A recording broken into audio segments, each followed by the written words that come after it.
This is Viscount Nostra, a 7th Circle mage and one of the strongest in the kingdom. The son of the Walpurgis family, Head challenged him to a duel. This is the most powerful mage family in the Empire. But since the kid is still a child, he accepted the fight. When the fight started, he tried to end it quickly, but the boy used a strange spell that left him dizzy. Nostra got furious at the provocation and unleashed a broken spell that destroyed the entire place. In the middle of all that chaos, the kid just chilled inside a magic shield that blocked both attacks with ease. Nostra couldn't understand how he was tanking his attacks. The boy went on the offensive, firing off a barrage of magic lightning. Nostra stared down the spell and calmly activated his shield, thinking it was harmless. But when the shield exploded, he was left speechless, having never seen anything like it. The boy started humiliating him, throwing out all kinds of rare magic. The old man was getting destroyed. He got so mad that he unleashed a 4th circle magic combo that was impossible to block. The boy's father panicked, thinking Nostra was going to kill his son. But Nostra didn't care about anything anymore. After being humiliated like that, he launched his most powerful spell. But then something happened that shocked everyone. The boy simply grabbed it and shattered the spell with his bare hand.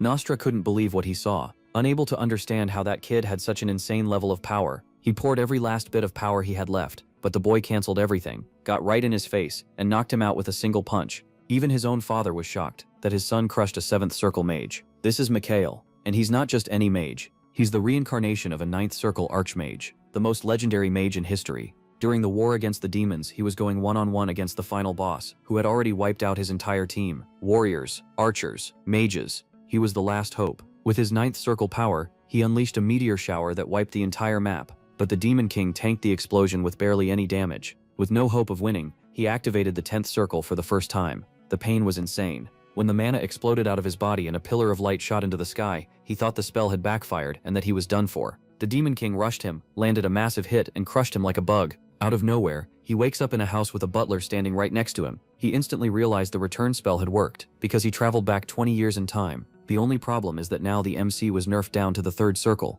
To make things worse, he had bandages on his body that left him really confused. Then it all started clicking. Back in this time period, Mikhail had tried to get back together with his ex, Eileen Reindl, and got beaten up trying to do it. The girl had already moved on. But today's Mikhail is not that lost kid anymore. Now he carries years of war experience, loss, and the mind of a supreme archmage. Now he wants to go back to her, but for a different reason. Her family has the strongest knights in the Empire, and that alliance will be essential for the war against the demons. So the first thing he does is sit on the floor and start meditating. Normally mana flows in a standard way, going in only one direction, but in his past life he created a method of 12 mana streams running at the same time, passing through several points of the body. This technique would fry the user's body, but for a former 9th Circle archmage, it was easy to get used to. When he opened his eyes, he had already leveled up to the 4th Circle. His first test was with mixed magic. He fused fire and ice into the same skill, something only a 7th Circle mage could do. Suddenly his father burst into the room in a panic, thinking he had disgraced the family by losing the alliance.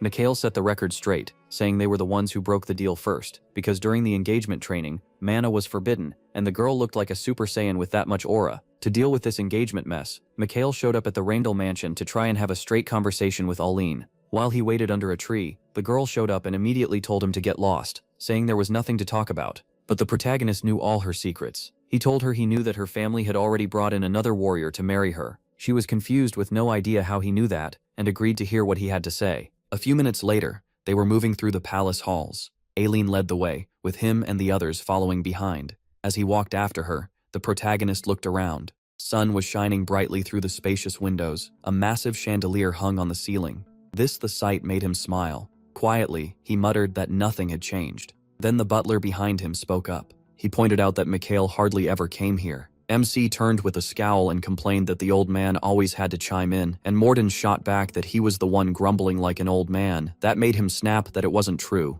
Then he calmed down, let out a breath, and admitted maybe it was a little true. A moment later, the butler moved closer and quietly asked what the plan was. They had come alone, not with the Marquis. Mikhail looked up at that. A smile spread across his face as he asked what the old man meant. Turning to him, he said he already had it covered. Morden looked a little surprised. Then he sadly lowered his head and said he didn't think it would come to this. Mikhail cut him off and put a hand on his shoulder. He gestured to the side and told him to have more confidence, without any fear in his voice. Walking ahead, he told the butler that he trusted him more than the others. Just then, Aileen placed a hand on the door and said they had arrived. Looking at the protagonist, she told him this was the living room. Mikhail said he knew she was short on time, so they should get to the point. Then he added that he wanted to speak with her alone first. Aileen looked at McCain and ordered him to wait outside. MC waved to the butler too and told him to stay there. A moment later, the living room doors shut. Aileen sat down and crossed her legs. Lowering her head, she asked what he wanted to say. Mikhail rested a hand on the table and stared at her before bluntly saying she had lied.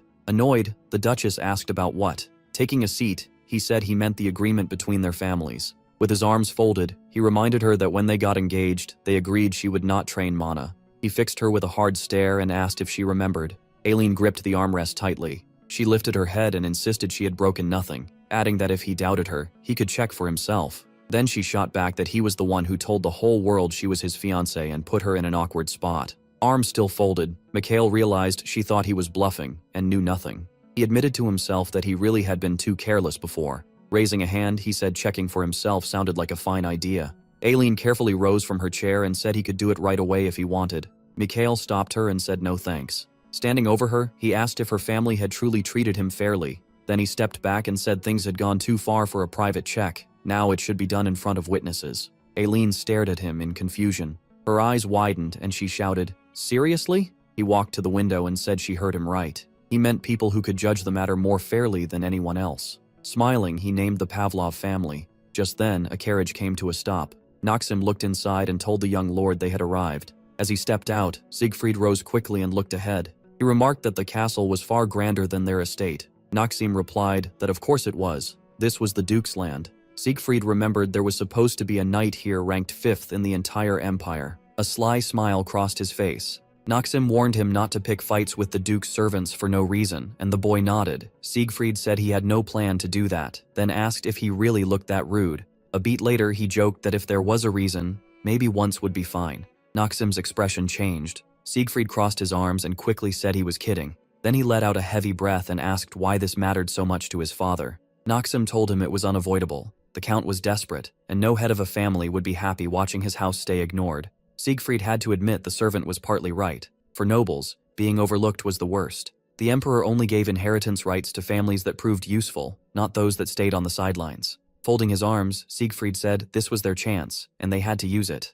After all, the Duchess had just broken off her engagement. Noxim agreed and reminded him the other party was Mikhail Walpurgis. That made Siegfried wonder what had happened between them. In shock, he asked if the problem was the Duchess. Did she have some strange flaw? Noxim laughed and said it was nothing like that. Aileen's family led the Order of Knights, while the protagonist was Edward the protagonist's son. He added that if Mikhail had noticed something truly wrong, he wouldn't have let her go so easily, and Siegfried agreed. Noxim went on to say the MC family likely had such a terrible reputation that the Duchess ended it, especially since people had always said the engagement was only for convenience. Siegfried covered his mouth and noted that his Walpurgis family still ranked high in the empire, but Noxim answered that a great bloodline didn't mean a good reputation. Master said, then he added that something about it seemed off. Back in the room, Aileen stared at Mikhail in shock and asked what he had just said. Turning from the window, he asked if she hadn't heard, then repeated that he wanted the test done in front of everyone. He stepped toward her and said Count Pavlov's arrival was the perfect chance to settle this unfair decision. Leaning in with a wild look, he asked if she was scared.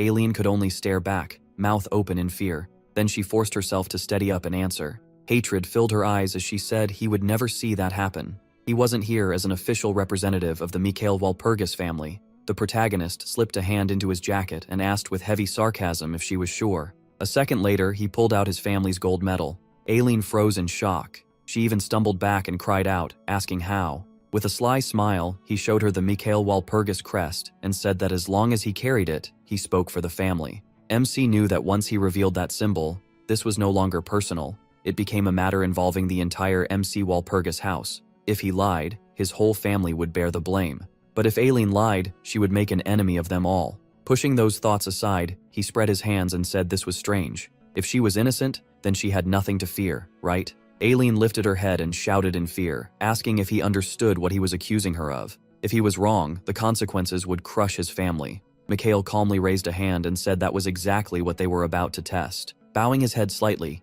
he coldly asked what her answer would be. Aileen lowered her gaze, unable to reply. Suddenly, a loud voice ordered them both to stop. They turned and saw Aileen's father. Stunned, Aileen could only whisper, "Father." The Duke appeared, and Mikhail asked how long he'd been listening. The Duke turned to his daughter and firmly told her not to say another word. He grinned and said now they could finally talk for real. Seeing him, the protagonist recognized Duke Reindl. He was the Empire's 5th knight, one of its 12 greatest swordsmen, and in the future, one more victim of the demon. Mikhail thought this man had the skill needed to stop the disasters ahead. Reindl walked up and said he didn't seem like MC. MC calmly replied he felt the same about him. That made the Duke pause and think. Touching his chin, he muttered that he still looked the same on the outside, but something had changed. Watching the protagonist's sarcastic smile, he said he could sense something new in him. Then he asked if the Marquis had given him the dragon's heart. Mikhail said no, he hadn't even seen it yet. The answer clearly surprised Reindl, since only a few families had one. MC smiled and said his father was so stingy he wouldn't even show it to his own son. Reindl crossed his arms and said the Marquis had always been like that. He couldn't believe the man hid it even from his heir. He agreed, a Marquis should be more generous. That caught the Duke off guard. Then he burst out laughing, saying he never expected them to think alike. Aileen stood to the side and watched her father laugh. Mikhail figured he'd won him over a little, then asked what he really thought. The Duke sat down and asked what he meant. The protagonist pulled out his chair and told him not to play dumb. He meant the broken engagement with Aileen. Reindl repeated the word thoughtfully, while his daughter sat nearby. A pleased look spread across the Duke's face. Smiling, he said Mikhail simply wasn't good enough for her, so they ended it. MC asked if that was the whole reason. The Duke laughed and asked if breaking an engagement needed some special excuse. He said he'd be direct and not waste time. He accused Aileen of secretly training her aura the entire time they were engaged. Her father threw his head back and laughed, saying that was impossible. If his daughter had done that, he said, he would have known. He was the Empire's 5th knight. Mikhail nodded and said exactly. There was no way he wouldn't know. The Duke smiled, then his expression hardened. He asked if the protagonist was saying he was a liar. A bead of sweat ran down MC's face. He realized the Duke probably hadn't meant to deceive him at all. Maybe Aileen had trained her aura alone, and her father only found out by accident. Mikhail quickly weighed the situation in his head. The choice came down to two things: keeping an engagement with a fool, or protecting his daughter's sword talent. Reindl said he understood Mikhail was upset about the broken engagement, but that didn't give him the right to act like this. He could tell Duke Reindl sounded sure of himself and believed he hadn't noticed the magic tool. At the same time, the Duke pressed him with his aura, making it harder to think. Even so, the protagonist smiled and said that when the Duke had grabbed his daughter so tightly a moment ago, Aileen made one small but serious mistake. Pointing at himself, he added that he caught it right away. He said he noticed something, even if it was only for a second, something he thought he'd gotten used to. Aileen turned in horror. The Duke grew tense and clenched his hand. Mikhail asked if he understood what he meant. Reindl answered with a cold, unreadable stare. In a threatening voice, he said MC was wrong. Then MC asked if they still wanted to deny it. He slowly rose from his chair and said this could end right here. Then he started walking away, saying it seemed they were done. Without looking back, he added that Lion was already on the way to the castle. Mikhail turned with a smile and said he hoped to meet him on the road back. That made the Duke's face change at once. He called out for him to stop. He turned back with a sly smile and asked if he was finally ready to admit he was right. Reindl let out a heavy breath and said they needed to clear something up. Mikhail smiled and said he was listening. The Duke pressed his lips together and stayed quiet for a moment. Then, sounding unsure, he asked if they could reach some kind of compromise. The protagonist's expression shifted, and he thought, right. To him, it was only natural that the Duke would start talking like this. After a pause, Mikhail said with sarcasm that he was glad they'd come to an understanding, so he'd be going now. At the door, he added that they'd meet again. He left, leaving Reindl by the window and Aileen in the room with her head lowered. She clenched her fists, realizing MC really had noticed. Looking down, she thought he'd been hinting the whole time that he knew something, but she'd assumed it was a bluff. Now that he knew the truth, she was sure he'd do everything he could to make them pay for the lie. She turned to her father and shouted, asking what they were supposed to do. Reindl calmly told her to settle down, and a satisfied smile touched his face. Still looking outside, he said through clenched teeth that he'd thought that little brat didn't understand how the world worked, but he was wrong. Reindl had always believed he was good at reading people. Aileen stood and said if needed, she'd take responsibility since all this happened because she was careless. Her father cut her off. This was a matter between families, so it didn't matter which one of them took the blame. When she tried to speak again, Reindl added that he was the one who gave her permission. If he'd realized sooner that she'd awakened her aura, none of this would have happened. As her parent, the responsibility was his. Aileen lowered her head and stayed silent. After a short pause, she looked up again. The Duke said nothing for a moment. In his heart, he knew no one could have predicted this. He remembered the day strong magical energy wrapped around his daughter's hands. Back then, Aileen had happily said she'd done it. Reindl had stood nearby, stunned that she awakened her aura on her own. His face showed nothing. Still, he saw how happy she was. Aileen was a genius with the sword, and returning from the memory, Reindl admitted to himself that he only wanted to protect that talent.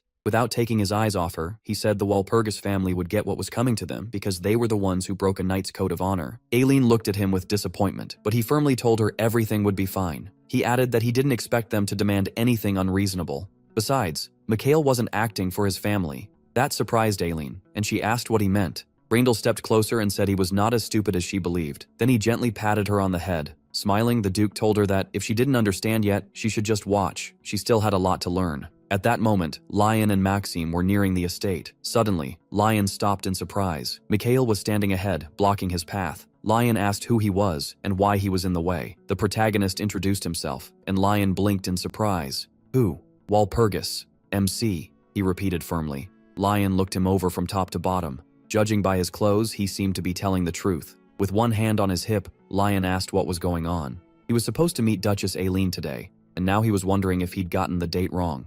Mikhail smiled and said the date was right. They just had to meet first because of an urgent situation. Annoyed, Lion asked if he was serious. He frowned even more. Then he answered his own question. It sure looked like he was serious. The protagonist said it wasn't like that, but Lion cut in coldly, asking why he was acting this way. Anger flared, and he activated his magic, demanding to know what nonsense Mikhail was talking about.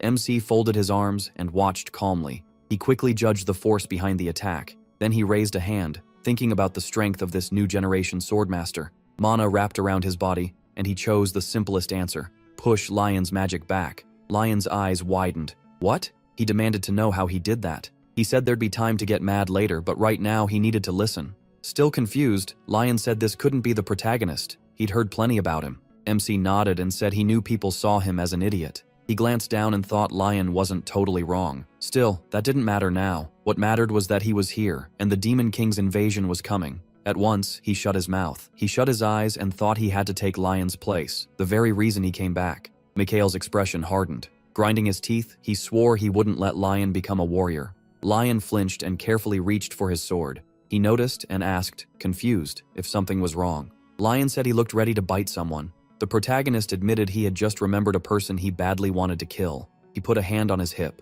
told himself to calm down, and asked Lion to hear him out. Lion studied him for a moment, then he nodded and told Mikhail to talk. MC smiled, like he had expected that. He remembered how Lion used to seem reckless, yet he was actually cool-headed. He knew exactly when to let his anger out and when to hold it back. Lion admitted he really did have anger issues. With a faint, nostalgic smile, Mikhail thought those were the same words Lion had once told him before he returned. He said Lion had come to get engaged to Aileen, and that would have happened if not for one problem. Lion laughed and asked if he already regretted barging into the girl's house and causing trouble. The protagonist smirked and said that wasn't what he meant. He didn't need Aileen. Raising a hand, he said the one he wanted was Lion, then pointed right at him. An awkward silence followed. Mikhail, clearly thrown off, quickly said he liked girls if that was what Lion was thinking. Staring at him in surprise, Lion asked why MC wanted him. He broke into a wide grin. He held out his hand and asked Lion to become his partner. Lion stared at him, stunned. He said maybe Mikhail wasn't an idiot after all. Then, seeing that wild smile, he corrected himself. The protagonist was just insane. In MC's past life, his partner drove a sword into a monster. The huge horned beast fell, and Lion stood over it with his hand still on the hilt. His face was covered in blood, and he could barely keep looking at the thing he had killed. Walking up behind him, he said his wounds were fatal and he was going to die. Lion lifted his face and calmly said he knew. If he had started training his aura a year earlier, he would have killed it faster. Mikhail slowly walked up to his friend and looked down with a sad smile. At Lion's feet lay Fursulzum, the demon commander of the 3rd Squad, defeated by him. That so-called useless warrior had led an army just to kill the commander of the 2nd Squad. For Lion, it was an amazing victory, but he had paid for it with his life. Standing behind him, Mikhail asked if he had any last words. Using the last of his strength, Lion said there was nothing to say, as long as he dragged that monster with him into the next world. The protagonist said that was true, then reached toward his friend's head. He rested a hand there and told Lion not to worry or think about anything else. Lion closed his eyes and said he would. After a brief silence, he turned toward MC. Barely opening his eyes, Lion told him to answer, since he was dying. He looked off into the distance and said he was listening. Lowering his head, Lion asked if Mikhail really thought he could never become a worthy warrior. Sunlight fell weakly over the two of them. Back in the present, the protagonist sat in the gazebo at his estate. With his arms crossed, he wondered if this peacock was really talking to him so rudely on purpose. After a moment, he calmly said it was nothing unusual. There had been lots of rumors in the church lately, and he thought they were somehow tied to the Pavlov family. Sitting across from him, Lion asked in surprise, "The church?" Then he asked if MC meant the warrior from the prophecy, the one said to stop a disaster. MC answered yes. Lion spread his hands and said people had tried things like this before. Then he asked who even cared about a prophecy, it was just a legend. Smiling at him, he asked if he had still heard about it anyway. Lion looked away, then he threw his arms out, laughed, and asked why the protagonist was even asking. People still didn't understand how serious the demon invasion threat was, but the prophecy had been the first warning. Cassandra's prophecy was different from the rest. They said it had spread across the whole world. With a mocking smile, Lion said his family was called the Demon King in their world, then asked if Mikhail really believed such pointless rumors. Nobody did. MC turned serious. He knew everyone would ignore the prophecy until the invasion actually began. There was no humor left in his eyes. No one believed it except him. Lowering his head, he said belief didn't matter. What mattered was whether Lion would work with him. Lion spread his hands and told him to stop talking nonsense. He wasn't going to support those delusions. With that, he stood and called the whole thing complete nonsense. Then, Mikhail brought up aura training with the Miller method. What? Lion asked. He smiled and said even a genius can hit a wall in training. He knew Lion's training had stalled around this time. Looking at the shocked Count, the protagonist thought this was solid information. Lion himself had told him before. Still smiling, Mikhail said Miller was a master swordsman, the greatest aura expert, and one of the 5 most gifted swordsmen in history. Lion frowned and sharply asked what MC even knew about that. He said that if Lion accepted his offer, he would help him train his aura with the knowledge Miller left behind. Lion slammed both hands on the table and shouted that he was lying. He snapped that Miller had left only a single note behind. The protagonist cut him off and said he knew the note was incomplete. He looked at Lion and thought that all this time, Lion had been training for Miller's unfinished work. Mikhail knew the missing part. Looking down, he said he had the rest of Miller's teachings. He added that he wasn't asking for anything crazy, and he didn't care about Lion's engagement. Holding up one finger, MC said he wanted only one thing. The prophecy, Lion whispered. Mikhail said that was right. Then he asked what Lion would do. Damn, Lion thought, confused. He couldn't understand why the protagonist would risk his life over stupid myths. His hands clenched as he thought about Miller's teachings. His fist trembled from the pressure. He knew he couldn't let a chance like this pass. Lion frowned, remembering the rumors that Mikhail was so foolish the Reindl family broke off the engagement because of it. Looking at him, Lion wondered what kind of person he really was. He slapped the table and asked if MC truly didn't care whether he got engaged to Duchess Reindl. MC said there were more important things right now. Lion replied that maybe MC didn't care, but the other Walpurgises probably would. With a sly smile, he asked if Lion really thought it would affect his family. Lion noticed how confidently Mikhail spoke, like he truly didn't care what anyone said. A slight smile crossed his face. Good, he thought. Lion said his first impression of the protagonist had been bad, but now it had changed. MC answered that of course it had. After all, they used to be friends. Lion immediately asked what he meant, and MC brushed it off. Resting a hand on the table, Lion asked if he could prove he really had Miller's teachings. Prove it? The protagonist repeated, then told him to follow. Outside, Mikhail bent down with a sword in his hand. Lion looked around nervously and asked if they could really just use someone else's training ground. Looking at the sword, MC said it was fine. He already had permission. He gave the blade a shake and thought it was heavy, so he used reinforcement to boost his muscles. Grinning, he said that was much better. Lion looked at him and asked what he was doing. With a sly smile, Mikhail said Lion wanted proof. Then he told him to watch closely because he was about to show him something amazing. Standing nearby, Lion tensely asked if he was really going to prove it like this. Looking at him, he asked if he really meant he could explain aura training, and as a magician no less. The protagonist grinned and said Miller's method was twice as effective as the others, which was why Miller got such incredible results. It wasn't very different from normal aura training, except for one thing, the engraving that appears on the body. Also, other methods usually cap mana at around 40 units, while Miller's method lets you use all 70. Pushing those thoughts aside, Mikhail held out his hand and said the first step was awakening the aura. Hearing that, Lion looked confused and asked why he did it so suddenly, but MC cut him off and said he just felt like checking. Fine, Lion said, and power wrapped around his body. An engraving slowly appeared on his forehead. Matching marks showed up on his left hand. His energy kept growing stronger. Mikhail studied the engraving and realized it looked a lot like Miller's, but not exactly how Miller described it. Then he told Lion he had only learned half the method, and even that version was incomplete. Lion stopped and admitted this was his limit for now. With a small smile, he said it was impressive Lion had found Miller's teachings at all. Lion shut his eyes and said he had searched for a long time, and only found them through his father. He held out his hand and added that once he started learning it, his hands curled into fists, and anger flashed in his eyes as he spat out that he already knew this was only part of the real method. Watching him get upset, Mikhail thought there was nothing to be done. Lion lowered his head and struggled to hold back his rage. He had been the first to learn the method, and he also knew it would lead to his downfall, so he passed that knowledge on to the protagonist. MC kept his eyes on his friend and thought he never expected this, but now it was time to give that knowledge back. With that in mind, he lifted the sword and warned Lion to watch closely, because he'd only show this a few times. Then he gripped the hilt tight, focused, and an engraving appeared on his hand. Huge surge of magic wrapped around the sword in his grip. Lion froze in shock. Staring at that wild flow of power, he muttered that it was impossible. Cold sweat ran down his. As he looked at Mikhail, he quietly admitted he had been right. Clenching his teeth, he pushed his focus even harder and showed off unbelievable control. Lion finished the thought for him. He had mastered Miller's method. The force was so intense, Lion lost his balance and fell, calling it insane. The protagonist gritted his teeth, trying to keep that power under control. The energy around his hands and sword started to fade. In his head, he admitted he had hoped to last a full minute but couldn't even make it halfway, since swordsmen and magicians use. He lowered his arms, looked at Lion, and asked if that was enough proof. Still on the ground, Lion asked in disbelief if MC wasn't supposed to be a magician. MC calmly answered that he was, a full 100%. Looking straight at him, he said that didn't matter, then asked if Lion believed him now. Lion stared at his own hands and quietly said, so now it was him.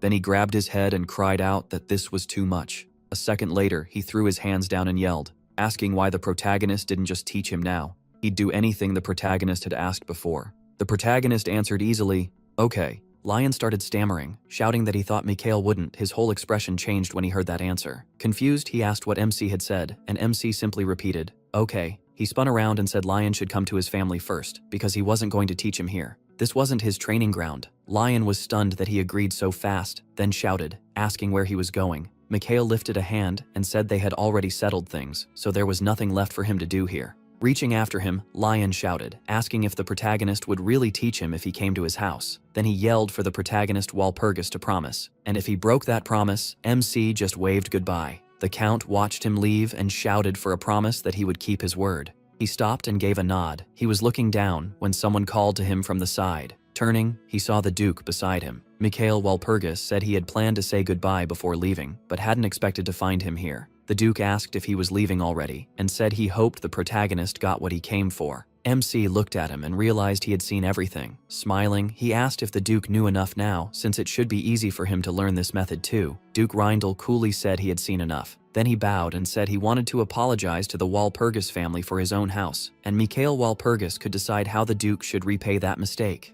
That surprised him. Clearly the Duke understood what he wanted. The young man said the Duke had made the right choice, and the Duke replied that his family had acted shamefully. The protagonist Walpurgis looked at him, a little surprised by how calm he was. That, he thought, was how a family head should act. He smiled and apologized too for barging in and causing trouble, then said he hoped the engagement with Lion would still go well. Engagement? The Duke echoed with a faint smile. He said Mikhail was more naive than he looked, because that engagement was already finished. MC apologized with a smile. The Duke grinned and said everything had turned out just the way MC wanted. MC laughed, asked what he meant, and thought he had only given Lion a choice. Duke Reindl explained that Lion was strong-willed. Until today, the Count had probably believed the engagement ended because they thought he wasn't worthy. Touching his nose, he added that after meeting the protagonist himself, Lion understood those rumors were just rumors. He opened his eyes and let out a long breath. The Duke lowered his gaze and asked if the Walpurgis family could ever win back the Walpurgis family's trust. Mikhail thought it over, because he now understood what had been weighing on the Duke this whole time.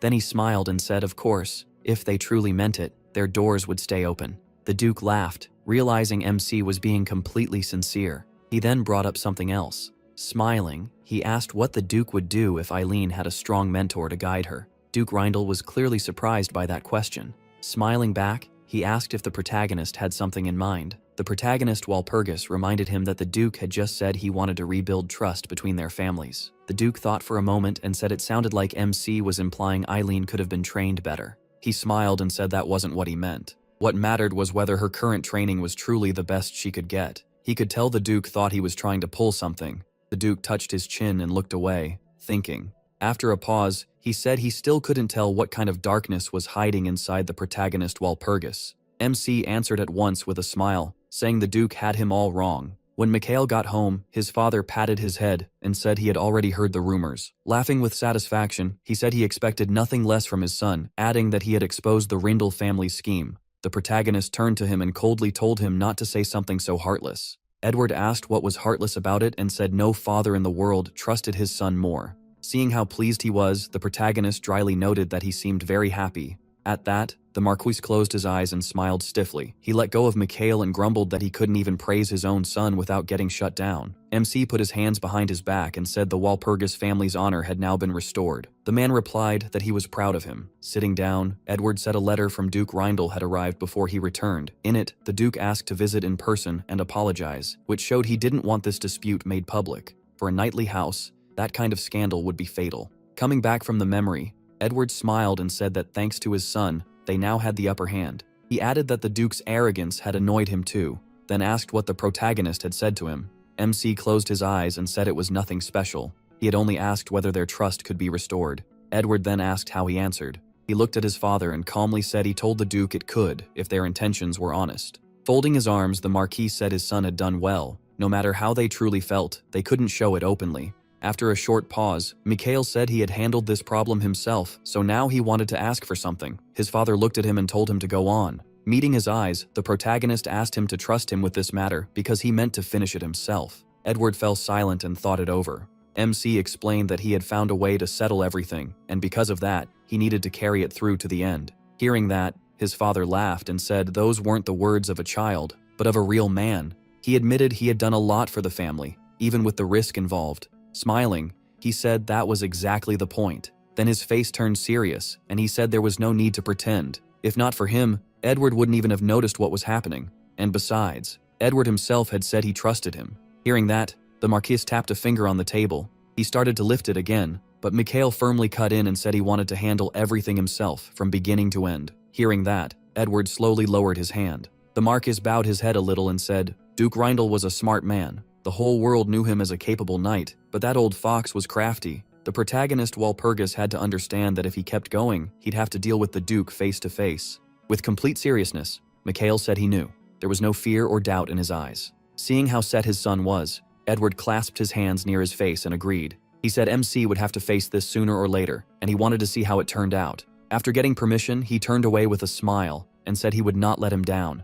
Edward gave him a warm smile, glanced at the desk, and quietly said, All right. The protagonist was about to leave when Edward stopped him and said he had done well today. That caught MC off guard. He almost never heard words like that. After a brief pause, he bowed. Edward watched him with a gentle smile. Once Mikhail left, Edward slowly rose from the desk, stared at the closed door, and wondered what had gotten into him. In his memory, he had always been a weak-hearted little boy. He also remembered his son laughing bright and loud as a child. Pushing those thoughts aside, Edward quietly said maybe time had changed him. He rested a hand on the table and said they had to get ready for the meeting with the Duke. He moved to the window and admitted he could leave this to his son, but not completely. Touching his chin, he wondered what he could do to rattle that old fox and spread rumors. As Mikhail walked down the hall, he thought about how, before he returned to the past, his family's name as the strongest magicians fell apart in an instant. He knew there was only one reason. Everyone had battled over the family head's seat, and while the old men fought for power, he had been used as a tool. In time, he even helped bring down House Walpurgis. He called to the butler walking behind him. Mikhail asked if Nostra had really come looking for him, since this should have been 3 days before the engagement was broken off. Morden nodded and said yes. Crossing his arms, he added that Nostra's visit was not strange. The protagonist was the family's only heir. The protagonist thought about Nostra, a 7th Circle mage and one of House Walpurgis's strongest vassals. He had helped Edward since he was young and was very capable, but he had one big flaw. Nostra wanted power too badly. Being an important vassal was not enough. He wanted to lead the family himself. Morden said it seemed he knew what Mikhail was thinking. Then Edward, MC, cut him off and said that was not what he meant. Frowning at once, he said they needed to watch Nostra closely. The butler looked at him and said that made him think. He put a hand on the doorknob and asked why. Morden answered coldly that Mikhail had always sided with Nostra. The protagonist suddenly lowered his gaze. He opened the door and asked if he had not already said that Nostra was the one who taught him 3rd Circle magic, which shocked the butler. Morden cried out in disbelief, and MC quickly told him to keep it down. He remembered that after returning to the past, his unstable 3rd Circle magic had come from Nostra's teaching. He was glad the circle magic still worked. Then he blushed a little, feeling almost embarrassed when he thought about it. Right after that, he decided that if Nostra really threatened the family, the best move would be to get rid of him now. Maybe because Nostra had once stood by Edward in hard times, his father had never fully dealt with him. Before Mikhail returned, that had become the start of House Walpurgis's fall. The protagonist's face turned serious. This time, he would never let that happen. He turned back and asked Morden to send Nostra to him. The butler answered right away that Nostra was not the kind of man who came running just because someone called. Mikhail smiled and told him not to worry. Nostra was already waiting for that call, he said as he shut the door. A little later, the door opened and someone stepped in. Smiling, Nostra asked if MC really wanted to see him, and MC told him to come in. He asked if Morden had called him, and Nostra said yes. They told him he had finally made up his mind. Then Nostra asked if the boy truly wanted to learn from him. The protagonist closed his eyes and said he had a proposal first. Nostra blinked in surprise and asked what it was. Pointing straight ahead, Mikhail said he and Nostra would fight, with no magic circle skills. Nostra gave a sly smile. Before returning to the past, people had stormed the Walpurgis estate screaming that every Walpurgis had to die. MC still remembered his family falling apart. They were living through their darkest time, and he blamed the rotten Nostra for it. He had been in the main hall with the few family members still hanging on when the killers broke in. They were all one step from death. The attackers were demon followers. His father, the strongest mage in the family, was stuck in bed. The Walpurgis members in the hall shook with fear, and many of their strongest mages had already abandoned them. Mikhail looked at the demon followers and knew they could not stop them. Then soft footsteps echoed through the hall. Viscount Nostra was their last hope. He walked past him toward the invaders without any fear. He was the only 8th circle mage left in the house. There was no fear in his eyes. Everyone watched in silence. Mikhail looked at his teacher with hope, wondering what spell Nostra would use to crush the demon followers. Nostra stopped before the intruders, but what came next shattered all of the protagonist's hopes. Without warning, Nostra threw his staff to the floor. In the next instant, he dropped to his knees and shouted that they surrendered. Everything collapsed. The shock on Mikhail's face said it all.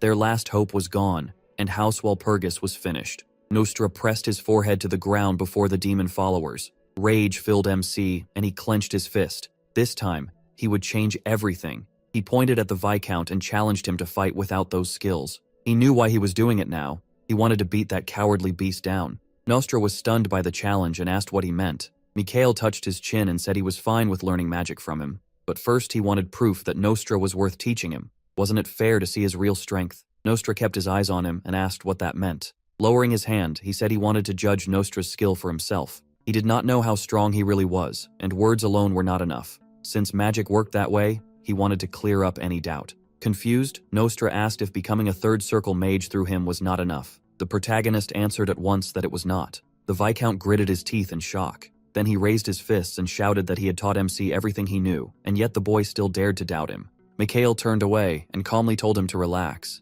He only wanted to settle his doubts, and if a man's words were true, proving them with action should be easy. Nostra calmed down and quietly asked if he was serious. He said yes before the man even finished. He wanted to test their power without magic circles, just their own magic. One hand on his hip, he added that if he lost, he would become Nostra's student. Nostra rubbed his chin and thought it over. After a moment, he asked what happened if the protagonist won. The boy looked at him with a smile and said then Nostra would become his student. That made the Viscount smile. After a short thought, he firmly accepted the challenge. Sometime later, inside Viscount Nostra's room, he stood by the window thinking, then laughed. Smiling, he called this a gift from fate, a fight without magic circles. He imagined the gap between them like 2 stones, his much bigger than Mikhail's. It might look risky at first, but he knew the truth. Their real skill levels were nowhere close. Otherwise, he never would have agreed. Looking down, he mocked MC as someone who had already hit his limit as a beginner. He thought that even if he carried Walpurgis blood, he was still just a kid trapped in a cage, too sheltered to know the real world. Staring out the window, Nostra thought Mikhail was living in a fantasy, acting like some storybook hero. He told himself he was not trying to become family head. What he wanted was a place so high that the head could not control him, and now that chance had fallen right into his hands. He threw up his hands and shouted with joy that this was his chance to make history in the Walpurgis mage family. He said he had already given the protagonist the skills of a 3rd circle mage, so soon the boy would be begging him for more training. Tilting his head back, he shouted that he would become MC's teacher and the center of the family. Then he laughed darkly. The next day, Morden hurried down the corridor. He called out loudly for Mikhail. He noticed him and told him to come in. Morden rushed in and, horrified, asked if it was true that he had challenged Nostra to a magic duel. The protagonist looked up and said yes. He figured Nostra had already made his move, so backing down was no longer an option. Lowering his gaze with a faint smile, he thought this was exactly what he wanted. Throwing his arms out, Morden yelled, asking why he would duel Nostra. MC folded his arms and told him not to panic, but Morden shot back that he had every reason to. If MC lost, he'd become Nostra's student.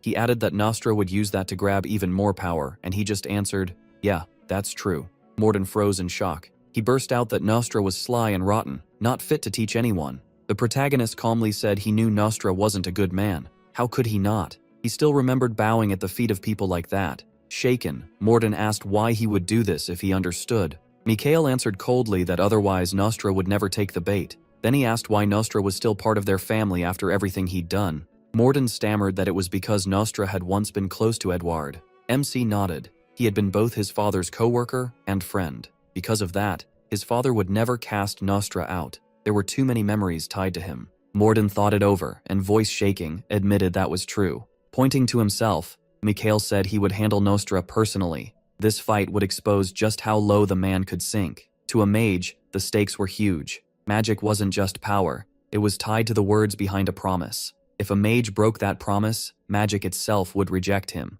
And if he won, Nostra would be under him. With a small smirk, he thought that was the whole point. Morden rubbed his chin and admitted the plan made sense, then asked if Mikhail really thought he could beat Nostra. Still uneasy, he asked again if he was truly sure. The protagonist only smirked and repeated, "Beat him?" He gave a wink and said Nostra would never defeat him. Then more gently, Mikhail told Morden not to worry. Viscount Nostra wasn't going to win. Morden asked if he was serious, then remembered MC had set one condition for the Viscount. The duel had to be on equal terms. After that, the butler pressed his hands together and fell into a gloomy silence. Then he asked in disbelief if the Viscount would really have to use the same kind of magic as him, and whether he was serious about all this. Once Morden saw the protagonist wasn't joking, he reached into his breast pocket, and the protagonist asked what he was pulling out. Morden took out a written resignation letter, saying he quit. If he kept listening to this, he was going to have a heart attack. Mikhail reached out and burned the letter on the spot. Morden stared sadly at the ashes as MC told him to trust him. Still worried, Morden said he was only at the 4th circle, while Nostra was supposed to be a 7th circle mage. He answered by asking if Morden himself truly believed in the Viscount's power. Morden shook his head. Mikhail crossed his arms and said there was no reason to worry. He would never challenge Nostra if he wasn't sure he could win. Morden then asked where that confidence came from. The protagonist said simply that Nostra's 7 circles were a lie. He stopped there and waited. Morden just frowned. When Morden started reaching into his pocket again, MC quickly told him not to bother. He still wasn't accepting that resignation letter. Then he asked how someone gains higher magic circles. First, you master the basics. Morden had to agree, and he said Nostra skipped those steps. The Viscount claimed he trained properly, but the protagonist didn't buy it. He went on, saying that even if faking magic circles took a lot of effort, it still didn't make Nostra a true 7th circle mage. At best, Nostra could imitate strength. MC was sure the Viscount's so-called 7th circle magic was only a shell, an illusion. If he ever had to use it for real, who knew what would happen? A real battle, with spells flying every second, was nothing like the show Nostra was used to. Mikhail was sure that even if Nostra knew far more spells, he still couldn't win. That thought made him grin. The Marquise, surprised, asked him to repeat that. Looking at him, the protagonist said his father was expecting a flashy magic duel between him and Viscount Nostra. He had come to invite him to watch, but the Marquise only leaned on the table and stayed silent. Then he quietly reminded MC that not even a day had passed since he promised to deal with Duke Rendel's matter. But MC cut in, saying he knew. The Marquise slammed his hand on the table. He angrily told his son to wake up, asking if he really needed another blow to the head to come to his senses. He met his gaze and warned him that he was serious. Rubbing his temple, the Marquis said he hadn't taught him magic for this, then demanded to know what he was planning now. The protagonist studied his father and guessed he had already considered the worst outcome, that the protagonist might lose and end up Nostra's apprentice. The Marquis covered his eyes with one hand. MC said firmly that he had no intention of losing. So when his father talked like defeat was certain, he asked why. He was supposed to win and make Viscount Nostra his apprentice. All of a sudden, a bat appeared in the Marquis's hand, and the protagonist immediately asked what that was. Looking exhausted, his father said it was a textbook, and he was about to beat some wisdom into him. Mikhail grinned and asked what kind of nonsense that was. But the Marquis stayed serious and asked why any sane person would say something so absurd with a straight face.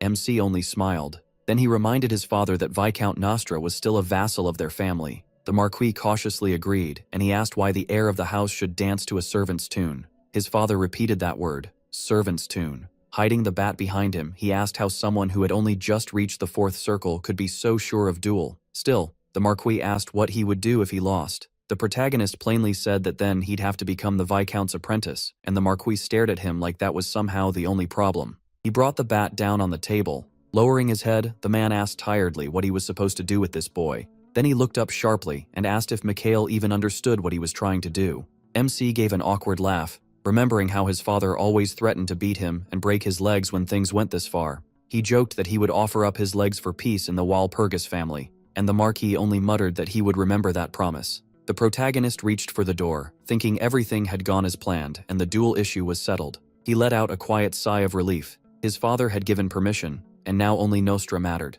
and the Viscount probably still thought he would win. Mikhail pictured Nostra moving a chess piece shaped like a boy, convinced the outcome was obvious. In his mind, the Viscount sat over a chessboard, planning how to use MC as efficiently as possible so he could someday seize power in the family. He chuckled, muttering that this was exactly what you'd expect from someone who had never been a real mage. Even before his regression, he planned to crush him. In the Walpurgis training hall, Mikhail noted that nothing had changed. The place should be strong enough to handle attacks up to the 6th circle. He knew the family's main training room was packed with all kinds of magical tools. His eyes shifted to the weapon rack. Then he waved it off and thought the hall could take the impact. He cast Flash, knowing this was the place to test anything. A purple arrow shot across the room as Mikhail focused on the 1st circle spell Flash. It was a basic spell with simple calculations, but that was exactly why many mages messed it up. The simpler the spell, the more ways it could be used. Raising one finger, the protagonist thought that a skilled mage wouldn't use Flash as just a straight shot. He pointed forward, testing control over the mana flow instead of just firing it right at the target. Then he hooked his finger back. The purple beam curved and returned. Mikhail noted that using it this way made the spell much harder. It needed much finer coordinate control, and if the turning angle was calculated right, the difficulty jumped to around 5th circle level. Next, MC added an explosion spell. Flash burst near the ceiling. He realized he could force the mana inside Flash to detonate. As bits of the blast fell, Mikhail thought that even tiny changes like this demanded strong mana control. That was the real gap between low-level and high-level mages. Watching the fading remains of the spell, he calmly told himself his mana control was still nearly the same as before. His body might be younger, but his mind remembered everything. He checked the time and remembered the duel was only an hour away, so he started planning his next move. He decided to test more spells. Everything Viscount Nostra had taught him before his regression had been a lie. The man had only pushed him to build new magic circles as fast as possible. That method would never let him go past the 8th circle, so Mikhail was actually glad his circles had been reset and he could start over. He knew that without his once-in-a-thousand-years talent, starting again like this would have been impossible. Soon, the protagonist knew it was time. Viscount Nostra walked down the hallway, muttering to himself. With a grin, he thought Edward still had no idea what was going on. He believed that by taking Mikhail as his student, he would become a key figure in the Walpurgis family. Then his heart suddenly jolted. He grabbed at his chest, coughed, and dropped to one knee. A voice behind him called out, "Viscount." Nostra turned and saw Marquis Edward. Edward asked if it was true that he had made a bet with his son. Nostra answered that young Mikhail had proposed it himself and called it a lucky break. The Marquis said he had always thought his son needed a proper teacher. He reminded Nostra that the Viscount had been by his side since childhood, helping him through dangerous times. Nostra quietly said he remembered. Edward said that was the only reason he was choosing to watch in silence. Nostra lowered his head, his face darkening for a moment. Then he smiled and said the Marquis had always looked after him, and he would never forget that. He added that this must be why Edward was giving him a chance, which clearly surprised the Marquis. Edward walked past him and said to leave it at that. If Nostra wanted to see it that way, fine. There was no point talking more before the duel. Left alone in the hall, Nostra could only stand there confused. Mikhail heard his father ask if he was ready. He was glad the Marquis had come after all. Edward sat down and told MC that, just as promised, he would be the only witness. No one else would know the result. He reminded both of them that the outcome would carry serious consequences, and once it was decided, neither side could deny it, so they should think carefully. Nostra only smiled and said Mikhail had chosen this path himself. Looking at the boy, he added that being heir to the Walpurgis family was never easy. He, the Marquis. Then he raised a hand. At once, chains rang through the air. They wrapped around the hall, sealing the duelists inside a circle. Edward declared that Nostra's magic circles were sealed until the duel ended, so he could only use magic up to the 5th circle. Nostra accepted. Then Edward asked Mikhail if he was ready, and the boy answered with a grin that he was. Nostra moved first. activating a spell and telling the protagonist to watch closely. A green light gathered around his staff as he cast slow. MC brushed his fingers through the air, thinking it was a smart opening. Slowing your enemy makes winning much easier, so he answered with confusion. Nostra clenched his teeth, shocked that Mikhail could use it. Green sparks spun around him as he grabbed his head. He watched him closely. Nostra couldn't understand it. Even for a fourth circle mage, that spell was one of the hardest to use. The protagonist coolly said he didn't need to know, and Nostra let out a dry laugh. He aimed his staff at the boy, and Mikhail was suddenly covered in pink light.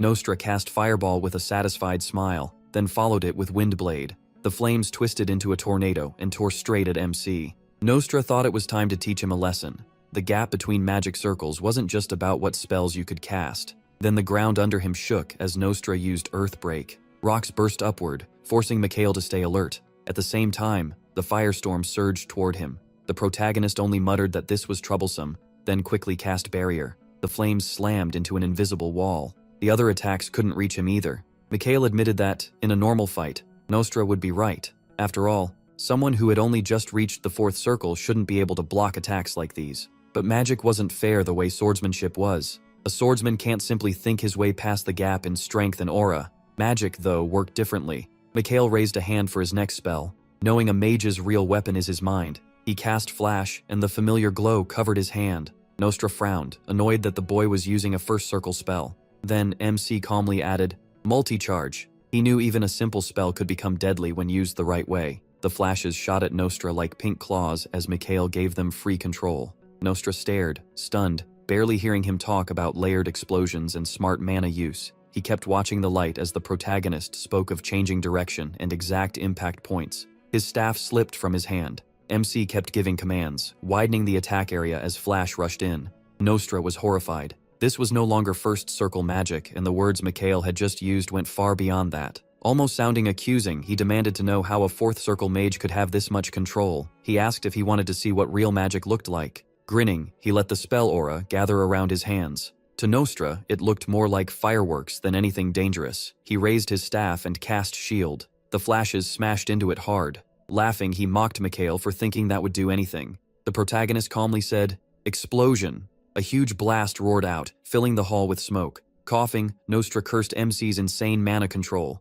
He demanded again how the boy had done it, and he said he had watched it happen himself. Just a dirty little trick with calculations. Nostra shouted that it was unfair and had to be against the rules, convinced Mikhail had used something forbidden. The protagonist clenched his fist and struck the wall behind him, cracking it. Staring coldly at Nostra, he told him to watch his mouth and stop crossing the line. Pulling his hand back, MC said he was fighting now as a member of the Walpurgis family. Nostra tried to explain himself, but he cut him off. If he was going to accuse him of forbidden magic, then he should be able to prove it. Nostra dropped to his knees as the protagonist said he couldn't believe a man at his level had missed something so basic. All Nostra could mutter was that it was a lie. Mikhail just laughed. Then he accepted that answer and formed another glowing sphere in his hand. Flash shot toward Nostra again. Nostra yelled, Shield! But Mikhail blew up the shield again. Nostra hit the floor, coughing, while MC told him to get up. They weren't done yet. Still lying there, Nostra couldn't understand how he kept breaking through his shield so easily. He pushed himself up to one knee and, trying to save face, said it wasn't bad. The protagonist had simply shown a side he hadn't expected. MC was caught off guard when Nostra declared that now he would get serious. The Viscount said it was time to show the boy what the power of a seventh circle mage really meant. Beams ripped through the air, struck the floor, and exploded. At the same time, Mikhail's flash kept detonating against Nostra's shield. He realized Flash had become useless. Nostra had stacked 2 shields and fully blocked it. Focusing on his opponent, Nostra used multi-shot attack. 3 pillars of fire rose behind him. The Marquis was shocked. That was a fourth circle attack. He shot up from his chair, thinking a normal 7th circle mage could boost a spell like this, but not by that much. Then he shut his eyes, knowing how hard it was to cast 3 fourth circle spells at once. Looking closer, Edward realized this was exactly what Nostra had been hiding. Nostra spread his arms and laughed, saying Mikhail had exceeded his expectations, but there was no way he could survive 3 fire spears, his strongest attack. He laughed again, fully pleased with himself. The moment the fire pillars shot forward, he believed the duel was over. Then the whole space burst apart. Edward sank back down, thinking Nostra was probably right. Nostra rejoiced, sure he had won. But when the smoke cleared, his face froze in shock. Mikhail was still hidden in the smoke when he asked if that was all. He had caught one of the fire pillars with Ryuo, then warned Nostra that now it was his turn. Nostra could only ask how he had stopped the spell. The protagonist crushed the fire pillar in his hand and dispelled it, saying it was easy. Nostra snapped that Mikhail had only just reached the 4th circle and should never have been able to stop that attack, so he couldn't understand how this was possible. MC mocked him, saying control over magic mattered far more than magic itself. The difference was talent. No matter how hard Nostra worked, he could never beat someone born with more of it. And in magic, that meant everything. Magic wasn't something you learned by logic alone. Annoyed, Nostra snapped, asking if he was saying he was more gifted than him. Mikhail just smiled, asked if that was really true, and said they should test the opposite. Nostra lifted his staff. Then he threw both hands toward the protagonist. In a burst of anger, he fired Ice Spear, Demonic Hand, and Thorn Attack one after another. The 3 spells fused into one strike and rushed at MC. Mikhail answered with only one spell, Flash. The attacks slammed together head-on. Nostra was stunned again, unable to understand how he kept breaking his spells so easily. Calmly, the protagonist reminded him he'd already explained it. It was just calculations. Another sphere formed in his hand for a multi-charge attack, and a new wave of flash spears shot at Nostra. Seeing that many flashes at once, Nostra froze in surprise. Magic wrapped around Mikhail's whole hand as he reminded him that he'd blocked the last attack with a shield. But could he stop one 10 times stronger? MC smiled at him. The flash was already almost on top of the Viscount when Mikhail said someone once told him explosions were an art. Nostra tried to respond, but at the last second he shouted a shield spell. The Viscount crashed down, coughing, his eyes rolling back. He raised a hand and used confusion. In an instant he was beside Nostra and punched him. Nostra choked harder, shocked by the sudden hit. Mikhail followed up mercilessly with another flash. Magic gathered around his hand and a red strike slammed into the Viscount's chest. Looking up, Nostra weakly asked him to wait. He was trying to surrender, but Mikhail cut him off with a punch to the face. The protagonist told him to shut up and keep his mouth closed. This was one thing he'd wanted to do for a long time. He pulled back his fist again, thinking he still hadn't finished even half the list he'd once made. Still, this was something he could do right now. He grabbed Nostra's hands just as someone called out to him. Mikhail was about to hit him again when his father called his name once more. His eyes narrowed, but he didn't answer. The Marquis caught his son's hand and ordered him to stop. The duel was already over. MC shouted back that he wasn't done because Nostra still hadn't begged for mercy. Edward glanced at Nostra and said his face was already smashed enough. There was nothing left to prove. Mikhail told his father to look closer. Nostra still hadn't properly surrendered, even though he was weakly raising his hands and gesturing that he couldn't keep going. The Marquis clenched his fist and pointed out those thick veins on it. Disappointed, he said he got it. His father was warning that violence only brings more violence. Edward turned to Nostra and asked if he accepted defeat. With blue lips, Nostra could only mumble. Edward took that as a yes. Mikhail asked to land one last hit, but Edward simply teleported the Viscount away. Nostra vanished, and the protagonist stared at the empty space in regret. Edward stayed grimly silent. Then he called to his son. The Marquis admitted he had no idea MC had grown this much, and he never expected to see anything like that. He said what Mikhail showed today reminded him of an old mage called a stall, whose teachings used similar techniques. He smiled and called it a coincidence. Edward asked again if that was true, and he quickly tried to calm his doubts. He knew exactly who his father meant, the Twilight Mage. That man had been cast out from everywhere, then vanished without a trace. Mikhail wondered if his father was underestimating him, because what he'd done really wasn't that hard. Edward half agreed, but said he'd read that controlling power like that took incredible talent. He reminded the protagonist of his own words about being born with talent, and the protagonist grinned, saying he was the son of a Marquis. Since MC insisted, Edward decided to accept that answer. Then he asked what his father had really called him here for, just to show what he could do? When the protagonist asked what he meant, Edward said Viscount Nostra was his friend, not a proper teacher, and the protagonist had never truly planned to study under him. Looking at him seriously, he asked what MC had wanted to show through that duel. He had to admit his father was right. He would never judge a teacher like that. He chuckled and brushed it off, saying it was nothing special and he'd only acted on emotion. Then the protagonist asked his own serious question. Would his father throw the Viscount out? He knew Edward saw Nostra as his only equal, which made sense.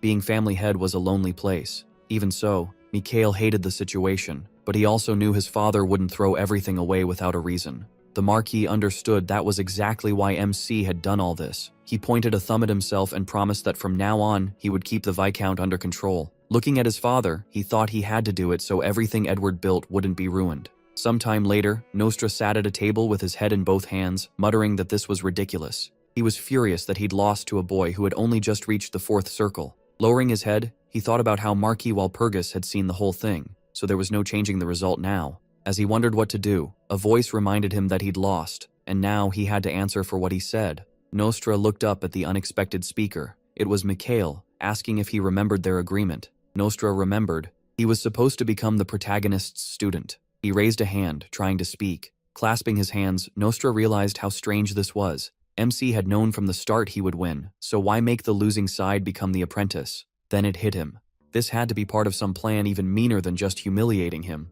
Nostra studied Mikhail and convinced himself this was a test, meaning he still had a chance. He asked if he understood, and Nostra answered that this was about the future of their family. The protagonist pushed his chair back and told him to go on. Nostra said MC had hidden his real goal for a long time. Revenge on Duke Rindle for what that family had done. Mikhail listened without a word. Nostra thought he finally understood everything. Spreading his arms, he smiled and promised to help him get that revenge. Then he asked if he really thought this was about revenge. Nostra only stared at him. The protagonist smiled, and Nostra was shocked to hear that it wasn't. Mikhail lowered his head and said his student talked too much, so he should stay quiet and call him teacher. Nostra just stared at him. Leaning forward, he asked if MC was really going to be his teacher, and MC said yes without hesitation. Nostra realized he wasn't joking. Mikhail was completely serious. A drop of sweat ran down Nostra's cheek as he thought he had to stop this no matter the cost. Acting innocent, he pointed out that he knew he was a 7th Circle mage and also his father's close friend. The protagonist cut him off at once and told him to stop talking like that. He jabbed a finger at the table, driving every word in. Standing up, he said a Viscount should know better than anyone that a mage's promise cannot be broken. Nostra had to know that. A mage's promise was an oath tied to their magic circles. If that oath was broken, the circles would be destroyed. Nostra finally snapped and jumped up, shouting that he was older and had more circles than this boy. He couldn't understand how MC thought this could work, or where he'd even gotten such an idea. MC only grinned and said the answer was right here. Then his face turned serious, and he said he already knew Nostra would try to squirm out of it. Nostra said nothing. Unable to argue, he dropped back into his chair. Silence filled the room. Later, outside, he called Nostra his student. Nostra could barely force himself to call him teacher. He clenched his fist, knowing he had no choice. If he ignored Mikhail's orders, his circles would be destroyed. He remembered the protagonist saying that now, as his mentor, he would teach him a few things. The thought made Nostra grimace. Still clenching his fists, he said he was listening. Teacher. MC frowned as he remembered the time before his regression. He knew destroying Nostra wasn't the smartest move. Funny enough, the Viscount could still be very useful. For one thing, he had 7th Circle magic and real potential, and that could help Mikhail. So he decided to start by asking what Nostra wanted to know. Nostra shut his eyes and said there was nothing, but the protagonist was sure there was. He waved a hand and brought up Nostra's unstable circles that he still couldn't fully use. Then he tapped a finger against Nostra's chest and said, "That proved it." Nostra remembered how even slight effort made his heart ache. He twisted in pain and dropped to his knees. Mikhail watched him without emotion. Usually, circles can't become stable unless lightning comes first. There is another way, but anyone who can do that is called an apostle. MC thought of his father. Nostra suddenly felt like he was standing among countless stars. He lowered his head, staring into that strange space in shock. The man stared at his hands as Mikhail said this all started because he couldn't measure up to his father. Nostra looked up. He told him he'd use the apostle's method. Nostra darkly thought this was the cost of it all. Then he heard the protagonist say he could show him how to make the circles stable. Mikhail leaned in and told him to hand over his mana. Nostra wanted to ask how the boy knew. He quickly assumed the Marquis had told him, which meant he knew Nostra had touched the apostle's hand. A shaky laugh escaped the Viscount. At last, he thought the whole duel had been planned from the start by MC and the Marquis. Mikhail Walpurgis shut that down at once and told him to stop making things up. He said the Viscount still missed the point of the duel. During that triple 4th Circle attack he had sensed something strange, and Nostra instantly asked how he knew. The protagonist tapped his own heart. Nostra stiffened. He grabbed his chest as MC explained he'd been doing that the whole time, a common sign of unstable circles.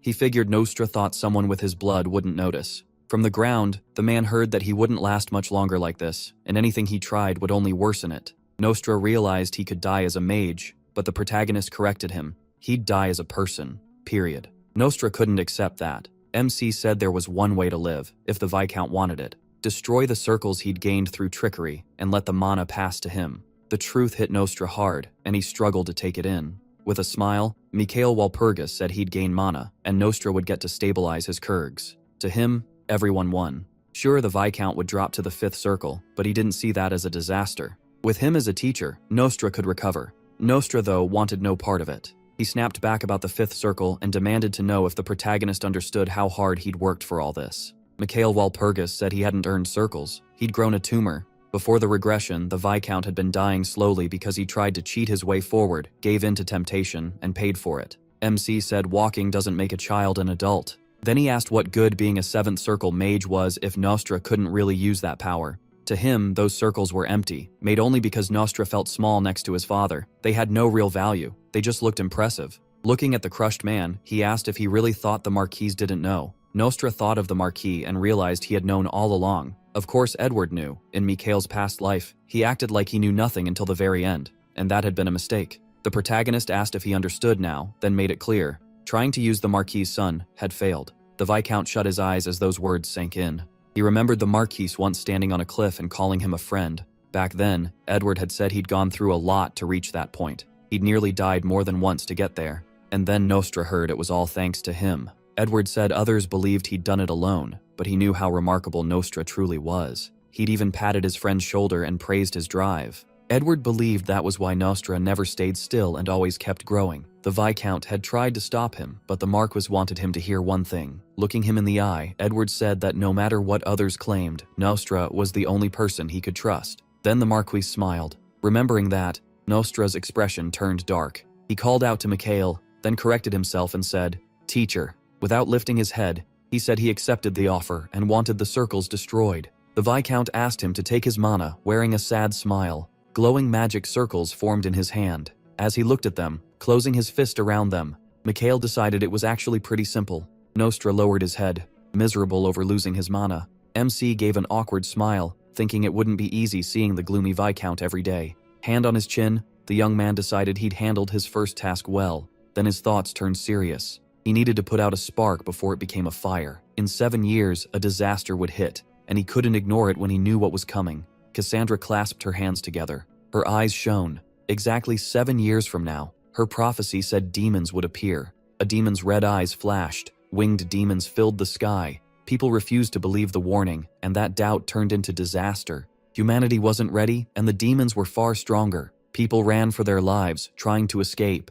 Even if the demons couldn't replace their numbers, no living creature could really stand against them. One demon crushed a man in its fist. The Empire finally understood the scale of the disaster when Kelbian, the 7th Knight of the Iron Wall, was killed. Blood sprayed across his armor. After that, there was no changing the war between the two worlds. Men shook in fear. People called for heroes, but by then, it was too late. Swords dropped, and the demons wiped out half the Empire. In the temple, a huge cross hung on the wall. The heroes had gathered there in a rush. Among them were fighters strong enough to battle monsters and even tame them. Argo's squad faced forward without fear. Mikhail tilted his head back and decided the key right now was Cassandra. He remembered that in his past life, no one believed her prophecy. She was 2 years younger than him, so she should be about 18 now. Cassandra locked her hands together. Her prophecy had become deadly, yet no one wanted to hear her warnings. The castle doors stayed shut. Before the regression, Cassandra had spoken of a hero who was supposed to save humanity, but that never happened because nobody believed her.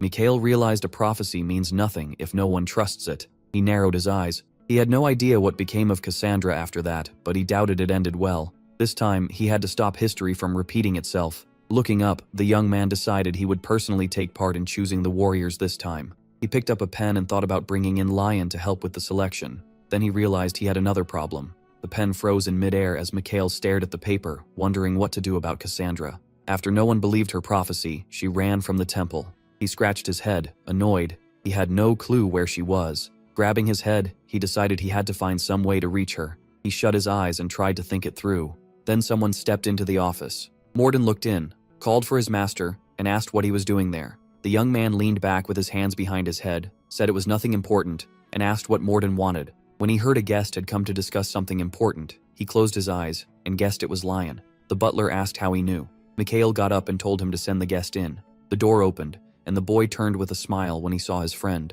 Lion clenched his fist and asked about training. Mikhail sat down and, with his eyes closed, asked if his friend shouldn't be getting ready for the engagement. Lion grinned and said training mattered way more. He added that he didn't want to marry at all. The protagonist lowered his head when Lion brought up Miller's lessons, then agreed. But when MC said he had one condition, Lion frowned and asked what it was. He slapped a hand on the table. Stepping closer, Lion reminded him they'd only agreed to visit the temple. He crossed his arms and said that was true. But now he had a new condition, and it wouldn't hurt anyone. Lion's brows drew tight as he asked what Mikhail wanted. The protagonist asked whether there were any troubles in Lion's domain. Leaning on the table, Lion asked what he meant. The moment MC mentioned a dungeon, he flinched. Looking away, Lion awkwardly claimed he knew nothing. Mikhail raised a brow and said his friend was terrible at lying. Lion laughed nervously and asked why he would even lie. With a faint smile, he explained that Lion's family had found the dungeon a year earlier and discovered a huge amount of mana there. He added that Count Pavlov assumed it was a mana deposit dungeon and sent a research team inside. Lion looked stunned and asked how the protagonist knew about it. Crossing his arms, MC thought that it wasn't really a dungeon at all. They only called it that because nobody understood what it was yet.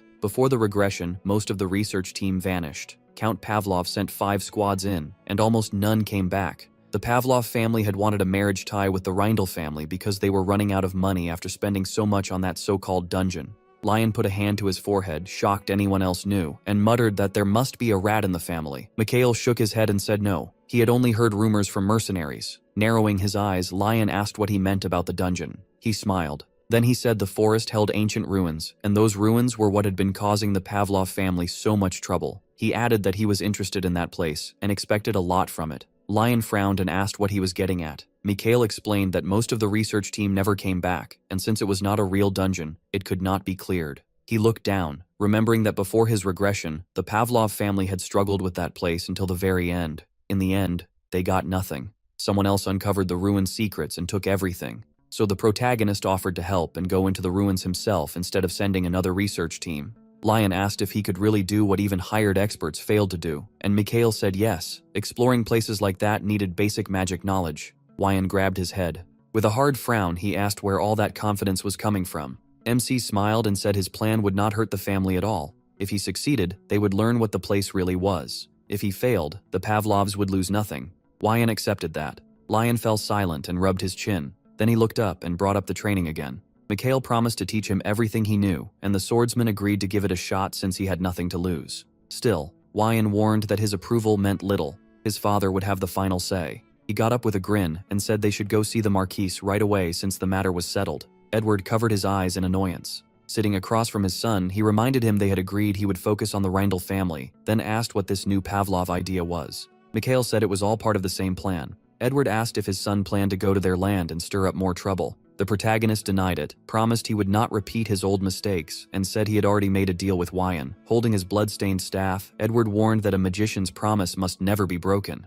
MC looked away and wondered why his father was so gentle with. He asked his father to put the stick away and promised he could handle everything. Edward rested it on his shoulder and corrected him. It was a staff. Squinting, Mikhail said it looked more like an orc-smashing club. Edward held it out and declared that anything a mage carries is a staff, then started talking about using it to hunt demonic creatures. Demon blood still stained the staff. When he asked why a mage's staff had blood on it in the first place, Edward frowned. Mikhail only gave a sly smile. Holding out his hands, he said there was more than just a promise. Edward shot up from his chair when his son refused to explain further. The Marquis set the staff on the table. Then he relaxed his hand and asked if he could trust his son.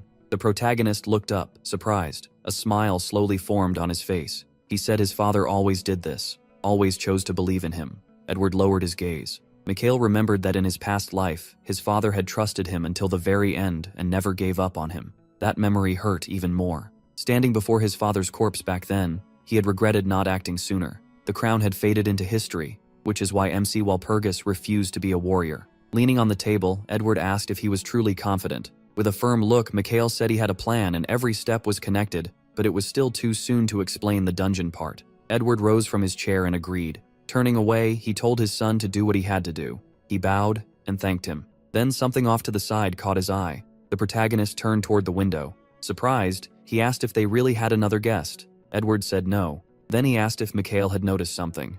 MC kept staring out the window in silence. A moment later, he decided he must have imagined it. After the office doors shut, Edward was left alone.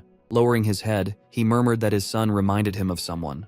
A voice behind him replied that the boy resembled His Highness. Edward looked up and asked if they were really that alike. A voice from the shelves answered that his master had been the same in his youth, only more reasonable now.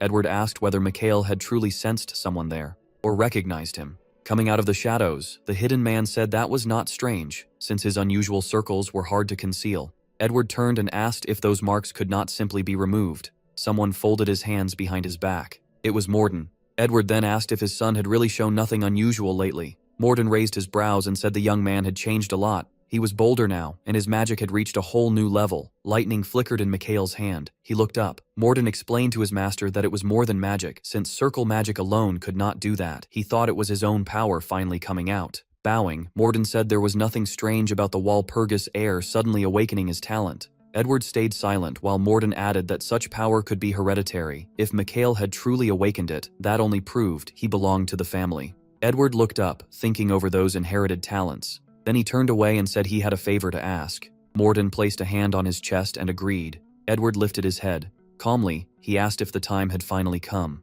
Later, Mikhail stood beside the carriage when someone called to him. Seeing Morden, he asked what he needed. Morden rubbed his chin and said the Marquis had ordered him to go along so his son would not get into trouble. The protagonist raised a brow, acting like that sounded reasonable, but he knew Morden had another reason. Even so, he thanked him. Lion lifted a hand to his mouth and asked why Morden was joining them. Mikhail brushed it off, calling him a sort of nanny. Inwardly, he knew the butler was not the type to spread rumors. Looking ahead, he figured Morden would keep things to himself. Resting a hand on his belt, MC decided it was time to leave. Smiling, he said they were heading to the Pavlov estate. A horse carriage soon arrived there. Mikhail quietly looked out the window. Then he turned when someone said his own estate was no worse. Leaning on his hand, he was surprised the Pavlovs kept their land in such good shape even though the area around it did not seem especially wealthy.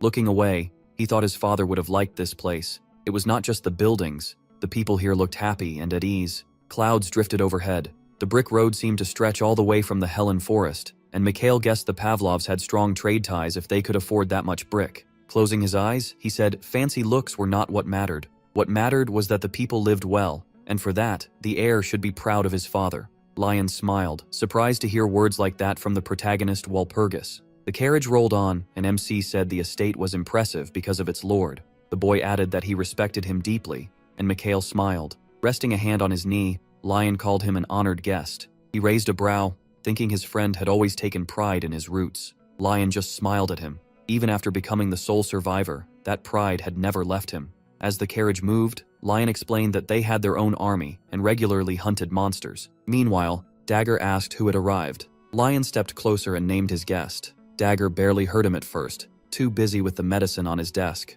Grabbing one bottle, the Count muttered that he would die without his medicine, while Lion pointed out he was taking far too many pills. After setting the bottle down, the head of the family looked a little better. He looked up and told his son to continue. Frowning, Lion repeated that his friend had come to the estate. Dagger, seated at the table, said that was unexpected and suggested preparing a proper welcome at once. Lion replied that the guest was already in the living room. Dagger leaned on his hands. Seeing his father start swallowing pills by the handful again, Lion told him to calm down. The Count looked down, complained this job would kill him, and asked what else he needed to know about the Walpurgis heir waiting in the living room. Lion touched his chin and said he had already mentioned a small problem with the dungeon. Dagger looked up and asked what he meant. A smile spread across Dagger's face. Then he laughed, eyes wide. Picking up a pen, he said he should have done this long ago. The Count said he should just leave it all to his son and step down for the sake of his own sanity. But Lion protested that he could not decide everything by himself. Lion raised a hand and said he had not even finished explaining yet. The Count dipped his pen in ink and told his son to explain everything.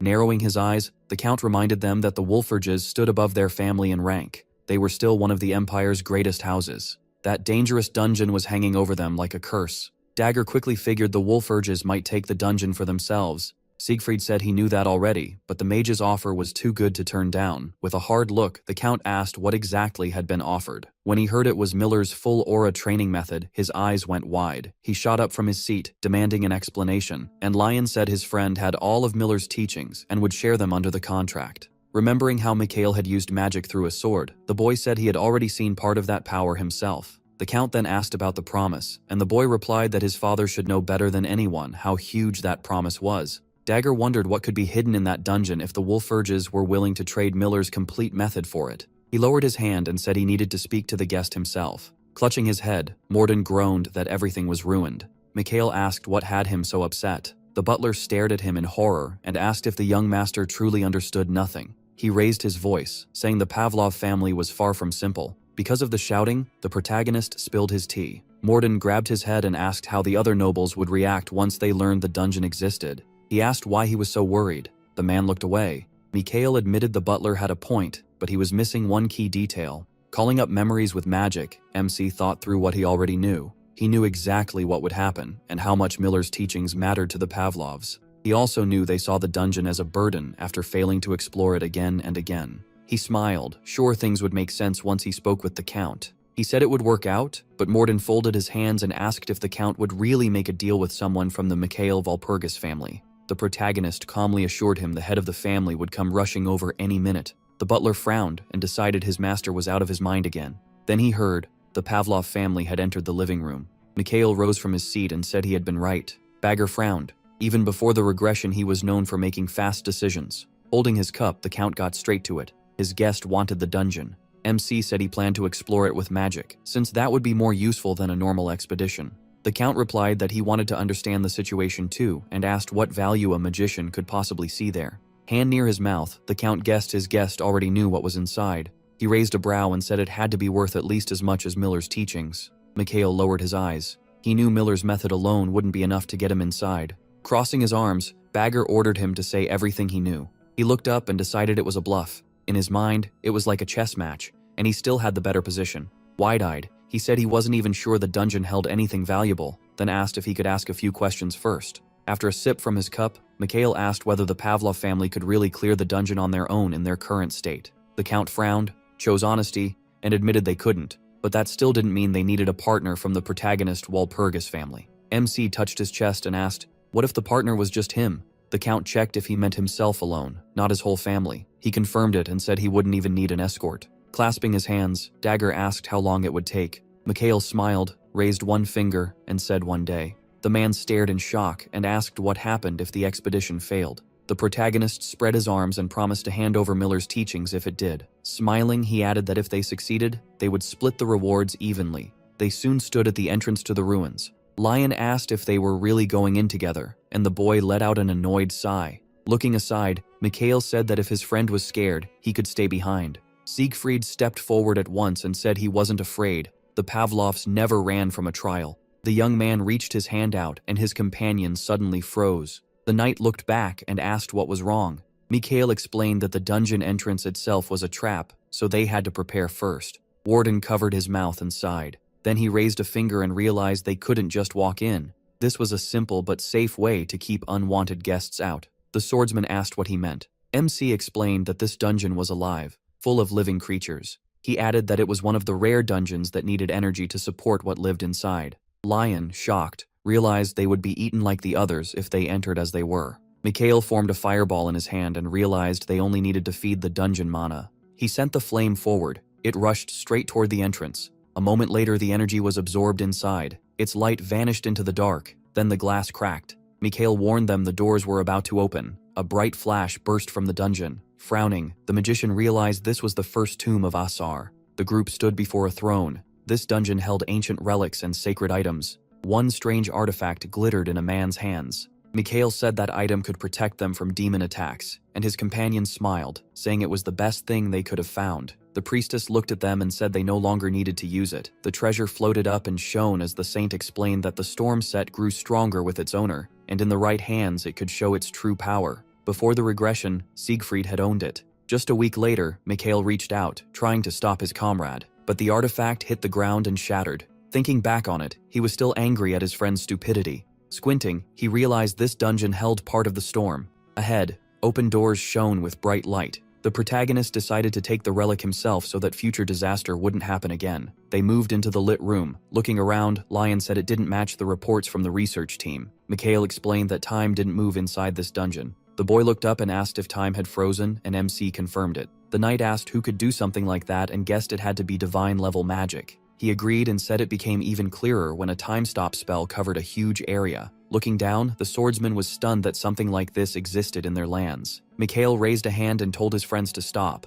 Lion looked ahead and asked what was there. Then his eyes widened. A group of goblins was waiting in the ruins. One sat on the ground gripping a club. The boy frowned and suggested going back to bring soldiers, but the protagonist said regular troops would die in large numbers if they fought here. This was only the first gate. The knight frowned and asked if the three of them were really going to fight. Mikhail, watching the goblins, said they weren't in a normal dungeon, they were in a tomb. With a smile, he added that this place definitely noticed new visitors. Looking back, he said one person had once cleared it alone.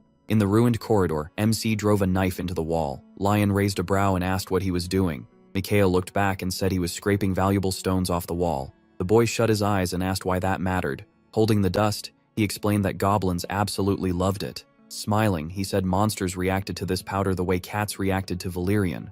Warden and the knight listened closely. Mikhail went on to explain that the powder held not just gem dust, but crystals that caused hallucinations. Squatting down, he said magic could change the powder and spread the effect. Then the goblins, desperate to get it, would bare their blades and kill each other without hesitation. Hallucinogenic bombs lay on the floor. The protagonist grabbed one and hurled it at the enemies. The bombs flew forward. One landed by a goblin's leg. The creature stared at it in confusion. Light began leaking from the ball. An instant later, it burst into a bright glow. Then suddenly, his eyes widened. Lowering his hand, the boy asked if it had really worked. The goblins instantly turned on each other, swinging their weapons wildly. Mikhail watched and thought that made perfect sense for a tomb like this. Knowledge mattered more than raw strength. As the monsters slashed at each other, he knew that understanding their nature and the basics of magic was enough to clear the first gate easily. He stepped forward, sure the attack had worked. Walking past the goblin corpses, the young man declared that they had cleared the first gate. Then, something off to the side caught his eye. A glowing object lay beside a dead goblin's body. The mage reached into his pocket. Inside was a spatial bag. Mikhail was stunned. He'd never seen an artifact this valuable so early in a dungeon. He paused and thought it over. Before his regression, Siegfried would have just charged in and tried to kill every monster. Then a holy light appeared in front of him. A sharp flash lit up the goblin's face. The goblin swung its club. Clutching his head, Mikhail groaned that he'd warned him, then started cursing his teammate out. Lion pointed at the bag and asked what was wrong with it, but Morden told him to ignore that. Once he picked it up, MC confirmed it was a spatial bag that could hold all kinds of things, and he couldn't believe they found one right at the dungeon entrance. He looked around and warned them this wasn't some ordinary item. They probably wouldn't get this lucky again.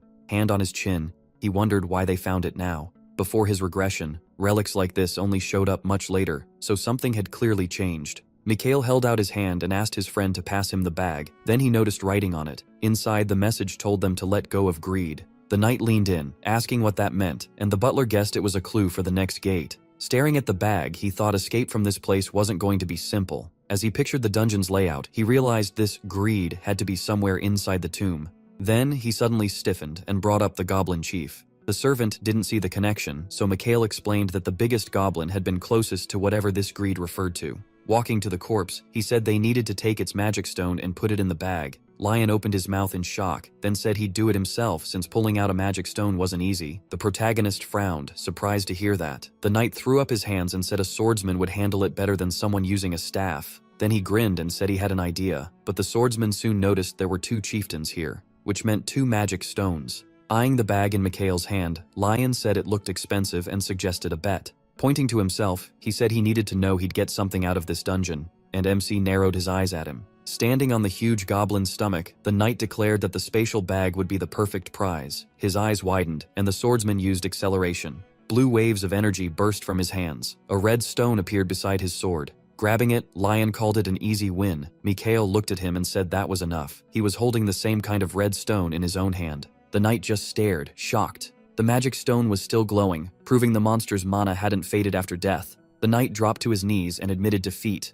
Mikhail tossed his stone into the bag and claimed the win. A surge of energy burst from the bag. Inside was a blue key. A bright wave curled through the air. Then it slammed into the wall, and a glowing door appeared. The group turned toward it. Mikhail touched his chin and thought this place was nothing like the rumors from before his regression. He figured there were still around 4 gates left if this really was an inaccessible space. Smiling, he said they'd found a shortcut. The 3 of them headed up the stairs. Lion frowned. Covering his mouth, he asked who Mikhail really was, because he clearly wasn't like the rest of them. Morden closed his eyes and said most of the rumors about his young master had been true. Lion raised a brow and asked if he was serious. With a smile, the man said yes. The protagonist really had lacked skill, charm, and good judgment before. Lion found that strange, since most people try to hide their past failures. But Mikhail just accepted all of it as part of who he was. The butler lowered his head. He added that his master had changed so much he was almost unrecognizable.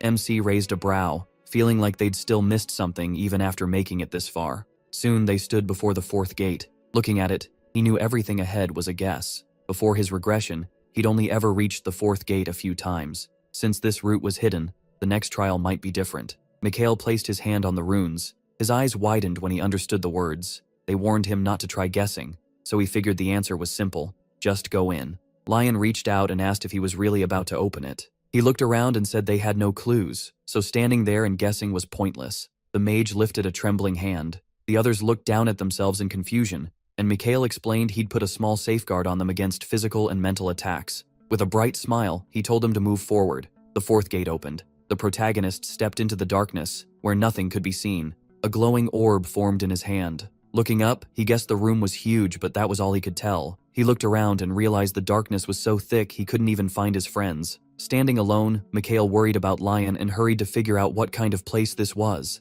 Then bright light flooded the room. Someone called to him, and when he turned, a knight was waiting ahead. The blood-covered swordsman lifted his head and said it had been a long time. Mikhail said nothing. Then he casually rated the Mirage an 8 out of 10 and asked where the real Lion was. Grinning, the fake Lion asked why he was in such a rush and said they should sit down and talk about the past. MC shut his eyes and answered that he couldn't be bothered. The knight stared, confused by that reply. He stepped closer and asked if he was really going to ignore all this. Swords covered the ground all around them. Smiling wide, the warrior said Mikhail was the only one who had escaped that nightmare. Hands on his shoulders, Lion asked if someone who escaped alone even deserved to be saved. The protagonist raised a brow and said that dropped the score by 1 point. Eyes closed, he explained that the real Lion would never say something like that. With a hard stare, Mikhail told the illusion not to drag his friend's name through the dirt. The fake knight broke apart into black dust. The darkness shifted into a forest. Illusion magic was powerful enough to break minds, even the mind of its caster. MC now stood in a pale forest. Someone called his name, and he turned. Morden ran over, saying he'd been searching everywhere, and he quickly asked if he was all right. Scratching the back of his head, the butler said he was fine and guessed Mikhail's protection spell had worked well. Crystals glowed all through the forest. They were mana stones, more than enough to make Count Pavlov rich. Pointing ahead, the servant asked if that was Lion. The boy was on the ground, clutching his head. Cold sweat covered his face. Morden looked at him and asked what they should do. Mikhail smiled and said they should hit him. Lion gasped for air. In his mind, dozens of eyes stared at him, and countless mouths kept saying that he, the new generation swordmaster, would restore his family's honor. He looked up and realized he'd spent his whole life following his father's wishes. He had always pushed himself because his father cared about him. Seeing the worn sword, Lion believed that was the purpose of his life. While black hands reached for him, eyes shut, he wondered why he had even come here. Then Mikhail came over and told him to get up. The knight lifted darkened eyes, and the protagonist looked at him, confused. Thinking of his dead friend, Lion realized that if MC died here, all the dungeon's treasure would be theirs. Telling himself his family's honor mattered most, he stood. Turning toward Mikhail, Lion decided it would be worth it, even if he had to sacrifice his partner. A sword flashed into his hand. With a wide grin, he said he'd do whatever was best for his family. He raised his hand and cast Flash, sending out bright waves of energy. Lion's eyes widened. There were far more than he expected. Purple waves rushed toward him. Holding his sword up, he realized he couldn't beat Mikhail. He already knew his whole training style. Lion hesitated and asked himself if this was really how he wanted to die. The black energy in his eyes faded. He lowered his sword and said he was back to his senses. Mikhail walked past him and told him not to waste time. They needed to keep moving. Watching him go, Lion thought his friend was terrifying. The protagonist kept walking. The group crossed a clearing packed with mana crystals. As they went deeper, MC noticed the fog getting thicker. White waves of energy burst from the darkness. He glanced aside, sure there had to be a reason for this. Then the fog swallowed him, while his friends shouted after him. Mikhail stepped forward. Looking down, he realized this wasn't an illusion. He stopped, knowing he'd reached the right place. Someone sat with their hands folded before him. Ahead stood a grand rotunda, and a man waited at it smiling broadly. The stranger told his guest to come closer. He greeted him, and he calmly asked if he was really the keeper of this place. Her eyes widened, and the girl asked if he was actually scared. As the protagonist went up the steps, he said no. At the table, the woman replied that she did not care. The stranger put a hand to her chest and introduced herself. Asari looked confused when he called her the keeper of the first storm of the ancient deity set, and asked how he knew that. Like this. Mikhail closed his eyes and said it was a long story. Then he added that he also knew about the reward waiting for him, and she confirmed it. She lifted her gaze and said she had already felt her guest arrive. Surprised, the magician denied it and said he was just good at acting. Mikhail narrowed his eyes, told her not to worry, and promised to grant her wish. The keeper said she had not asked him for anything, so he figured he must have imagined it. She frowned. Asari raised a hand and said there was no problem giving it to someone worthy. A green magic circle formed on the table. Energy burst out of it. Then a glowing medallion floated up. Eyes wide, she said she had poured all her power into it. She still had not picked a name, so she decided to use the one her guest came up with. Staring at it, Mikhail asked her to wait a second. He examined the artifact in his hands. The green medallion shone, and he realized it looked completely different from before his regression. Asari said it was a real relic, and she would never trick someone who made it through the fourth gate. Shocked, Mikhail wondered if the pendant was truly real, because in the past, everyone died over a fake. He tightened his fist around the medallion. Tense now, he asked if the same item could be earned by clearing the third gate. Asari said no. The third gate had a potion prepared instead. MC lowered his head and realized he had not found it before because he had not deserved it. Her eyes gleamed as she said that in the wrong hands, it would lose all value.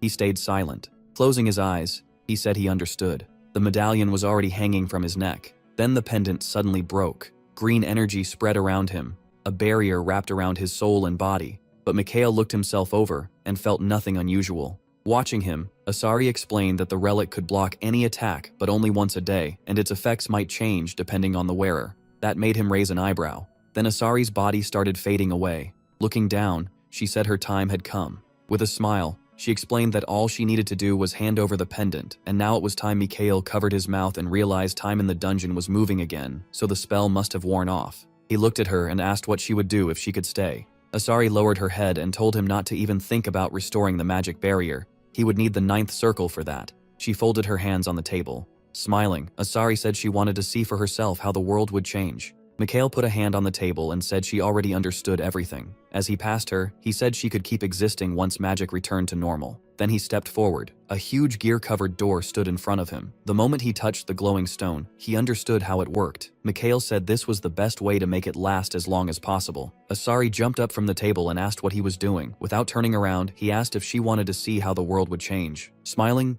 he said he would show her himself. He reached for the button. At once, her body started to glow. Asari's eyes widened as she asked what was happening. Purple crystals appeared. Soon the whole door was covered in mana stones. Looking at it, Mikhail said it was perfect, then turned when he heard her voice. Her hands were shaking. Now much smaller, Asari demanded to know why her beautiful body had become this awful little chunk of meat. The protagonist just raised a brow and said she looked pretty cute. Waving her arms, she shouted that she was a priestess of the ancient gods. He apologized and explained he had to do this to keep time frozen as long as he could. Frowning, Asari asked if he was really a 9th circle mage. Mikhail looked at her and said no. She flew up to him and asked how he stopped time, saying she had never seen anything like it. Her fists clenched. With a grin, he called himself a super talented genius. That only made the keeper narrow her eyes. Floating there, she asked if talent alone could really give someone magic this strong, and he said yes. Dagger crossed his arms. After standing there a while, he noticed a lot of time had passed. Pinching the bridge of his nose, the Count wondered if he should ever have agreed to such a ridiculous deal. Someone called to him, and when he turned, a knight knelt and reported what happened. The knight announced that Mikhail Walpurgis had returned victorious. Dagger stared in shock and asked how that was possible. Crystals were being loaded into a cart. Morden said it was his first time seeing a mana stone that tall and that pure. Smiling, he looked at Mikhail in disbelief that he had cleared a dungeon no one else could even reach. MC smiled back and said they still had a little more suffering ahead. Dagger called it a miracle they pulled it off, but he replied that he would never have offered help if he was not sure he could do it. Looking at him, the Count realized he should not have believed the rumors. Dagger introduced Edward and made it clear he was not ignoring the boy's background. The protagonist raised a hand and reminded him that half would be his, just like they agreed. The Count looked down and muttered that he should have thought harder before accepting. Mikhail said he heard that. Still, MC could tell the Count came out ahead despite his complaints. The dungeon had been a huge burden, and the Pavlov family had spent a fortune sending teams to study it. They had burned through money without making any profit, and the risk of leaving the dungeon unexplored was still high. So when Mikhail held out his hand, he felt like a light in the dark to them. Dagger asked why he was willing to share this, and he looked up. He guessed they meant the aura training method. Dagger said he knew the earlier someone learned it, the better the results, so they needed it fast. The protagonist rested a hand on his belt and said that if he had some free time, they could start training today. A bright smile spread across his face. 4 days passed. At the gate, one guard said Lion had a teacher helping him improve his swordsmanship, and the other was shocked anyone could still teach him more. The first guard looked around and said it was not a knight. His partner asked who else could train a swordsman, then scoffed that it could not be a mage. The first guard said that was exactly who it was. Lion ran forward with purple waves of energy chasing him.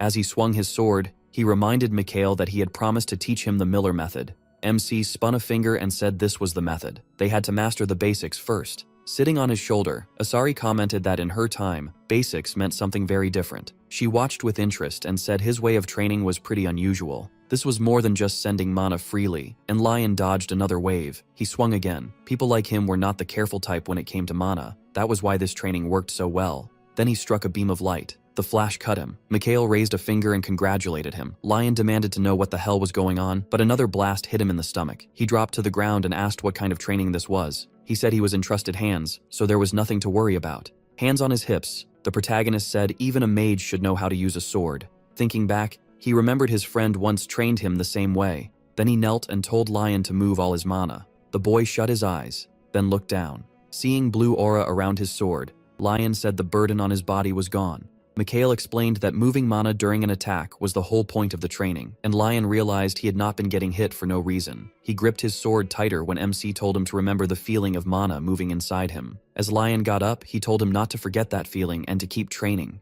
He added that this was the only way to get real results. Lion frowned with determination. Mikhail smiled, thinking he had shown him a shortcut that would speed things up. Looking at him, the magician knew all that was left was to wait for the results. Later, the protagonist stood alone in an empty yard. Asari touched her head and asked why they came somewhere with no people, when no one could see her anyway. MC raised his brows and said this was the only chance he had to be alone with himself. With her hands behind her back, Asari asked if he really wanted to be completely alone, and if she should go too. Mikhail raised a hand and told her she could stay. The medallion at his neck began to glow. A whirl of energy formed in the air, and Asari reminded him the storm relic was more than just a shield. He said he wanted to understand it before facing a real battle. Closing her eyes, Asari offered to show him the right way to use the relic, but Mikhail said her knowledge would not help. She waved her hands, called that ridiculous, and demanded to know who could doubt her skill with storm. He looked up and said she was still young. When it came to artifacts, there were almost endless ways to use them. The girl flinched. Green energy began to spin. Its power wrapped around the protagonist. He shut his eyes and remembered that, before the regression, this artifact had never been his.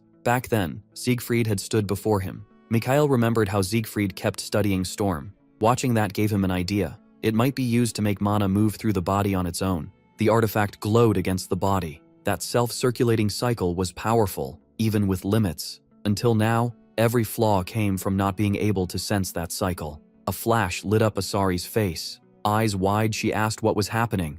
Mikhail kept staring ahead, thinking about what would happen if he used storm that way. A wave of blue energy dropped onto him. Asari shouted that storm could not be used to circulate mana. If he tried, it should burst. Staring at the bright glow, she asked how he did it. Mikhail raised his hands and guided the mana streams. Then he lowered them, thinking about how long he had searched for answers about this artifact. In the past, he had found a book on its basic traits and how it worked with the body. That was when MC realized storm could be controlled. Now he decided to test that idea for real. As the magic circles expanded, chains formed around him.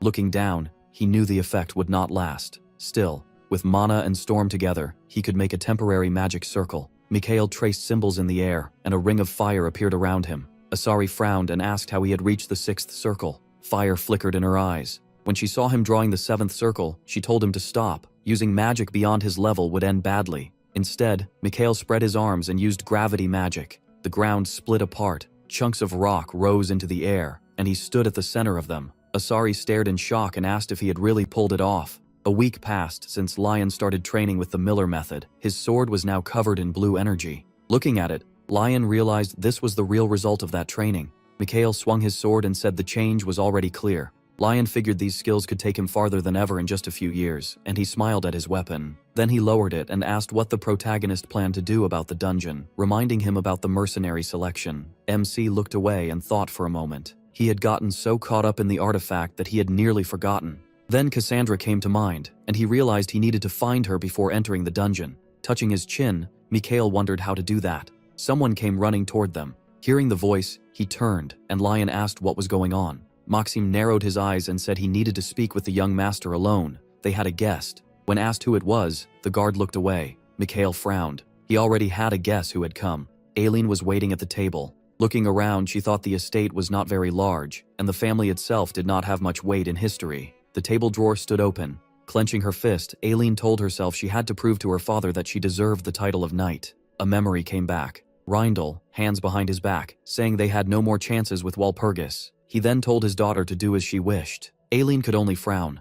She remembered standing beside her father at the window, thinking it was her fault their family honor had been stained. The door opened. Aileen rose from her seat. She steadied herself, thinking her worth would rise once she surpassed the Pavlov heir, the so-called genius swordsman of the next generation. Mikhail lifted a hand and greeted her with a smile. Aileen froze in shock. Bracing herself on the table, she asked what he was doing there. Taking a seat, the protagonist said he was a guest of this house. Then he asked her the same thing. She dropped her gaze, embarrassed. Leaning on one hand, Mikhail said he had no complaints. The broken engagement had been by mutual agreement. He remembered that after the scandal, more truths about the Duke's family had come out. Soon, people at the notice board learned the two families had ended the engagement by mutual consent. So the reason was not Walpurgis's failure, and the Empire reacted with surprise. Mikhail decided that worked perfectly for him, since people had finally stopped talking about him. Aileen stared quietly into her tea, then looked up and asked where Lion was. MC said Lion was washing up, so for now she would be speaking with him. Then he asked what brought her here. Looking down, Aileen said she wanted to learn the sword style of another family. With a small smile, she admitted that probably sounded rude. Mikhail pictured her with a sword and thought she could use more experience, considering what lay ahead. He closed his eyes and decided there was no reason to stop her. Besides, Lion could learn something too. He folded his hands, wondering what would happen if she failed to handle this new training.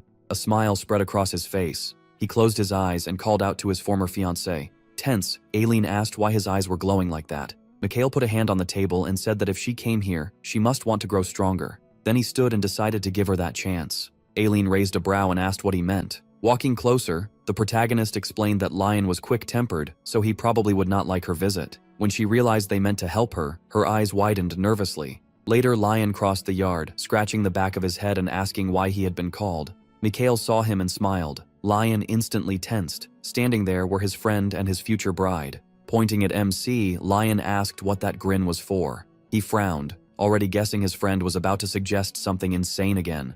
Mikhail squinted and told him not to complain. Finding a teacher like this was hard. Tilting her head, Aileen asked what was going on. Lion pointed at her and demanded to know why they were together. Sweat slid down his cheek. A few hours later, Aileen ran as bright waves of light chased after her. Asari asked if this was really necessary. Grinning, Mikhail said he had not lied. He really had given his friend a chance. Aileen kept running. Blue energy covered Lion's sword, and he knocked away the incoming wave. Aileen's eyes widened when she realized he could block every attack. Then pink energy swept down and slammed her off her feet. On the ground, Aileen realized the gap between her and Lion was still huge. Mikhail said that was not the real issue. The weaker fighter was not the one with fewer skills. It was the one with more flaws in their technique. She looked at him, disappointed. Stretching her legs out, Aileen admitted she had overestimated herself. After brushing herself off, she saw Lion was not tired at all. Aileen pressed her lips tight to hold back tears. Mikhail thought that, even with all her flaws, she clearly had natural talent. Her hands trembled. He put his hands on his waist and decided to explain why he had done all this. When she heard he had partly done it for fun, Aileen looked away and let out a heavy sigh. Holding out his hand, the protagonist thought she could become much better, maybe even surpass him. Training her would definitely be worth it. Standing before her with his hand still out, he knew it would not happen now, but someday. With a wide smile, Mikhail asked if he could introduce her new teacher. He wanted to make his girlfriend stronger. The two of them looked at each other after his offer. Then Aileen suddenly slapped his hand away and refused. Annoyed, she asked if he really thought that was why she came, and how a mage could teach swordsmanship anyway. Mikhail rubbed his hand in silence while she went on, saying he was in no position to judge her skill. Then Lion jumped in and said MC absolutely could be trusted as a teacher. Everything she had just seen was thanks to him. Aileen was stunned. She asked if a mage had really taught him to use aura, because that should be impossible. He calmly said she was right. He could not use aura himself, but he understood how it worked and could guide others. Hearing that, Aileen turned to Lion, and he nodded quickly. After a brief pause, she looked down and admitted that if even Lion backed him up, then he must be telling the truth. Then she bowed and apologized for judging him too quickly. Mikhail blinked and asked why she was being so formal. Still keeping her head lowered, Aileen said it was because he was willing to share his knowledge with her. Looking down at her, the protagonist thought an apology like this didn't seem like her at all. Then he glanced at the top of her head and figured maybe he was wrong. Aileen lifted her head and asked why he was staring. He brushed it off, saying he was just surprised she could be this honest and direct about it. That answer clearly annoyed her. After a moment, she put her hands on her hips and said they should start training already. Mikhail crossed his arms and muttered that she really was full of surprises. Then he held out his hand and asked if she seriously thought he'd teach her for free. Of course he wanted something back. That made Aileen lower her eyes and cover her mouth. Then she looked up and asked if that just meant she'd owe him a favor. MC shut his eyes and firmly said no. She let out a heavy breath and reached into her pocket. From it, she pulled out a purple stone and asked if that would be enough. Mikhail stared at the perfect mana stone, caught off guard. Seeing his reaction, Aileen said she could tell he liked it. Peeking up at him, she explained that the stone could make dungeon runs easier, and she'd planned to use it through Lion to start negotiations. He immediately realized something. If she was offering an item this valuable for negotiations, then the Reindl family already knew about the raids. Lowering his head, he thought that her old man was a lot more dangerous than he looked. After a short pause, he took the stone and said they had a deal. Shake on it. Then he looked away and asked if they knew the Judge of Lawlessness. Lion was stunned. From a distance, he shouted, asking if the protagonist meant the continent's wandering swordmaster. The protagonist said he was exactly right. The Judge of Lawlessness, the Holy Sword of the West, milliwatt air iron. Before MC's regression, that man killed the commander of the 7th Legion, one of the 12 demon commanders. That was the teacher he planned to introduce them to. Hearing that, Aileen lowered her gaze. Then she looked up from under her brows and said that whatever he was planning, there was no way he could actually pull it off. How was he even going to do it? Mikhail waved a hand and told her she'd sleep better the less she knew. He turned to Lion and asked if he remembered what he'd said at the temple. Lion nodded and said they could head there right away. He turned aside and said, "Tomorrow." Then he told Aileen to get ready, because she was coming with them to the capital. Clutching her chest, she asked why she had to go too. The protagonist cut her off, saying that if she wanted to start training sooner, she should stop arguing. He figured Cassandra was probably still there around the time the Judge of Lawlessness appeared. Looking down, Mikhail thought this was the perfect chance to get the two people he needed in one place. Aileen snapped back to attention and tried to protest. Clenching her fists, she demanded to know why they were going to the capital at all. It was too sudden, and he needed to explain himself. MC started to answer, then gave her a sly grin. He said they were going to meet a warrior. Sometime later, Mikhail sat in a chair, staring at the wall. Beside him, Asari smiled and called Aileen a funny girl. She said they seemed about the same age, yet they were completely different. She asked why he couldn't live more like Aileen, and he said he liked things just fine as they were. Then Asari noticed the flawless mana stone on the table and said it was an amazing item. Curious, she asked what he planned to do with it. Mikhail answered, "What else would you do with a magic stone?" He pulled a pouch from his pocket, set it on the table, and said he was going to make his own artifact. Asari let out a breath and said he never stopped surprising her. She asked how he planned to make it and whether he really thought the materials he had were enough. The protagonist looked at her and repeated that he would use the stone the way it was meant to be used. Smiling, he added that he was going to make a staff. Asari thought it over and asked if there was some other way to use the stone. She was worried because even though he could already control a huge amount of mana, that alone shouldn't be enough to make a staff. Not even with 100 years of power. Mikhail smiled and told her not to worry. He already had an idea. Asari flew right up to his face and asked where that confidence came from. MC coldly said it was none of her business. Interested? She asked what he meant by that. He began to explain that he was going to find a branch from the holy tree, he said with a grin. That left Asari staring at him in shock. Then she snapped and yelled, asking how he even knew about that. Mikhail calmly replied that he had his own sources. Reaching toward the mana stone, he added that he wasn't rushing to make the staff yet. Right now, he was just preparing for it. Staring at the stone, he said a mana stone by itself was already a powerful item, and refining one wasn't easy. If the quality was this high, one mistake could turn the whole estate into a pile of ash. That thought made him grin. He knew it wouldn't happen, because he was the one doing the work. Holding his hand over the stone, Mikhail thought back to all the experience he'd gained with this before the regression. Then he started pouring his magic into the mana stone. The stone reacted to his power. Watching closely, Asari asked if he really had to purify every part of the stone. The protagonist didn't answer. He stayed focused, thinking that he could also carve spells into it that would stay active all the time. With that in mind, he pushed in even more power, boosting his mana control and layering in a magic circle. Asari watched in shock and asked how he could use spells only high-level mages were supposed to know. Without looking away from the stone, Mikhail answered that it was talent and hard work. Then he pulled out a blade and said only one step was left. He cut his finger and blood began to spill. It fell one drop at a time. As the blood landed on the mana stone, Mikhail said he had to become one with it. A few seconds later, the stone turned blue and started shaking. Soon after, MC said it was done. The mana stone had become black and perfectly round. Asari leaned in and asked why it was black. It was supposed to have a color, and that color usually showed what kind of magic it held. Wiping the blood from his finger, he calmly said that rule didn't apply to him. Then he explained that he could use every type of magic. Asari stared at him and shouted that it was impossible. Mikhail held the mana stone in one hand and made a small fireball in the other. The stone turned red. Showing it to Asari, he explained that he could change its color like that. Then he brought the stone closer and noted that he'd used less mana than before, but the result felt even better. His eyes lit up, and he said they needed to try it again. Looking out the window, he said he wanted to test his limit. It was night. By morning, the sun had started to rise. Outside, the butler, Mikhail, and Lion stood together as Lion asked if he'd already heard the news. An orc settlement at the foot of the mountains had been wiped out last night. With his head lowered, the protagonist answered flatly, yes. Lion scratched behind his head and said that sure, it was good so many monsters were gone. But his father had been trying all morning to figure out how it happened. Still looking down, Mikhail quietly said, who knows what happened there? Lion frowned and said that was a suspicious answer, like MC already knew. Then it suddenly hit him. Lion grabbed him by the jacket. In disbelief, he asked if the protagonist had really done it. MC answered with a wicked grin. He asked if Lion had taken care of the orcs. An awkward silence followed before Lion asked if he was seriously saying that. Meanwhile, in the holy church, the monarch's leg stuck out from under his cloak. An old man approached from behind and started talking about the prophecy. He said he'd done what he was told. The monarch asked if it had gone well. Narun nodded and said no one really listened.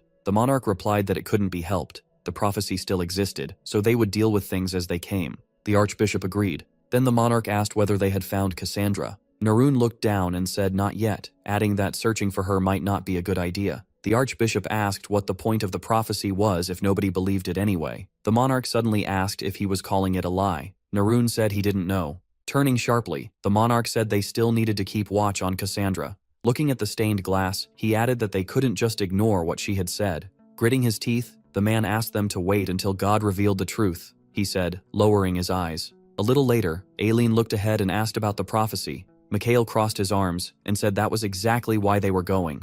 The girl protested, asking how a prophecy could count as reliable when it was hard to believe even if it was real. The protagonist looked at her and thought her doubt made sense. Nothing at all pointed to a coming disaster. He knew warriors were not highly respected right now, and people seemed to think defeating demons should be their job by default. With a smile, he said this could also help them get closer to the church. Aileen looked confused and asked why. A moment later, she seemed to get it and brought up that judge of lawlessness. Mikhail told her he already knew what to do, so she didn't need to worry. Looking up, he added that once they reached the capital, they could handle everything. Then he frowned. Only Cassandra was left to deal with. He turned to Morden and asked if he had learned anything about that request. The butler nodded. He had asked around the temple about Cassandra and the prophecy, but even they didn't know where she was. The boy asked if not even the Holy Church knew, and Morden said that seemed to be the case. He was about to say more when the boy suddenly looked to the side with interest. Morden lowered his gaze and added that she had been seen near the border with a knight. Mikhail looked at him, confused, and asked what it said. The girl stood there in a cloak, staring ahead. Then she turned and said she would wait. After hearing that, the protagonist held out his hand and used teleportation. His magic wrapped around all three of them, and in a flash, they were somewhere else. Lion let out a long breath after the jump. Wiping his mouth, he groaned that he hated magic. He raised a fist and shouted, asking why he had teleported them without warning. He flatly said it saved time. Then he pointed toward the city and told him to look. They had arrived in the capital. Lion looked around and said it was amazing here, way beyond their village. Aileen told him to stop talking nonsense. It was fancy, sure, but luxury wasn't the same as beauty. Mikhail rested a hand on his hip and said she might be right. Still grumbling, Lion called them dirty bourgeois. The main character stepped forward. At the same time, he lifted his head. Spotting the capital's flag above, he thought the whole place felt different. He closed his eyes for a second and said they should head straight to the temple, but Asari suddenly stopped him, pointed aside and told him to look. Mikhail saw a man dragging a cloaked girl into a narrow alley. Without a trace of fear, the girl warned that if he didn't let her go, he'd be in serious trouble. Death was already behind him. The protagonist stared at her, wondering who she was. He could see her face under the hood, and it looked familiar. Something about her was off, and it gave him a bad feeling. Could it be? He blurted out, then rushed in to help. The man flew into a rage and swung his sword. He shouted as he tried to strike the girl. Mikhail threw out a hand to cast a shield, but a knight suddenly appeared in front of the girl and slammed into the barrier. The knight's face was hidden by a helmet. The attacker dropped to the ground and fearfully asked what the knight was doing. Coming up behind the knight, the protagonist demanded to know who would pull a sword in the middle of the capital. Was he insane? He glared at the armored man and said he shouldn't make a scene. Anger flashing in his eyes, he ordered him to put the weapon away. The girl stepped up from behind and asked Sir Aaron to lower his sword. Then she folded her arms. Without revealing her face, she greeted Mikhail and the others. Realizing who she was, the protagonist walked up and said, "What a surprise." Cassandra answered that at least they had met. "It happened," the protagonist murmured, unable to look away from her. Cassandra only looked back in silence. Had she really foreseen this? He wondered. While he thought, Lion put a hand on his shoulder and suggested finding somewhere quieter. He pointed behind them and said too many people were staring. The protagonist turned, agreed, and said they needed another place. Meanwhile, the attacker started slipping back into the crowd. Mikhail noticed and used a numbing spell. The man instantly began shaking, unable to move. The protagonist searched his pockets, and the man angrily asked what he was doing. MC pulled out a bag and told him he should be glad to be alive. He was just returning what had been stolen. The man cried out that it was his. Holding up a cross, the guy asked how long he'd been pretending to be a priest. Then he put a hand on the man's shoulder and called him Mr. Pickpocket. With a wild look, he told him to let his rats know Walpurgis was looking for them, so he'd better run. When the man tried to mention Walpurgis, the protagonist clamped a hand over his mouth, then raised a finger to tell him to stay quiet. Mikhail handed the bag back to the girl, and she thanked him. She looked down as she checked it. Then she asked if there was any point in her imagining things. When Aaron suddenly got upset, Cassandra said it was fine. They had seen everything. Lion crossed his arms and asked what was going on, and Aileen admitted she didn't get it either. Behind them, Morden quietly whispered, "Prophet." The boys stared in shock when they heard that. "That's right," the girl said, adjusting her hood. Then she pulled it off and revealed that she was Cassandra. Not long after, the rat was sitting in a dungeon. She jumped into the water and swam ahead. A bald man knelt there while the leader asked what happened. In a cold voice, he asked if Walpurgis was looking for him. Smiling, he said he had heard the protagonist was nothing special. The man instantly broke down, screaming apologies. He said Mikhail had robbed him, and it was all because of him. The leader's expression changed. If the rumors were true, then how had he managed to cross that man? He suddenly stretched out his hand and sentenced him to death. At once, poisonous roots started eating through the man's body. The victim remembered grabbing Cassandra's cloak and her warning that if he didn't let go, death was already behind him. Fear filled his face. Then he screamed as pain tore through him. After a while, the leader looked at the skull and said that was one less idiot. He told his servants to move. They still had plenty to do. Frowning, he looked away and asked what that bastard was planning. He got up and started walking. Then he heard something odd from the side and turned sharply. He recalled they had him, then suddenly noticed a masked knight standing before him. Ariram swung her sword and asked what they were going to do. The fat man laughed and said he had almost forgotten the greatest swordmaster was right in front of him. Ariram thrust her blade toward him and ordered him to talk before she killed him. The fat man stiffened and hissed that if she did that, how would she ever find what she wanted? He told her to calm down and handle his problem first. Ariram kept her sword aimed at him and listened. What did she want that badly? The man wondered. At that, the swordmaster turned away and asked what it was this time. He answered that Mikhail Walpurgis had decided to interfere. And? Ariram asked. With a smirk, the fat man rested his head on his hand and quietly said he simply didn't like it. Meanwhile, the protagonist and the others reached another place. Cassandra raised her hands and said she'd been waiting for him. She wanted to talk. Talk? Mikhail repeated softly from a short distance away. Cassandra glanced at his group and said this wasn't for other ears. Lion shut his eyes and said they would head to the temple then. Aileen looked at him and coldly said she was going too. Before she left, the protagonist put a hand on her shoulder and told her to wait. Leaning closer, he said that if they ended up in danger, she had to remember one thing. He whispered in her ear, "Carry him on." After that, the others left for the temple with the butler. Mikhail waved them off. As soon as they were gone, he turned to Cassandra and asked what she wanted to discuss. Looking at him with clear nerves, she said she had one question. Clenching her fist, she asked him to answer honestly. Her eyes were full of fear and hope. Then she suddenly asked if he had received the prophecy. As soon as she said it, her expression changed and she drifted into thought. Since childhood, she had been able to see the future. They appeared on their own, friends dying, a carriage disaster she tried to stop, and the ending never changed. The more she tried to fix the future or stop someone's death, the more she wanted to curl up in a corner and never see anything again. She cried without stopping. That terror only grew because nothing could be changed, and the vision of demons destroying the world filled her with that same awful fear. She begged her father to believe her, watched people pass by, and realized no one took her prophecy seriously. She had carried that burden alone all this time, unable to share it, and it was heavier than anyone knew. She lowered her eyes, feeling like she wanted to give up. Those old visions had faded, but new ones took their place, and in those new visions, she saw him. Cassandra pressed her lips together. He was her last hope.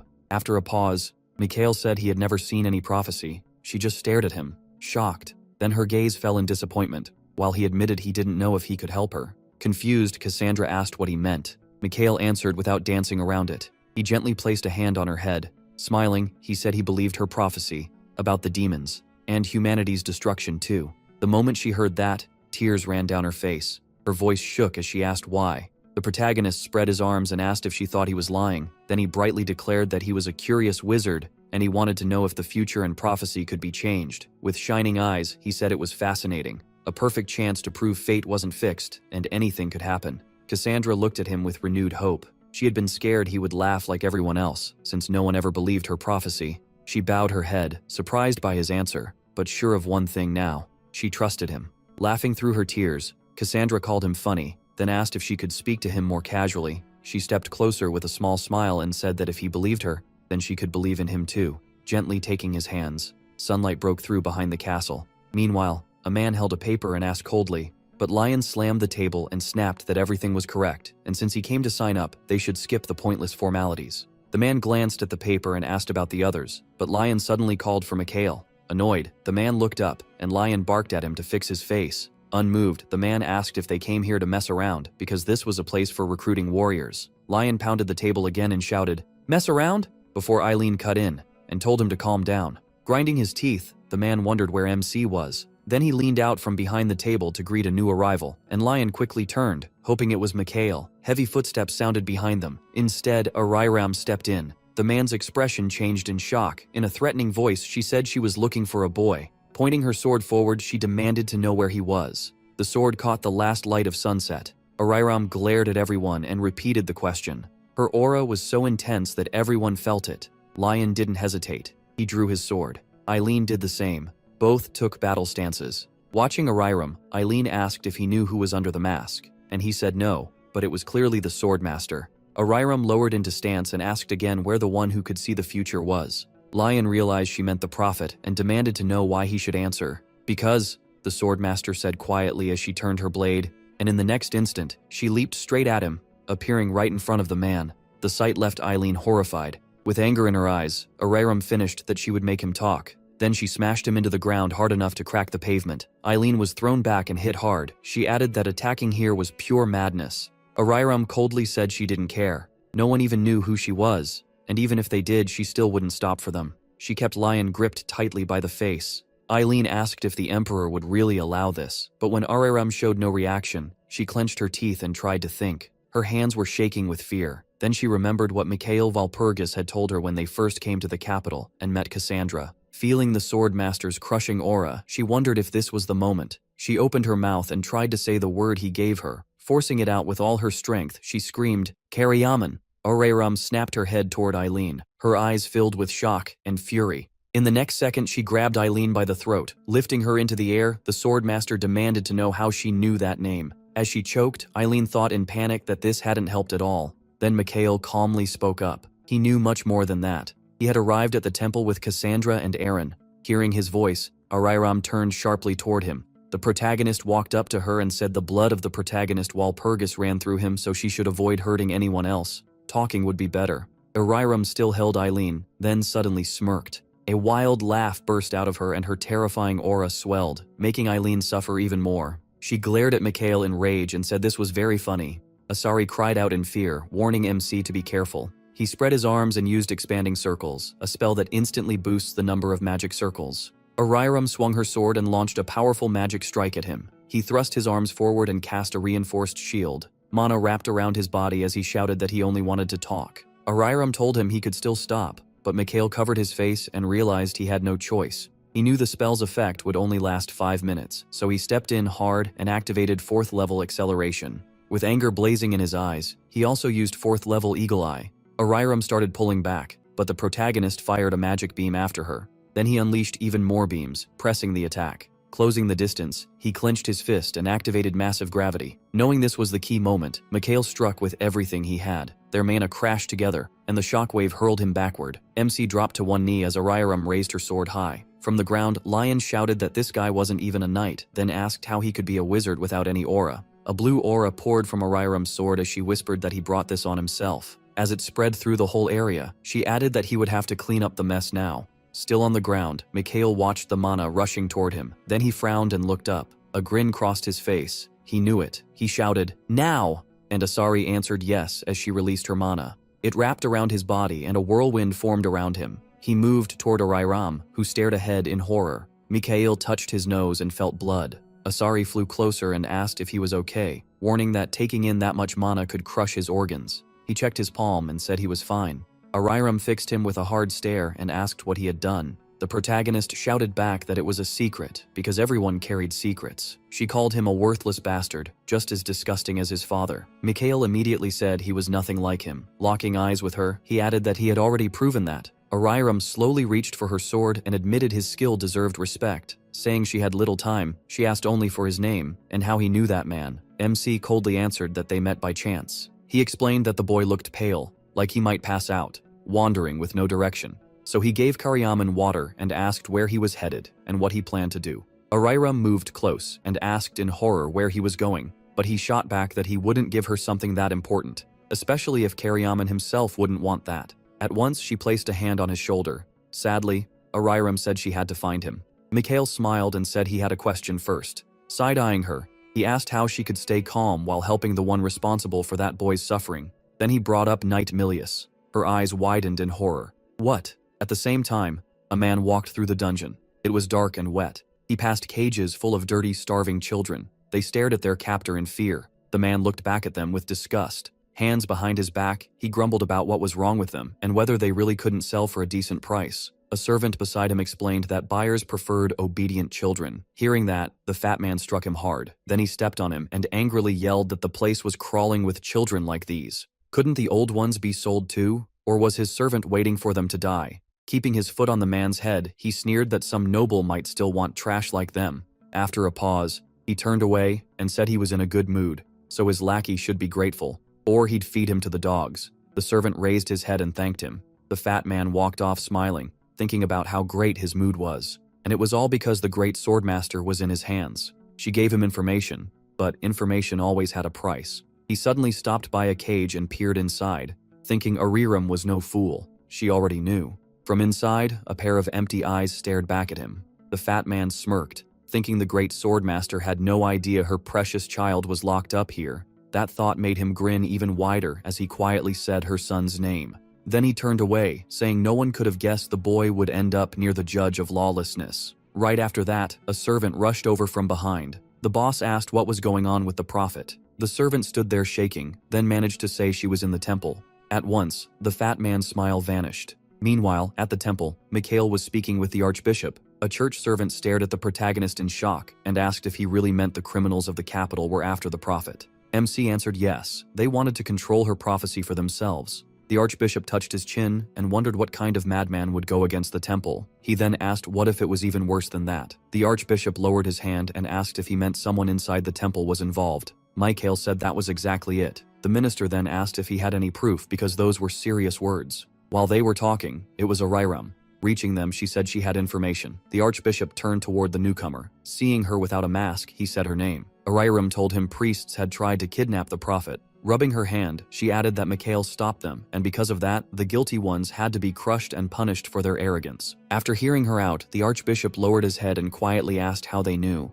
Ariram said she had helped a filthy rat who led the kidnapping. The archbishop asked if she was certain. Ariram looked away. After a brief silence, she said that bastard was behind all the dark crimes here, the master of shadows. The archbishop jerked his head up in shock. Shadows? Ariram lowered her hands and said he was one of the few high priests here, so he should know exactly what she meant. Through clenched teeth, the archbishop called him the Ugly Lord. Mikhail looked at him and said he was one of the 12 monsters serving the demon god. He added that the Ugly Lord was hiding in the capital's dungeons. The archbishop dropped to the floor and cried out that it was impossible. Still in disbelief, he asked if they were sure. Looking at them, he asked if the demon god's followers really existed, because if that was true, everything was far worse than he thought. Mikhail told him to think about it. Leaning in, he said the prophet had warned many times about a demon invasion. So was the archbishop really saying it couldn't happen? The archbishop's face changed, and he tried to argue. The protagonist could tell the priest had no real answer. If he denied it, he'd be going against the temple's own will. Mikhail knew even demon remains believed to be extinct were still kept in the capital's lands.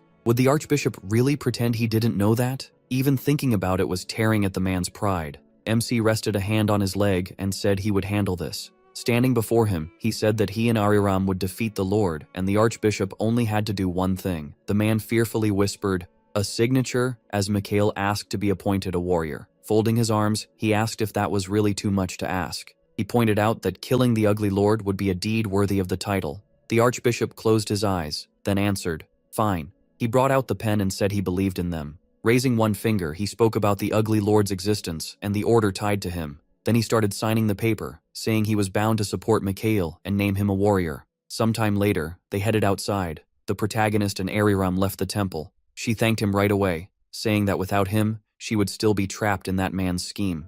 Then she said that if he had spoken that name to Duchess Reindel, it meant he knew the truth. Mikhail let out a breath and said he had already told her everything he knew. He explained that the lord had been captured and almost turned into a slave for nobles. Standing behind him, Ariram quickly asked if she could find him. MC turned and asked what she would do if the answer was yes. She said she didn't want pointless bloodshed. As she drew her sword, she added that was especially true when it involved this child. Then she drove the blade into the ground. Ariram dropped to one knee and asked if she could find him and restore her honor. Looking up at Mikhail, she said that in return, she would offer him her sword. He stared at her coldly, and then she made a promise. She had lost her husband, murdered brutally by a tramp. Even though she got revenge, the hatred never faded once she truly understood he was gone forever.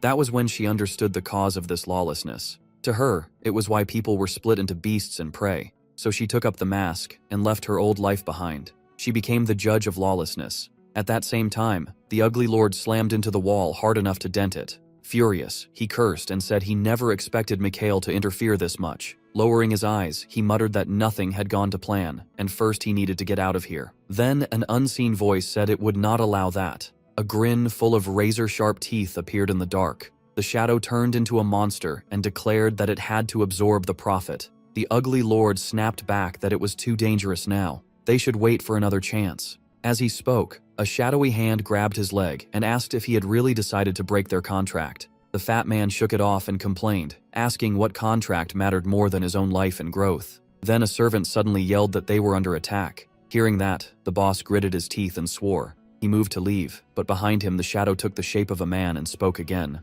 After a brief pause, the monster screamed that it would eat him and lunged. Shadow chains wrapped around the boss and dragged him away. A few seconds later, a terrible scream echoed through the dungeon. At the same time, his servants tried to flee in terror, but Ariram cut them down one after another. Once she was done outside, she sheathed her sword. Wyan and Eileen ran up behind her. Wyan laughed awkwardly and said the swordmaster was incredible. Eileen looked at Ariram with envy and thought she wanted to learn to use a sword like that too. Not far away, Mikhail was watching. Asari sat on his shoulder, saying Ariram's skills were amazing. The protagonist watched her and said they were in the capital. Once a blade is drawn, rumors spread fast. He folded his arms and added that the rats wouldn't keep them waiting long.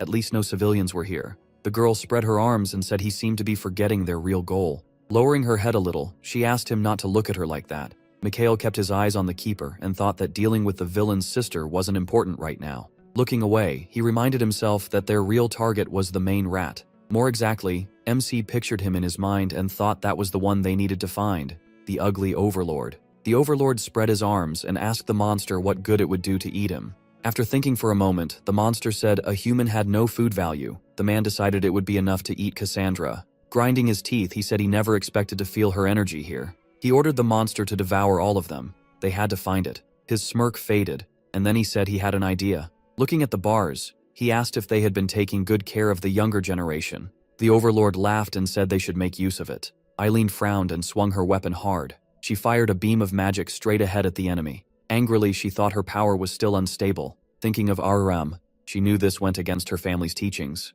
but there was no other choice. Her sword burst into flame and she kept going. With a fierce look, she stared ahead. Then she pushed her mana to the limit and attacked again. In the end, her sword cracked and blood spilled from her mouth. Eileen wiped it away and realized she was too tense, and her sword couldn't handle that monstrous aura. Ariram came up behind her and said she was doing well. She added that Lion was a strong swordsman, and it was clear Eileen had studied many styles. Then she looked at the stunned girl and said Eileen was different. Eileen quickly bowed, begged her not to doubt her, and asked Ariram to become her teacher. Ariram looked at her and said, "Excellent." She told her to follow. Training would start right now. Eileen stared at her back, about to cry out about the fight. Ariram turned back and told her not to worry. Mikhail could handle it on his own. He carefully placed a hand on the floor. Asari nervously asked if coming here instead of Ariram had been a bad idea. The protagonist got back up and told her it was fine. Then he stared ahead in confusion. Standing by the cell bars, he asked what the Lord was planning. He couldn't understand why the man was here with children if he had no use for eating them.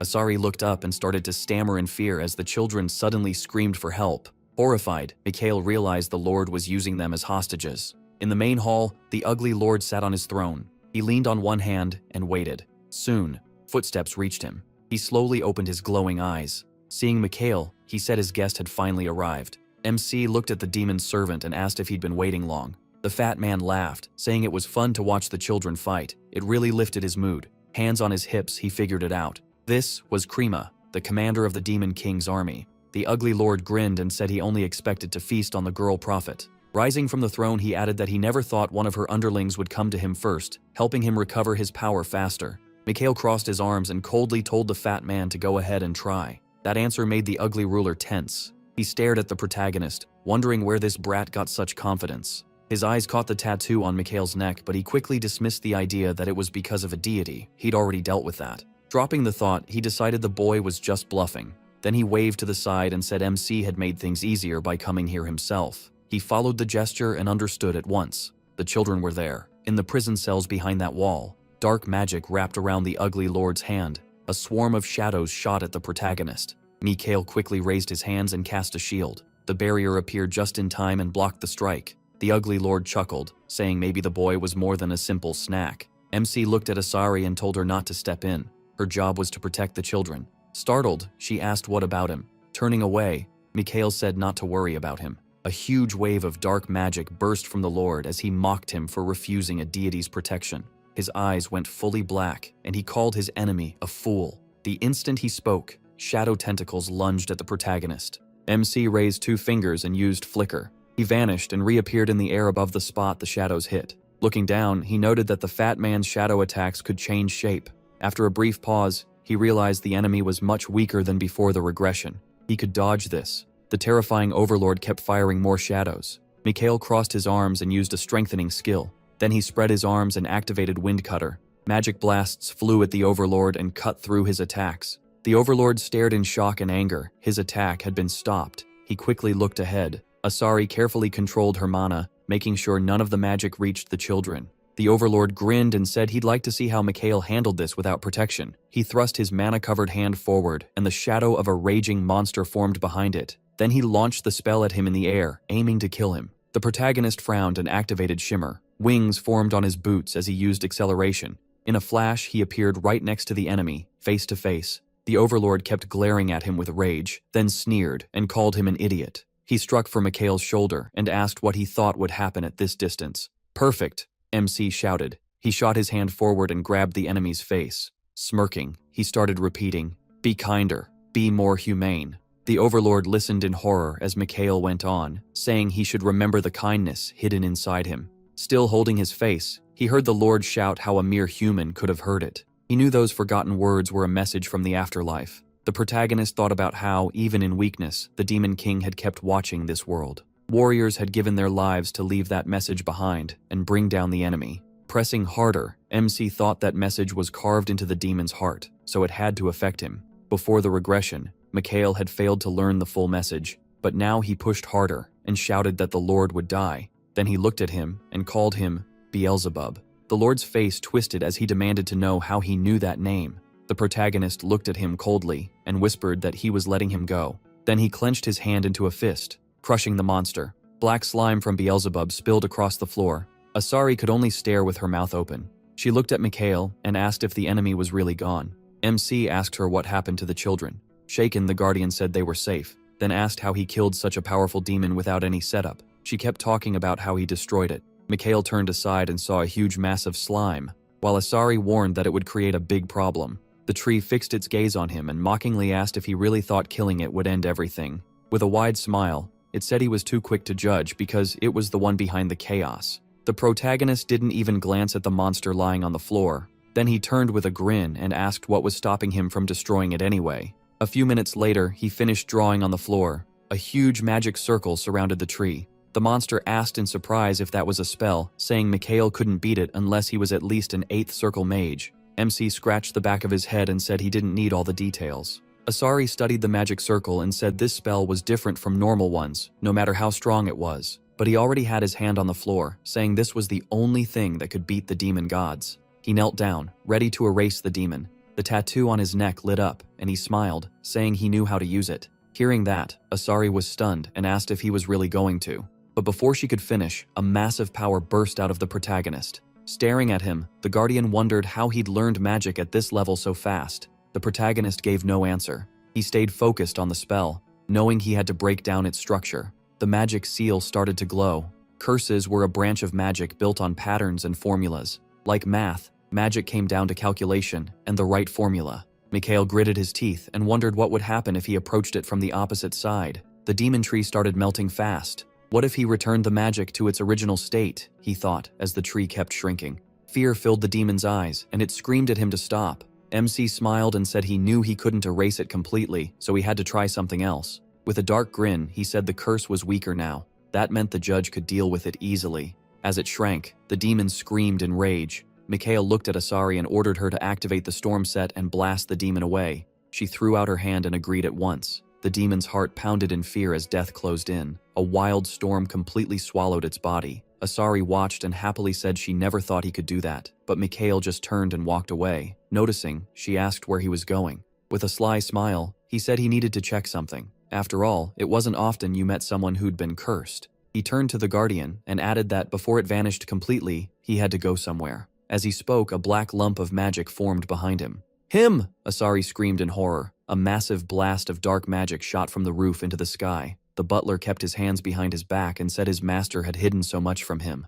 Arayaram stood behind him and asked what they had done to him. The old man kept watching the pillar of dark energy and quietly asked what kind of question that was. Without looking away, he asked if she thought he was equal to the great master. The girl stepped closer and said the boy claimed he knew what to do. The butler replied that he'd only heard that from the master. Then Arayaram asked if Mikhail knew something about him. The old man closed his eyes and quietly said that was a good question. Morden held out his hand and said they could talk later. After they handled this problem, she could help him with her. Arayaram eyed the mass of mana with clear suspicion. She pointed her sword at it and said it brought back old memories. The black mass of mana shot upward. A moment later, pressure from the surrounding mana made it burst into bright flames. Then the energy scattered and faded until nothing was left. By the next day, the Archbishop grabbed Mikhail's hands and praised him for what he'd done. The protagonist could tell he was feeling better, and with a smile, admitted he never expected things to end this well. Looking down, he thought about Beelzebub being gone. At last, the capital had peaceful days again. Still, he knew one victory wasn't enough to change how people saw demons. Then he looked at the Archbishop and asked if he still remembered their promise. The Archbishop held out a hand and said of course, he'd back whatever Mikhail chose. But first, they had picked someone to replace the main warrior. Even though he supported MC, he still wanted proof of that person's skill. He looked away, already knowing who it was. There was no way he wouldn't. He remembered Siegfried calling him an idiot. While heading down the stairs, Mikhail suddenly heard someone thanking him. He turned, saw Aileen, and asked why she was thanking him out of nowhere. She looked down and explained that since he planned to leave the capital right away, he was now looking for someone else. The protagonist told her she could just come with him if she still saw him as her teacher, but Aileen hesitated and said she wanted to go back. She glanced at her shaking legs, then faced him. Her ears turned red as she asked him to forgive her. Aileen said that if they had no past together, she could understand his distance, but now she didn't know how to finish that thought. She only hoped he would accept her apology and let things get better between them. Mikhail broke into a wide smile. Aileen narrowed her eyes and asked if she'd said something funny, but he quickly said no. He told her they weren't tied together by feelings. Folding his arms, MC simply told her to do what she thought was right. Aileen listened, then gave him a gentle smile. With one hand on her hip, she said this was only the start of her path. Pointing forward, she added that she wanted to keep growing as a swordsman. Sometime later, Arayaram came down the stairs and asked if Mikhail was done talking with his student. He answered coldly that since she wanted to leave, she needed to keep the promise she made him. Right away, he asked where her son was. Back at the temple, the Archbishop and the monarch were talking. The monarch asked in shock if there really had been an ugly ruler in the capital. Slapping his face, he cursed and said that if that monster had fully shown itself, it would have caused a disaster. The Archbishop let out a heavy breath, then quietly said, everyone would have died. The monarch stared at him, stunned and confused. Naran explained that people believed the great demon could have erased everything in less than a day. He added that, according to Archbishop Ali, all of this was the work of one person. Then he handed over a letter, saying it proved it. After reading it, the monarch said Walpurgis had stopped hell on earth by killing the ugly lord. And it wasn't just the bishop saying so. The judge of lawlessness and Cassandra confirmed it too. Even then, the monarch said it was hard to believe. But if it was all true, after a short pause, he asked if Walpurgis was a warrior. Elsewhere, Mikhail looked down and said Karyaman clearly hadn't liked his offer, so he chose the exact opposite path. Arayaram stood nearby, listening in silence. He said he didn't think the boy wanted revenge. Instead, he chose to join the defenders. Then he asked how a little boy like that could ever escape a monster like this. The answer was simple. He joined someone even stronger than that rat, the Condor mercenaries. That left Arayaram visibly shocked. She looked up and asked if he had really gone with the Defenders of Freedom. The Condors were founded to fight for freedom itself. Joining them took a huge amount of effort, and every member was exceptional. On top of that, both the Empire and the Four Kingdoms recognized them, something no other mercenary group could claim. Mikhail said he wanted to join them too, though as a knight, Arayaram likely already knew all that. He added that when she became a Condor, she threw away her old name and took a new one, which meant Karyaman would be even harder to track down. Still, the protagonist calmly said that if they found the mercenaries, they'd find her son. Arayaram lowered her head, discouraged. Then she quietly asked if she really should do this. Mikhail was taken aback. She had spent so long searching for him. Arayaram looked up and said the time when her son needed her was already gone. Staring ahead, she said he had chosen his own road, and someone like her probably wasn't wanted in it. MC silently watched the grieving mother. Arayaram reached out and said it hurt that she had failed to be a real mother to him. She lowered her eyes, unsure whether she should keep searching. Mikhail immediately placed his hand over hers. He told her to calm down. They should meet him and talk first. If she told him everything honestly, then he could decide what to do next. Even if her son rejected her, she would still be his mother, and that would never change. Then he pulled his hand back as he placed a small bottle in hers. Mikhail said the medicine might help, so she should use it when the chance came. Arayaram clenched the bottle and said he was right. She couldn't give up that easily. She looked up and thanked him. Moving on, she called out that if she ever got the chance, she would repay him.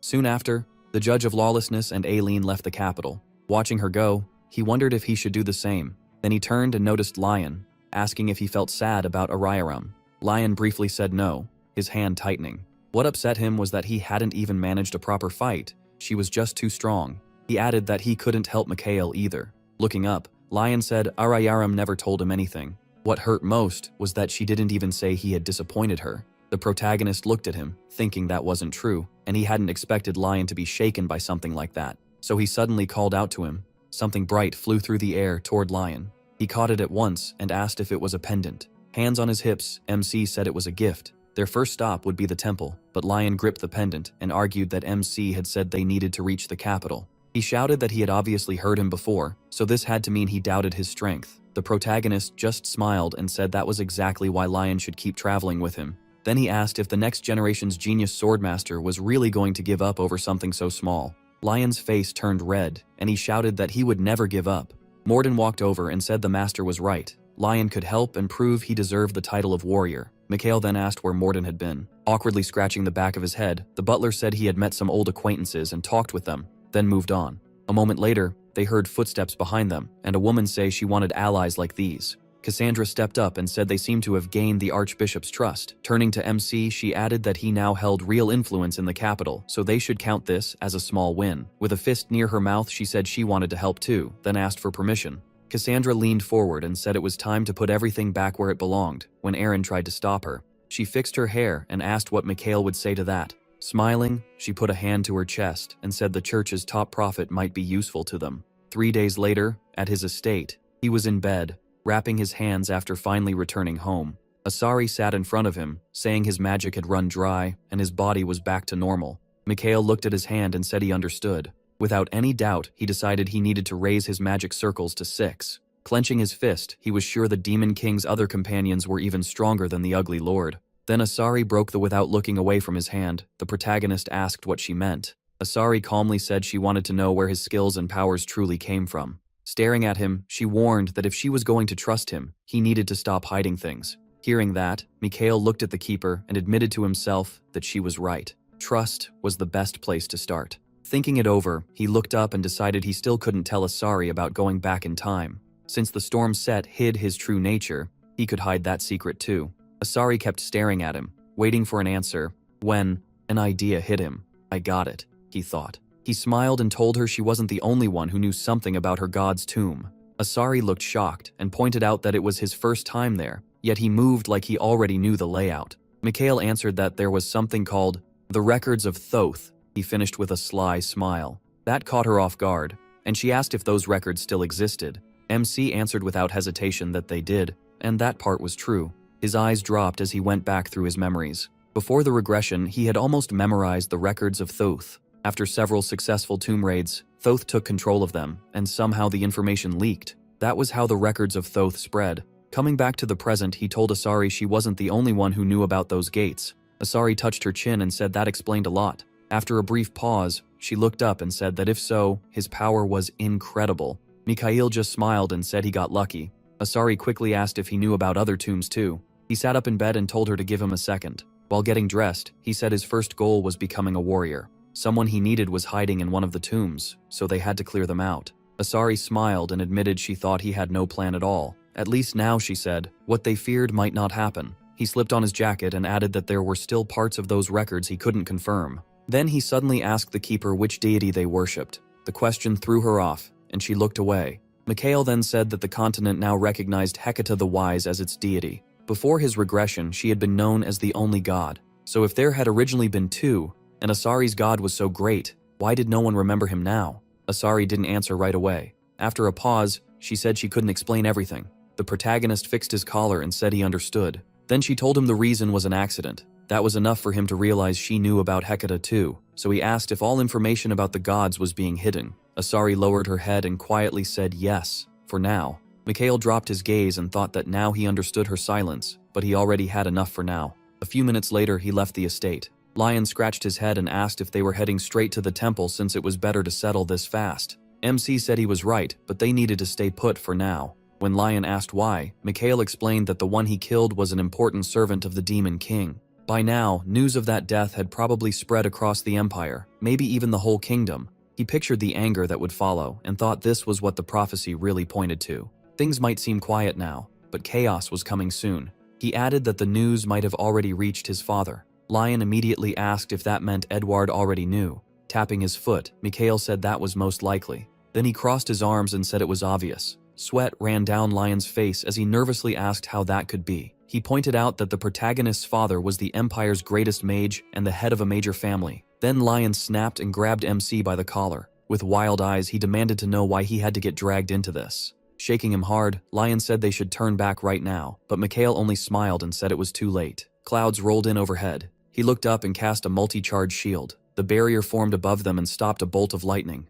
Lion stared up in fear and asked what that was. Keeping his hand raised, Mikhail smiled and said it was a greeting from his dad. He looked toward the fog and added that Edward was already here. Edward flipped his son off and started cursing at him. Meanwhile, the archbishop took a sip of tea, set the cup down, and asked if they really thought he had nothing better to do than meddle in the warrior selection. Still, he said they couldn't ignore the threat of the Demon King's invasion. Mikhail's image suddenly flashed through his mind as he stood by the window. A nasty grin spread across his face. If not that boy, he asked, then who else could become the hero? The office door flew open and startled him. His assistant rushed in and the archbishop sharply asked if the demons had attacked already. No, the man shouted. He yelled that Edward, horror in his eyes, had cast magic on Mikhail. Edward thrust his hands forward and sent mana at his son. The archbishop frowned, confused, and asked what was going on. The protagonist darted away from the incoming lightning. He knew this electric magic used massive voltage, but Edward wasn't aiming to kill him, just striking close by. Looking back with a grin, Mikhail thought that was exactly what he'd expect. Why master magic just to use it for something this pointless? Then he shouted back that he sent his respects.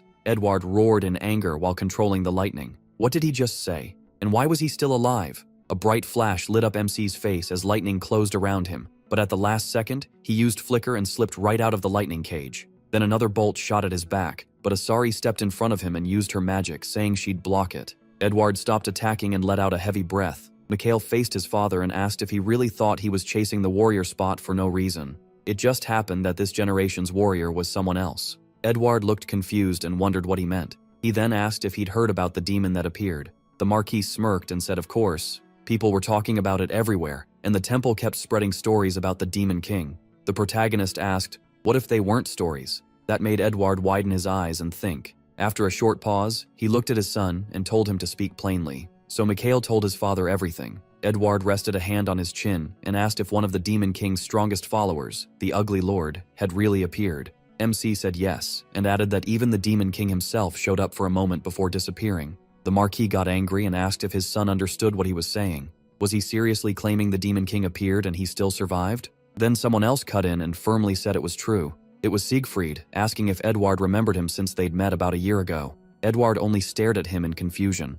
After a moment, he looked back at his son and asked who Mikhail meant by this generation's warrior. The archbishop pointed at him and said it was the one standing right in front of him. That answer left Edward speechless. A moment later, he coldly said all he saw was his foolish son. Then he looked closer and noticed the mark on Mikhail's neck. He said that thinking back, his son had seemed different since that day. The protagonist smiled and asked if he'd finally noticed. Edward said nothing, vanished at once. The archbishop quietly muttered at how sudden that was, and MC said his father would be back soon. Right after that, Edward reappeared in front of them. He crossed his arms and said he'd checked the mana in the capital. It was definitely energy that could have come from a powerful demon. After saying that, he lowered his head and quietly repeated, "Warrior." Something like this had never happened in the Walpurgis family. Mikhail closed his eyes and thought that reaction made sense. The Walpurgis family had never cared about religion. Then he told his father that being a warrior was more than a title. It meant being the person meant to save humanity. If the prophecy came true, only a warrior could stop that disaster. As he said it, he thought his father would surely change his mind.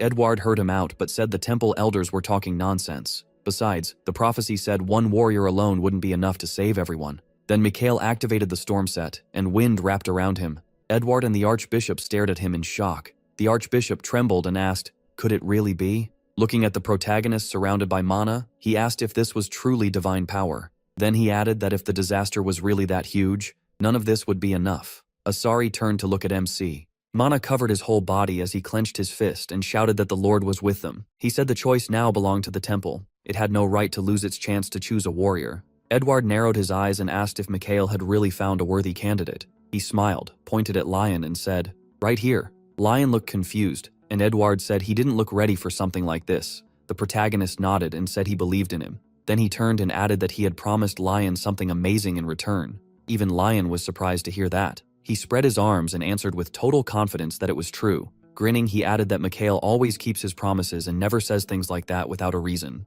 Then he looked at Edward and said, "A father should understand that better than anyone." Those words hit Edward hard, and he remembered MC asking him to trust him because he would keep Nostra under control. He asked why his father never trusted him. Edward lowered his eyes for a moment, then looked at the archbishop. He asked if his son could really do this even though he was not part of the temple. The archbishop stood up from his knees. Facing Edward, he said with certainty that he was ready to swear it before God. After thinking it over, Edward said there was no reason left to doubt. He turned at once and told Mikhail to do what he had chosen. As he walked away, he added that he would not stop him. The protagonist watched him leave with a smile. Edward only said he would wait and see how it turned out. Lion came into the room and called for Mikhail. He yelled out, asking if he was finally going to get his reward. MC slowly turned to him and thought that, one way or another, whenever promises were involved, Lion became painfully annoying. He pointed at the bed and told Lion to lie down first. Lion quickly did as told, not caring much. He asked why, but Mikhail moved a magic finger over him and told him to sleep.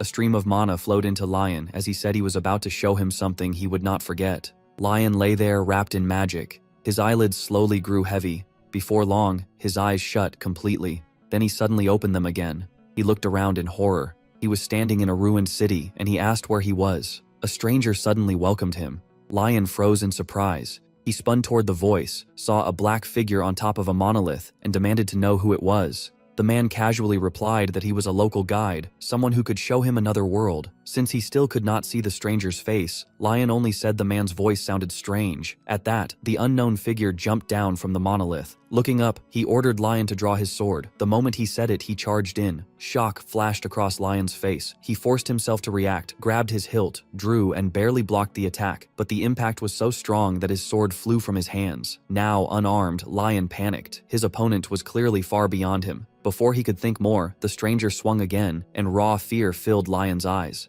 The unknown struck and pierced him. Lion looked down at the wound and let out a terrible scream, but in the next instant, no one was around him. He stared at his hands in shock and asked what that was. When the stranger's voice greeted him again, Lion went stiff with fear. After a brief pause, he slowly turned around. The stranger was there again, sitting on the monolith. The figure dropped down at once. Lion reacted by grabbing his sword, which seemed to please the stranger, though he still had no idea what was going on. Keeping his eyes locked on the enemy, Lion said he would not go down that easily. Magic wrapped around his hands and sword, then spread over his whole body as he used Miller's technique Type 1. Covered in mana, he rushed forward. He closed the distance fast while the stranger just stood there, and Lion thought his enemy was not ready for this attack. He reached striking range and prepared to slash. Then, a knee shot at him. The stranger cut him off and drove the blow into his stomach. Blood burst from Lion's mouth. The stranger threw him back and mocked him for being so full of himself. Standing over Lion on the ground, he said Lion should have known what he was stepping into. Then he asked if he wanted to die one more time, and killed him again. Lion jolted upright on the bed with a scream, and Mikhail calmly welcomed him back. Lion shouted that he had to go back there. The protagonist said there was no use asking now. When the time came, he would send him back. Arms folded, he added that this was what Lion would face for real after learning to control his aura. Lion grabbed his head. Completely confused, he asked what all of that was. Mikhail looked away and said he would learn later. In his mind, he knew Lion had just seen his future. He told Lion to get some sleep because tomorrow would be rough, but Lion suddenly asked if this had something to do with the temple. MC said the temple was their final stop, but they would visit another place first. Lion asked with interest where. Mikhail answered, the magic forest. He replied that she had already mentioned it herself. Aaron said the elves would likely be stubborn since they only listened to their leader.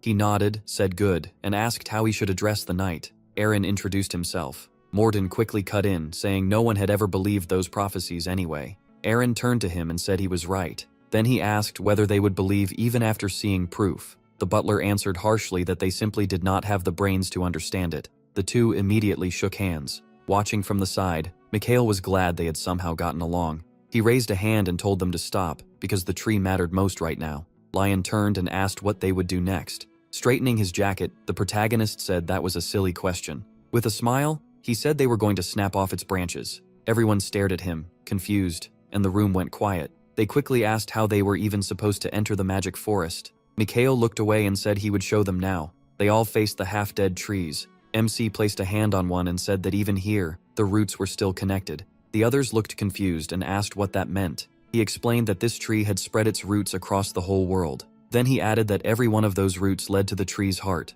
Cassandra said exposed roots meant the tree was in bad shape, and Aaron asked if Mikhail really planned to reach the heart that way. It was a higher being, so normal tricks should not work on it.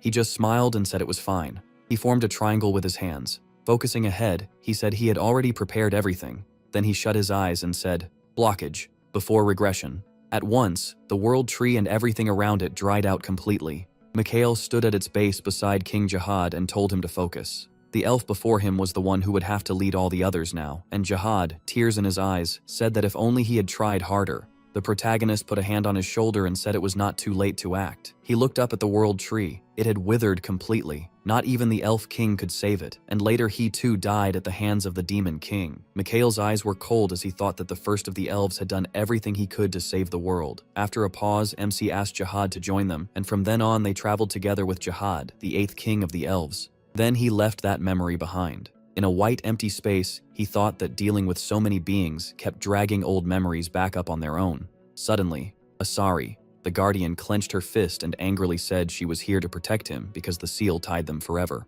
The protagonist sighed and accepted it, and when she asked if they had any chance to save him, he asked what she knew about that tree. Asura closed her eyes and said she knew it well, the world tree, and one of its roots reached her deity. Then she lowered her head sadly and said that child survived, while they were the victims. MC thought it over. The tomb's managers were the victims, and Asari's deity, a being like the world tree, was the survivor. He figured the rest would become clear later. His feet touched green grass as he arrived at the world tree. Powerful mana poured from it. A beautiful young woman appeared before Mikhail. She sat gently on the grass and said she was happy to see them. She was the world tree. Placing a hand on her chest, she introduced herself as Yggdrasil and held out her hand. At once, roots rose from the ground and formed a table and chairs. Yggdrasil said they should sit first, since they clearly had much to discuss, and then her gaze shifted. She looked at Asura and asked if they knew each other. Then she smiled and greeted her as a sister, saying it had been a long time. Asura lowered her head and quietly said she was just the same as ever. Yggdrasil sat in the chair and said that made sense. If she were any different, she could never carry the role of the world tree. She added that she never expected anyone in this age to know about the morning message. Glancing at Asura, she pointed out that he even carried it with him. Asura flew closer and said Mikhail also had Thoth's records. That clearly surprised Yggdrasil. She turned to him and said that if he had those records, then he already understood the situation he was in. The protagonist answered without hesitation, then asked if all of this was tied to the Demon King. That question left Yggdrasil stunned. She admitted that he really had left his records behind. Reaching out her hand, she said he had also left behind a huge mess. Then her fingers started to crack. Dark mana leaked from her hand and scattered into the air. Asari stared at her in fear, while Mikhail quietly watched. Yggdrasil said it was strong demon blood, and she had no idea if it would ever fully disappear. MC finally understood why the world tree had withered. He asked if she had really been trying to handle this alone, even though the Demon King would eventually take over the whole world. Closing her eyes, Yggdrasil said his blood worked like a slow poison, and it killed without fail. Asari kept staring at her in horror. Mikhail asked how much time she had left, and Yggdrasil answered, 4 days. She said she wanted to see how all of this ended, but she didn't have much time left. He told her the demon still hadn't taken over her essence. As she rested a hand on the table, he added that meant they still had a chance to fix this. But not long after she died, the Demon King still broke into this world. Thinking back on it, he understood what her choice had led to. He looked at Yggdrasil and realized her death had been for nothing. But this time, things were different. Mikhail asked what had to be done to stop it within those 4 days. Then he said with confidence that he would find a way to heal her before time ran out. They still had hope. Asari crossed her arms and told Yggdrasil to trust him. Flying closer, she added that MC was incredibly talented. Yggdrasil lowered her eyes, clearly struggling to decide. Her hand tightened into a fist, then she folded both hands together. Before she could answer, Mikhail held out his hand and cut in. He said he wanted his reward first. Yggdrasil blinked in shock, and Asari yelped in confusion. She grabbed his cheek and pulled hard, while Mikhail calmly said that if he solved her problem, he wanted payment afterward. After a brief, awkward pause, Yggdrasil asked what he wanted. He raised one finger and said it was nothing big. He thought this wasn't only for himself. He was doing it to save her too. Then he pointed upward and asked for the best thing she had. Yggdrasil waited for him to explain. Your old branches, Mikhail said, pointing up at the tree. A few days went by. The world tree had nearly dried out. One elf stood praying, begging the Great Mother to answer. He asked what he could do to save her. It was Jihad, and the grief on his face said everything. The world tree stayed silent. Lowering his head, he whispered that maybe she stayed quiet because she was still trying to protect them. Then at last, the world tree answered him. Jihad looked up in shock. Mother? He asked. Yggdrasil said it was strange. Some called her mother, while others called her the world tree. She went on to say that darkness was swallowing her, but there was still a little time left. A bright light fell into Jihad's hands, and he cried out, asking what he could do. Yggdrasil said only one person could help, and Jihad had to support him if they wanted any hope. As she finished, the light began to fade. Seeing that, Jihad begged her not to leave. Then he quickly asked where he could find this person. Footsteps sounded behind him, and Mikhail answered, He's here. Jihad jumped a little at the voice. He turned around with tears still in his eyes, and asked who he was. The protagonist crossed his arms and asked, Me? With a broad smile, he introduced himself and said he was a trusted agent of the World Tree. Sometime later, Mikhail and Jihad walked through the elf city together. Jihad asked if he really knew what to do, since his mother had sent him. MC rested his hands behind his head and said he mostly did, and if not, Jihad could help point him the right way. Then he opened his eyes, full of confidence. He knew exactly what he was doing. But first, he had to change the fate of the current fairy king. The king was weak and stayed shut in his chambers, but as long as he was alive, there was still a chance. Sooner or later, he would die in the war the Demon King would start. After thinking it through, Mikhail told Jihad he would not let that happen. Jihad asked if he had come alone. He said no, and told him not to worry, because he already knew everything.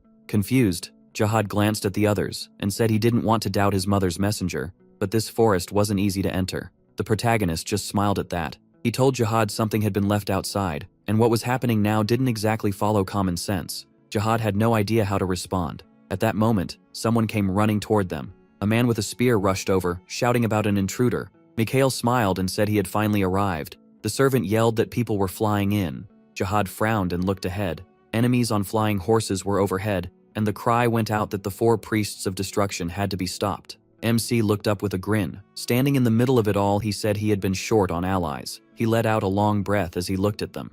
Hands on his hips, Mikhail added that they really didn't need to cause this much chaos in the forest. Morden's expression changed at once, and he shouted in panic that he had left without a word and never should have abandoned them. The protagonist put a hand on his chin and thought for a second. The butler. Then he decided this was Morden's mistake and said he should be arrested. Jihad immediately gave the order. Guards grabbed the butler and dragged him away as he cried out to his master and begged for forgiveness. Cassandra just smiled and said riding flying horses had been fun. Lion turned to the group and asked what the plan was. MC said he already had branches of the world tree inside him, though he had paid a price for them. Then he asked the others to help him. Sometime later, the sun was bright overhead. Jihad led them through the garden and pointed out the fairy palace where his father lived. Mikhail studied it carefully. He remembered that elves and fairies had lived together for ages. Their king was chosen by agreement between both races, an elf accepted by the fairies. As they reached the building, he finally saw the home of the fairies, a sacred place to the elves. He headed straight up the stairs and inside. A group of cheerful fairies swarmed around him, shouting that a human had come. They rubbed his cheeks excitedly and called him amazing. Jihad said fairies were rarely this nice to strangers, so for them to welcome someone sent by their mother was incredible.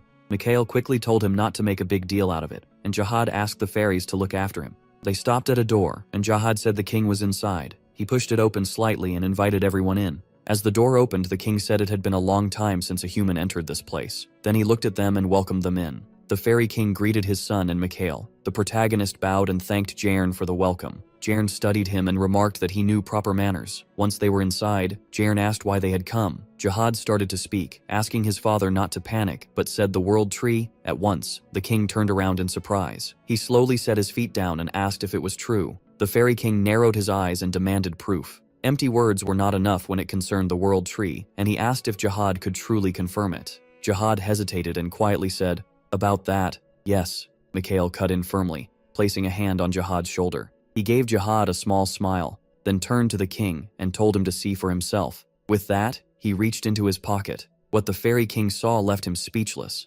Staring at Mikhail, he murmured, "This is..." In MC's hand was a branch from the world tree. After a short pause, he asked if the king understood what that meant. "Trusted person," the king whispered. The protagonist realized the branch was all the proof he needed. The world tree had accepted him. At once, the king dropped to his knees. He stared at Mikhail and begged him to save them. "Father," Jihad whispered. MC said there was only one way to fix this. Lifting the branch, he explained that it could clear away the miasma eating the tree. But first, he had to make something from it. Then he raised a finger and asked to use the workshop. "Mine?" Jern asked, confused. Mikhail nodded. He meant the source of Urta. Horrified, the king asked if he really knew about it. The source of Urta. Urta was a legendary elven smith who once forged weapons for kings. Jern held out his hand and said there was no reason, but Mikhail stopped him, saying there was one more thing he needed to ask. He meant the remnants of the demon god still eating away at the world tree. Looking at the king, he said that was their real enemy. Jairn answered that he felt no evil energy, and the protagonist explained that was because the spirit was doing everything she could to keep it from spreading. He said she was already pushing herself to the limit. Maybe she should have asked the king for help sooner. Mikhail looked at Jairn and realized the spirit had hidden her weakness on purpose. The king's eyes widened.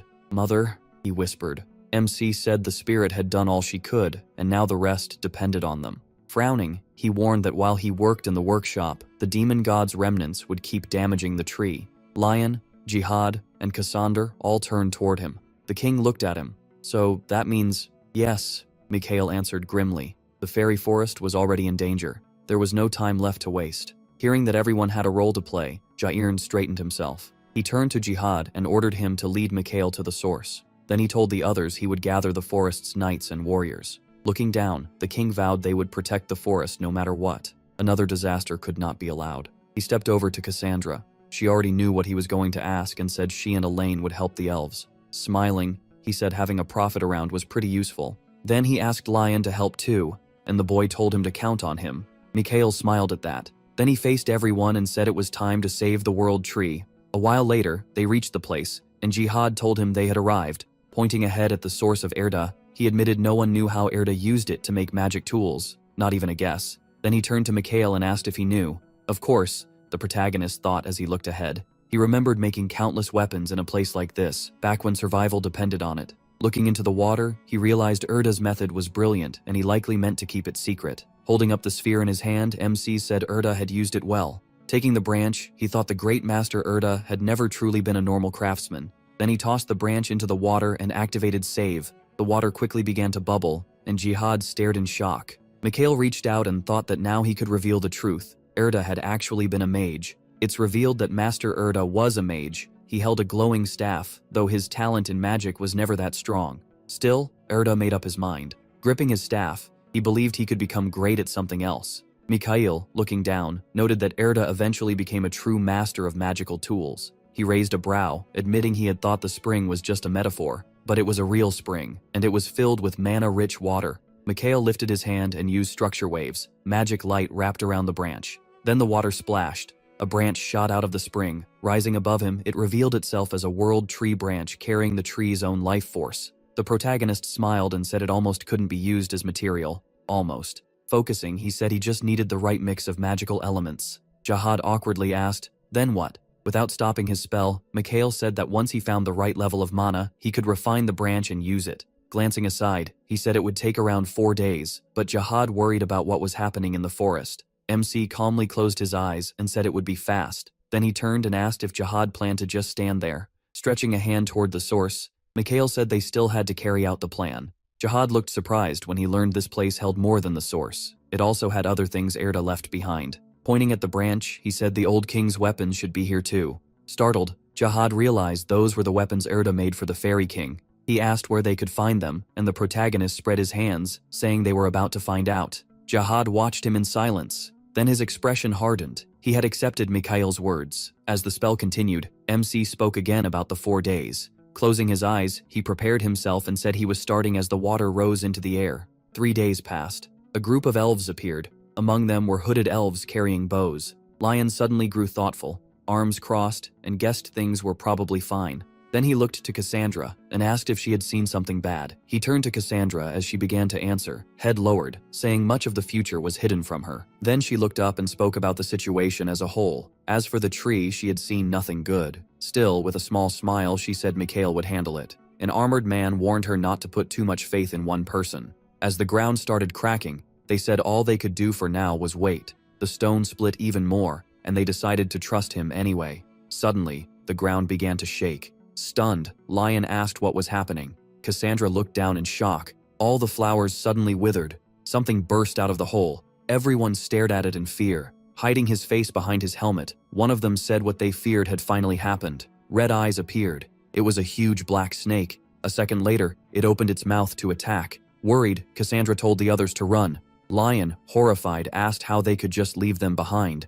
Hand on her chest, Cassandra said it was too dangerous. They couldn't win. The snake hissed at them. Lion froze in terror. His mouth hung open as fear took over. It was the kind of fear that crushes a person. With the giant snake right in front of him, Lion thought he could never beat it. Then he grit his teeth and angrily asked why he was so useless. He lifted his head and remembered the one he met in the dream. Frowning, Lion cursed Mikhail for not being back yet. Magic particles began gathering around his hands. Eyes shut, he wondered when the protagonist would return. Then MC's eyes snapped open. Wilted flowers lay crushed underfoot. The black snake had entered the elven forest. Lion stared at the monster, tense. Giron looked up with resolve and thrust out his hand, ordering the soldiers to fire. The bows were drawn at once. Arrows struck the snake directly. The beast opened its mouth in pain, and they tried to hit its head next. But as the attack came, the monster pulled back. Giron frowned, thinking about the item sent by the World Tree's messenger. That item had been in Mikhail's hands. The magic tool had proven incredibly useful. It was made from a branch of the World Tree. Giron winced, unsure how much longer they could hold out. Magic sparks rose from the well. A root wrapped around the staff. Mikhail looked at the weapon in surprise and realized he was done. Asari looked at him and said 3 days had passed. He lowered his eyes and decided it was time to combine his creation with the sphere. The staff in his hand had come out perfectly. The girl smiled and told him to do it. Holding the small sphere, Mikhail said he was sure of it. He set it into the staff. The sphere instantly began to shine. The protagonist watched calmly. The staff's light reflected in his eyes. At that same moment, something slammed into the snake's head. An elf suddenly coughed up blood. One by one they started to fall, and Giron watched tensely. The sphere began to crack, but Mikhail thought this still wasn't its limit. The cracks spread wider as the man began praying to God. The snake stayed still, only watching its victims. In total horror, Lion shouted for everyone to get ready. The monster burned the sphere with its gaze, and it shattered into tiny pieces. Mikhail stayed cold as he said he hated anything tied to demons. The next instant, a beam he activated burst out. The snake jerked its head back and stuck out its tongue. Cassandra smiled in relief, noticing their friend had arrived. Holding the staff, Mikhail said he had made it in time. The monster narrowed its eyes with a hiss, and MC realized it was even faster than he expected. Watching closely, he knew that if he had come any later, the place would already be in ruins. Jiren called out to him in concern, but he told him not to worry. The protagonist lifts off the ground and flies up. Then he turns and sees just how huge the monster is. He remembers the holy beam, and knows a normal one would never be enough. Mikhail tightens his grip on the staff. A girl had cast a spell on a branch, turning it into a staff made from the World Tree's most precious part. Something with the power to change everything. MC narrows his eyes as he figures something out. He stops right in front of the monster and realizes only a few years have passed since those remains were added to the tree. The serpent's red eyes shine, and he guesses it was damaged during that process. Mikhail frowns, realizing these are the Demon King's remains. The serpent suddenly glows white. If one strike from the staff could end it all, the world tree would never have needed to suffer. Black liquid drips from its fangs, proving he wasn't the only one getting ready for this fight. The serpent opens its mouth in rage. The protagonist watches carefully, staying tense. Then the monster lunges. A magic arrow suddenly appears. It shoots straight at the serpent. The impact triggers a burst of light that fills everything. Mikhail grits his teeth, shields himself with his arm, and wonders if those are elven arrows. Another arrow appears. It's a treasured weapon said to hold the strongest divine power. MC hears something and looks to the side. When he turns, he spots the archer Jihad with a bow in hand, calling for the messenger. Mikhail just smiles. He says his partner showed up right on time. Black smoke rises near the serpent, and after hits like that, it should be dead for sure. But the monster suddenly turns white. It's shedding its skin. Asura turns with a firm look as he tells her he needs a favor. Then he clenches his fist and charges ahead. The serpent's mouth opens, and a magic beam shoots straight inside. It's Mikhail forcing his way in. He heads straight for the monster's throat. Asura frowns, clearly grossed out. Flying beside him, she realizes these are the remains. They hang there, covered in thick black liquid. Mikhail suddenly notices something. Faces begin appearing all around them. Behind him, Asura explains they're demons born from their king's remains. They look terrifying, and worse, they're forming fast. Mikhail quickly thinks it through. The demons reach for him. A staff appears in his hand. Magic symbols surround him as he expands his magic circles. With a hard look, the protagonist uses Divine Gate. The demons freeze in confusion. A gate opens above them. Then Mikhail coughs up blood. He wipes his mouth and bids the demons farewell. Bright light pours from the gate, a spell he created before his regression. The demons stare at it in shock. Not just anyone can use this technique since it's far beyond basic magic. Blood still stains the corner of MC's mouth, and he realizes his guess was right. As the light breaks through, the demons start screaming. Asura grabs her face in shock as she watches. Pulling Mikhail's cheek, she asks why the demons vanished. He lowers his eyes when she asks if this is really necessary. Looking at the blood on his hand, he silently confirms her fear. Only smoke is left. The spell burns through huge amounts of mana, and mixed with everything else, he is running out of strength fast. So he rushes forward, knowing he has to wipe out every demon in this tiny window. Smoke streams through the air. Mikhail is breathing hard. Still, he says he's finally found what he needs. A huge sphere hangs above him. The protagonist frowns. It's the Demon King's eye, or rather, the serpent's heart. The eye opens. This is the thing tormenting the world tree. A giant eyeball with a red iris stares back. Magic symbols still circle Mikhail, and he knows he has 3 minutes left. The eye narrows at its guests, then lashes tentacles straight at MC. Turning to face it, he declares the fight has begun. With a determined frown, Mikhail activates Shimmer. He rushes for the eye, but now only 1 minute remains. The eyeball suddenly opens wide, and its pupil shrinks. He holds a small magic item in his hand. Asura tenses up when she realizes it's a signal stone. He grips it tight, only 30 seconds left. At once, he charges straight into the eye's tentacles. Then an arrow flies in right in front of him, striking the girl. The snake twists as green smoke pours out. Jihad appears, bow in hand, full of confidence. The eye glares at Mikhail, but he says they won't let it leave and destroy the world tree. The eye flashes. The protagonist refuses to let that happen, even if it feels like everything else has lost meaning. Pointing his staff at the enemy, MC casts Yggdrasil. The staff touches the eye. At once, sprouts begin to break out from the ground. The tree takes root. It never gave up. Even after using all its strength, it still left hope behind. Its roots reach the serpent's heart, and Mikhail prays those seeds of hope will take hold. As he falls, he thinks it has to happen before the remains consume everything. With a smirk, he says he'll grant the girl's wish. This is a spell he learned for the world tree alone. The blonde smiles and thanks him. Tears run down her face, but she keeps smiling. As the snake disappears, it's clear Mikhail plans to erase Jihad's regret too. Jihad looks up with tears in his eyes, and he chooses to create a new reality. He smiles, satisfied with what he's done. A tree with an eye is born, a brand new beginning. Soon, that tree starts to fade, and a blinding light takes its place. Jihad freezes in amazement. Green mana rushes into one of the trees and starts flowing through it. Its leaves are quickly wrapped in mana. Then the whole tree blooms from that power. Elves and knights can only stare. Jihad watches, completely amazed. Then he turns around, his eye wide with shock. Mikhail tells him the tree will recover and the world tree will be reborn. Smiling, he says now it's Jihad's turn to do his part. Jihad grins and agrees. Then he looks at the tree shining bright with mana. Mikhail stands in the field and says this is truly her world. Yggdrasil comes over and says she can now heal the forest and watch over the children. When she thanks him, the protagonist grins and says, there's no need for that. He only kept his promise. Now it's time for the world tree to keep hers. Yggdrasil closes her eyes and says the moment has come, but that alone won't be enough. Opening them again, she asks if he wants her essence to increase his number of magic circles. With a smile, she says even a small piece of her essence could help. And lately she's wondered if her life was too cheap. Then she puts a hand to her chest and says she'll give him a part of herself. Asari hears that and gets upset. Flying up to her, she asks how Yggdrasil plans to keep balance in this world if she starts giving herself away right after gaining freedom. She glares at Yggdrasil, clearly jealous of Mikhail. MC asks what's wrong. She puffs her cheeks and insists it's nothing. He looks back at Yggdrasil as she says he'll soon be able to absorb not just mana, but other kinds of energy too. Smiling, she calls him a truly determined person. Then she hands him a strand of hair. Looking at it, Mikhail says that's pretty symbolic. Then he dumbly asks if he's supposed to eat it, and Yggdrasil quickly says no. Instead, she ties the hair around his wrist and says, that's enough. He closes his eyes and pours mana into the hair, making it glow a moment later. That mana spreads over Mikhail's whole body. He instinctively opens his eyes as the world's own energy flows through him. His wounds heal, and his magic returns. The protagonist reaches out his hand, trying to control all the mana around him. Mana floods his body. Absorbing her essence might not be strange, but the speed of his recovery is still incredible. Mikhail grits his teeth through the pain.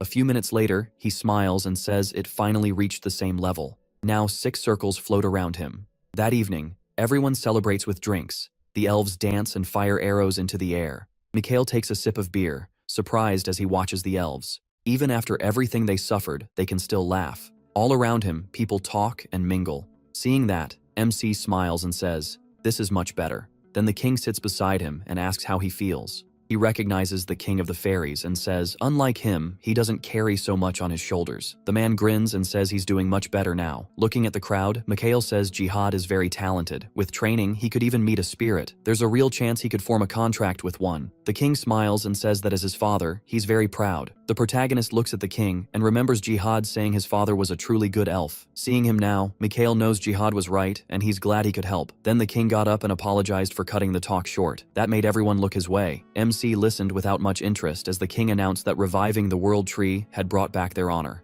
His lips shook as he admitted the elves had not done this by themselves. Raising his fist, he declared that the messenger had saved them, and from this moment on, they were allies of Mikhail Walpurgis Balfurgas. The king firmly added that they were no longer trapped in the forest. The elves cheered and threw their hands up. A second later, they were tossing him into the air and shouting for his eternal glory. He only gave an awkward smile. He clearly had not seen this coming. Then he suddenly went still, realizing he had forgotten something. Elsewhere, deep in the dark forest, someone cried out and begged his lord for forgiveness. The story then shifts to the church. The head archbishop let out a tired sigh. Then he turned to his guests. 6 other archbishops sat around the table. One of them closed his eyes and said he had learned a new candidate for warrior had already been chosen. The head archbishop calmly confirmed it, adding that even Archbishop Aliyah had said the young man deserved the title. Another archbishop looked aside and pointed out that the candidate came from a family of magicians. Hylian gave a quiet nod. A moment later, the head archbishop said nothing had been officially approved yet. The man turned away sharply, wondering since when they had started pushing back against him.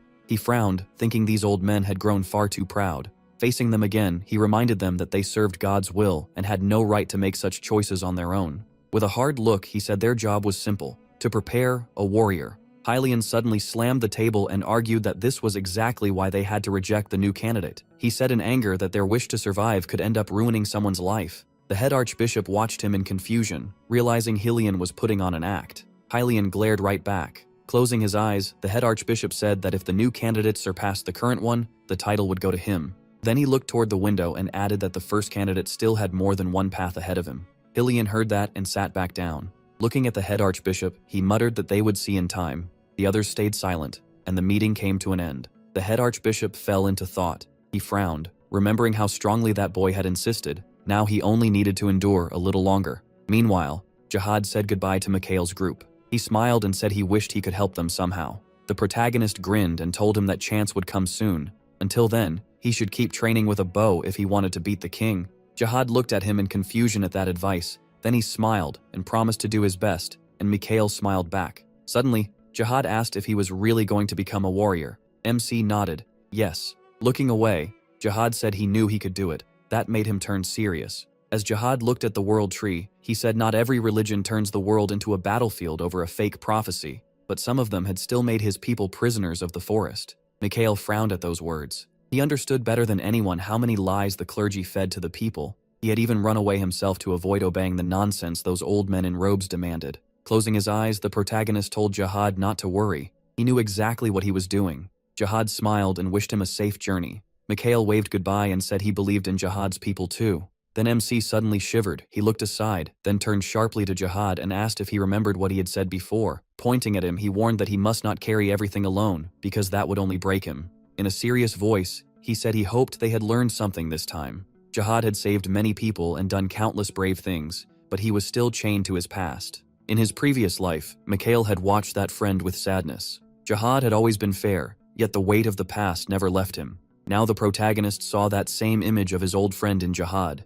Because he had regressed, he decided this time he would help him. Jihad smiled, closed his eyes, and said Mikhail always understood better than he did, so he would repeat those words like a prayer. MC smiled. That was exactly what Jihad needed to hear to guide him the right way. After all, he was a partner fighting just as hard to save this world. Soon, his group set out. Aaron looked at him and finally asked who he really was. The protagonist cut in at once, saying he was from the protagonist Walpurgis family. Aaron got annoyed and said that was not what he meant. Resting on his shoulder, Asari said she had always known he was special. Still looking ahead, MC said it might be time to tell them everything. Aaron flinched at that. Lion lifted his head too, and Morden's face turned serious. Mikhail bared his teeth in a grin.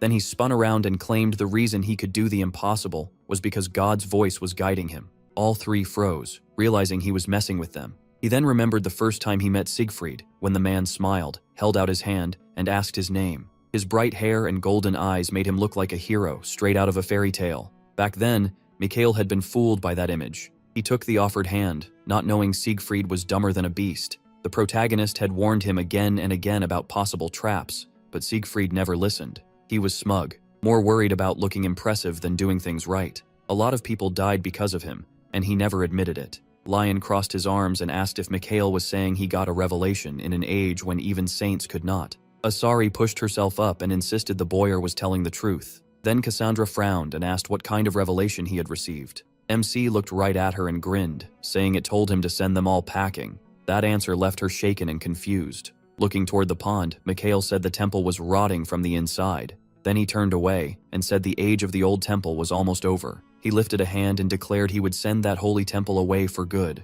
Cassandra fixed her hair. Her eyes were wide as Mikhail faced them again and said they now had to destroy the system those old temple men had built. The scene shifts to the capital of the Kingdom of Nut, to one of the saints' towers. Looking at the spire, he said it was the kingdom's symbol, and it also showed someone important had arrived. Soon, the group reached the entrance. An attendant greeted them and asked for their names and where they came from. Mikhail handed over a scroll at once. The man opened it and was stunned by what he read. He even shuddered when the protagonist explained it was a recommendation letter from Archbishop Aliyah. The attendant immediately released his mana and asked Mikhail for a drop of blood. MC placed one drop on the scroll, and after the check was confirmed, he went inside. He started looking around. There were many other candidates for warrior there. He did not care who had noble backing or high status. Lion glanced around and asked if they were really trying to stand out, but he stopped in shock. Mikhail smiled as he felt the breeze. Asari smiled too, saying she finally understood what he meant. A tattoo appeared on his neck, and a staff formed in his hand. Everyone nearby was stunned.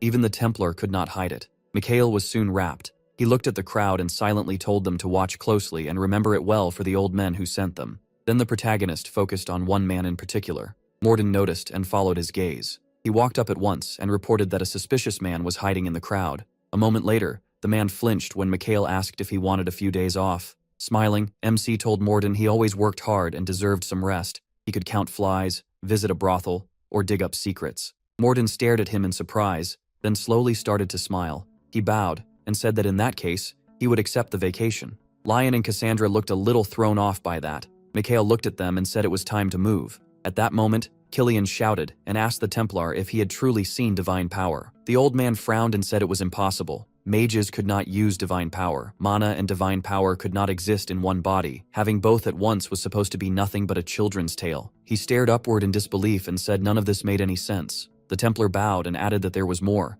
They had also confirmed Cassandra was with him. Hearing that, the old man froze in shock. At the same time, Cassandra walked forward without hesitation. The story then moves to one of the main temples. A young priest named Sion greeted the group and said he would attend to them. Mikhail frowned a little, thinking Sion looked too young to be a mid-level priest. A moment later, he asked Sion to guide him, and Sion glanced at the others, asking what should be done with them. He looked at his companions and said they already knew their roles. Then, fixing his eyes on Cassandra, he asked her to come with him. Once she stepped closer, he asked if she understood that the archbishop had noticed she was here. Cassandra lowered her head and said she knew. He was one of the people who feared her prophecy most. She looked at him and asked what she should do. That caught her off guard, and she said he understood this better than anyone. Mikhail just smiled. Standing before her, he said he would support whatever she decided. His answer left her stunned. Embarrassed, she quickly looked away. Then she steadied herself and said she would make the right choice. Mikhail turned and said that was settled. Looking at the temple, he added that a hard talk was waiting for him inside.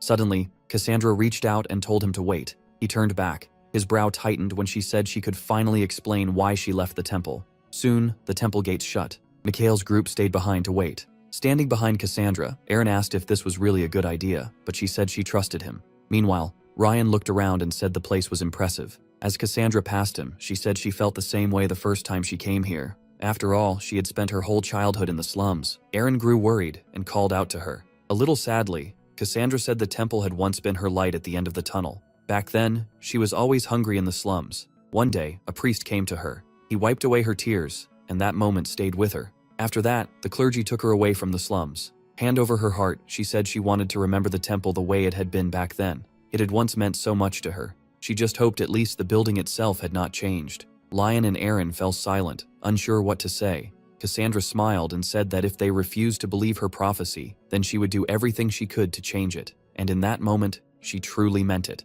At the same time, Mikhail walked through the temple corridor. Sion guided him toward the main hall. Then someone called out, "The protagonist Walpurgis." He looked over as they asked if he was really the one who showed a miracle from God. Mikhail Walpurgis narrowed his eyes, confused by the question. A second later, he realized they were talking about his little performance earlier. Sion lit up when MC said a mage using divine power would shock anyone. The priest admitted he had never seen anything like it and would love to see a warrior use magic too. He calmly said they should already have a warrior candidate for that. Glancing toward the columns, Sion said Siegfried was strong enough, but he had no brains. He said that last part with obvious nerves. Then he looked back at Mikhail and said there was just no kinder way to put it. The protagonist didn't react at all. Seeing that, Sion quickly bowed and apologized for speaking too freely. MC caught his hands, then shocked him by saying he actually liked him. Seeing the priest's bright smile, Mikhail decided to remember him. A little later, they reached a door, and Sion explained that no one below a certain rank could enter, so he had to go in alone.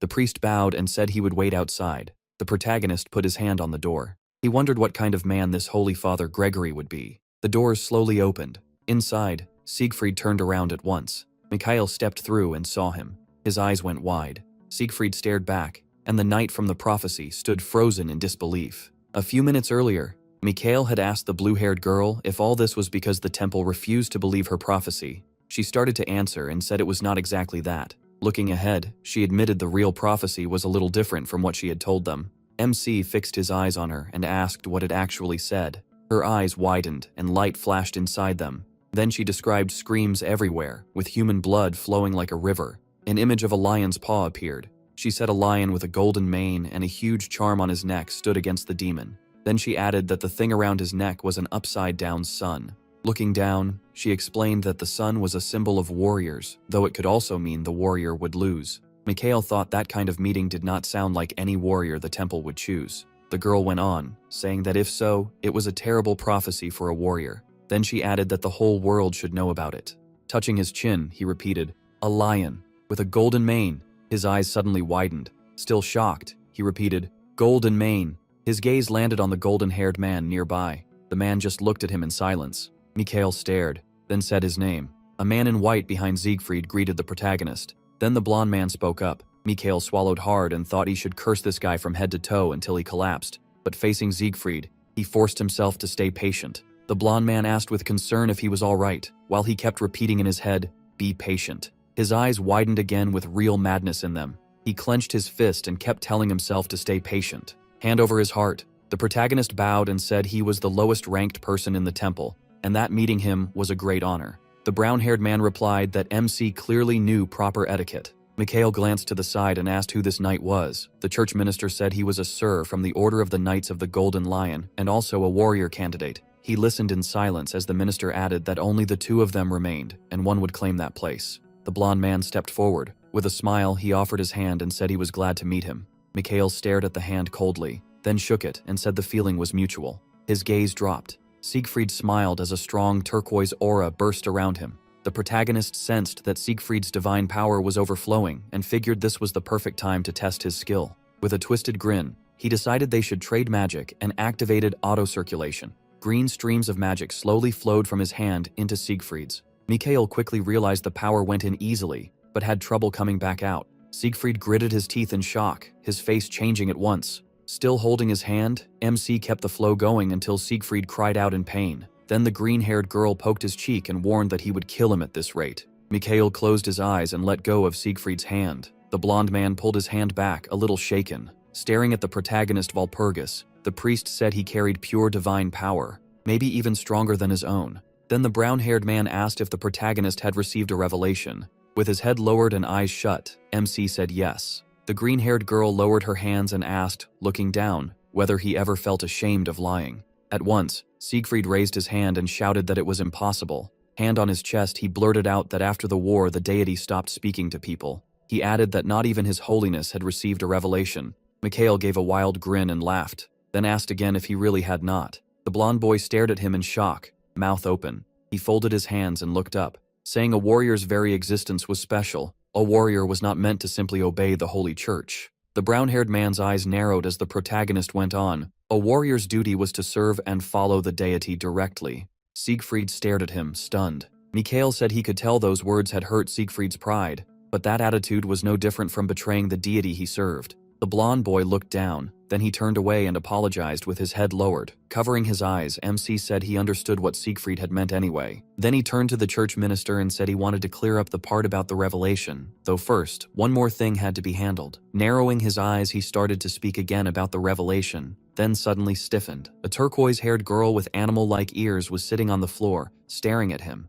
Mikhail asked who she was and how long she had been there. Her eyes opened wide. Touching her chin with a smile, she asked if he could see her. He froze in shock. Still smiling, she asked again if he could really see her. Then she snapped her fingers. The priest froze in place, and Siegfried did too. Now suddenly behind Mikhail, the turquoise-haired girl smirked and asked who she was. The protagonist looked back in shock and thought that only a few beings in the world could stop time, so the answer was obvious. He said she was Hekau, and with a smile, she confirmed it. Looking at her from the corner of his eye, MC wondered how she could be a deity when she looked so young. Then he thought she was just another baby-faced one, same as Breeze. The green-haired girl snaps that he is not thinking anything dirty. Hekau just says Breeze is basically invisible. Breeze tells her to drop it, but Hekau says that makes sense. She's a magic progenitor and holds half of Asari's power. Breeze looks away and mutters that she is nobody here anyway. Hekau grabs Breeze's hand and demands to know why she keeps shoving her around. Then she slams her hard into the floor and yells at her to stop.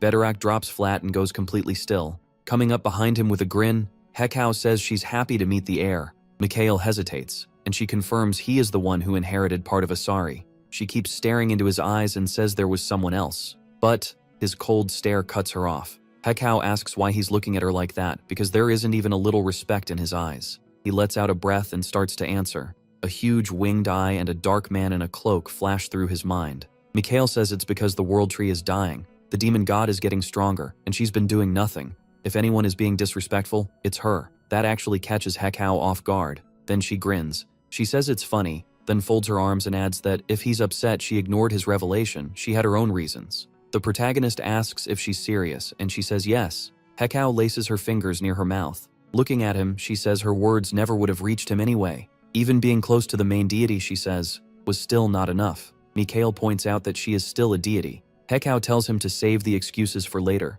She explains that for some reason, her voice stopped reaching her followers. No one believed her prophecy anymore. MC looks up and asks what she wants from him. A prize for having the lowest trust score? Hekau says he is the only one who can talk to her. Then she raises a hand and says she wants to know why. With a playful smile, she tells him to figure it out. The girl snaps her fingers, and time starts moving again. Siegfried turns to Mikhail and asks if this is about the revelation. He lowers his eyes and thinks. Behind him, Hekau tells him to find out why only he can see and hear her. The protagonist decides the demon god problem matters more right now. He knows they need to deal with that fast, and he chooses where to begin. Then he asks to speak, already planning to throw out some bait first. Staring at the boy a little wildly, Mikhail says the Lord is worried about the current situation and very, very disappointed. The brown-haired man's eyes go wide. The blonde boy blurts out that it's an obvious lie. MC fires back, asking how he can call it a lie when he has no way to check. Then the red-eyed he shifts to the priest, saying he should step in, and asking if he remembers what was said about the two girls. The priest stiffens in shock. Mikhail says he took one girl and let the other go, and insists it should not be taken the wrong way. The priest slowly raises a hand. The protagonist thinks it sounded vague, but the man probably got the point. This is not really Hekao's revelation, but he doesn't care. If he can make them believe it, then it becomes the truth.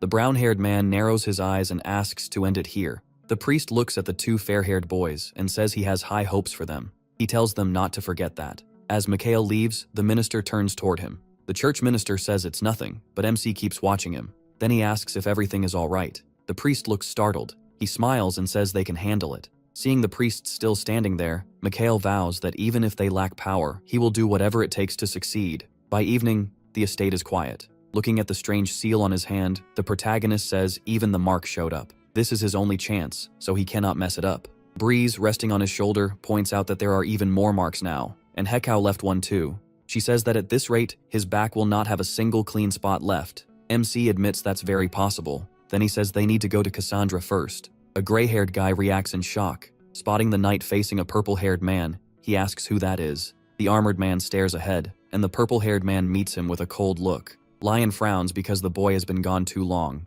Then he notices a man in the distance and asks who it is. Habe calmly asks where the fortune teller is. The knight grips his sword. As he swings it up, he asks who this stranger thinks he is to demand that. Without moving, the man wonders why they came back. He closes his eyes for a moment. Stone cracks under his feet as Habe runs a finger along his blade. Walking up to the knight, Habe reminds him that the fortune teller belongs to the temple. The knight just stares back, while Habe stays sure the girl is here. The knight's eyes widen when someone tells her not to worry. With a terrifying look, Habe says, none of this will be her fault. Lion quickly shields the knight with her hand. Frowning, he warns the visitor to stop. Habe coldly tells him to move. The other guy only smiles and says he'll spare his life. Lion reaches for the sword as the man brings up his family. A sword flashes and it becomes clear they may not be able to stop him. The guy stares at the weapon in shock. Habe stays calm as they reveal he is the commander of the Holy Knights. Even then, Lion holds out a hand and refuses again. The man closes his eyes and says that if they keep resisting, he knows what he will have to do. The boy watches in fear, while it becomes clear the guest wants something specific. The ground starts to shake and they realize how strong Lion is.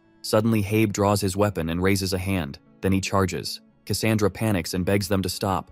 Their swords crash together. Habe glances at her carefully. Cassandra watches the two men with a hard frown. She says this is too much, even for the knight commander. The man stands still and says the archbishop regrets what happened. Lowering his gaze, he promises things will be different this time, so she should come with him. Cassandra stays serious and says he is only taking Archbishop Killian's side. She understands what that means. If she goes back, she will never be allowed to leave the temple again, so she asks if they plan to drag her back by force. The man calmly says they will, if needed. Her friends move to protect her, and he says that's why he offered for her to leave willingly. Then Mikhail steps in and says she won't be going anywhere with Habe.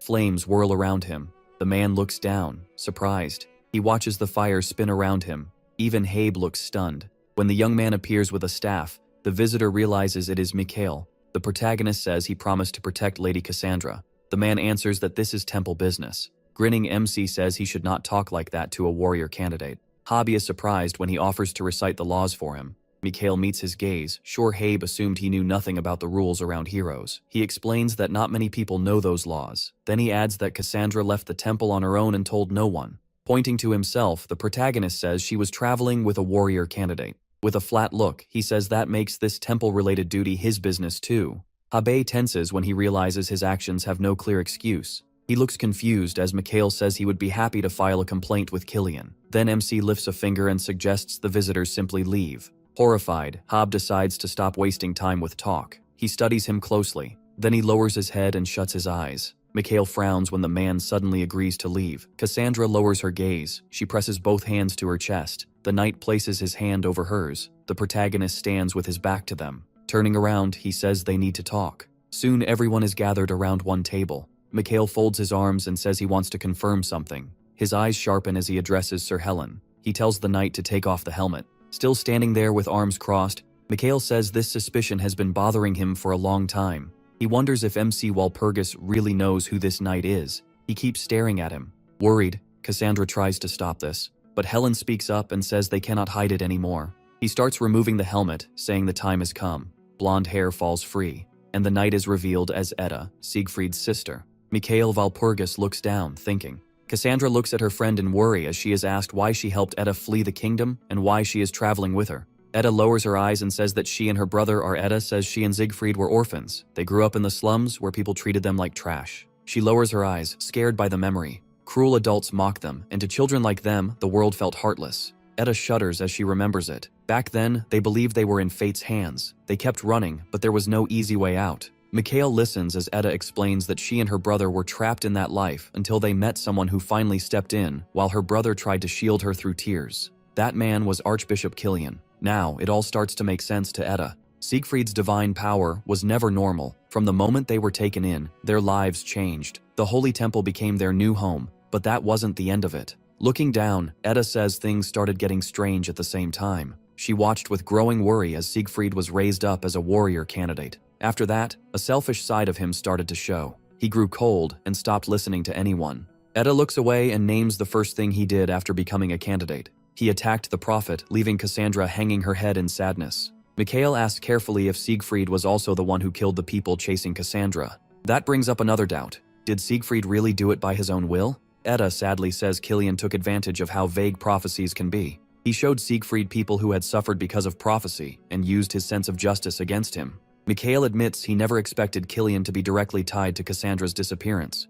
If Edda is telling the truth, then the protagonist has figured out Siegfried's biggest weakness. He gives a crooked smile because the whole thing is both ridiculous and serious. If even the Archbishop and the warrior candidate turned against Hekau's prophecy, that may be the real problem. A girl nervously crosses her fingers. MC looks down and says they still can't be completely sure. Then he asks Cassandra if she's tired of always being the victim. She agrees, but says exposing the truth still may not change anything. Her hands shake as she brings up the name people call her. Mikhail calmly says that nickname out loud. Cassandra has spent her time hiding from people since almost no one believes her prophecies. He says that if Killian keeps pushing things this way, then they'll have to reveal the truth, even if it ends up helping Siegfried. That catches Cassandra off guard. Mikhail says Siegfried only draws so much attention because the Holy Temple built a false image around him. In his eyes, that whole image is a lie. With a smile, he says he'll show them what it takes to bring this to an end. Then the story shifts to what's happening in the temple. At the temple, Siegfried stands with his sword in hand.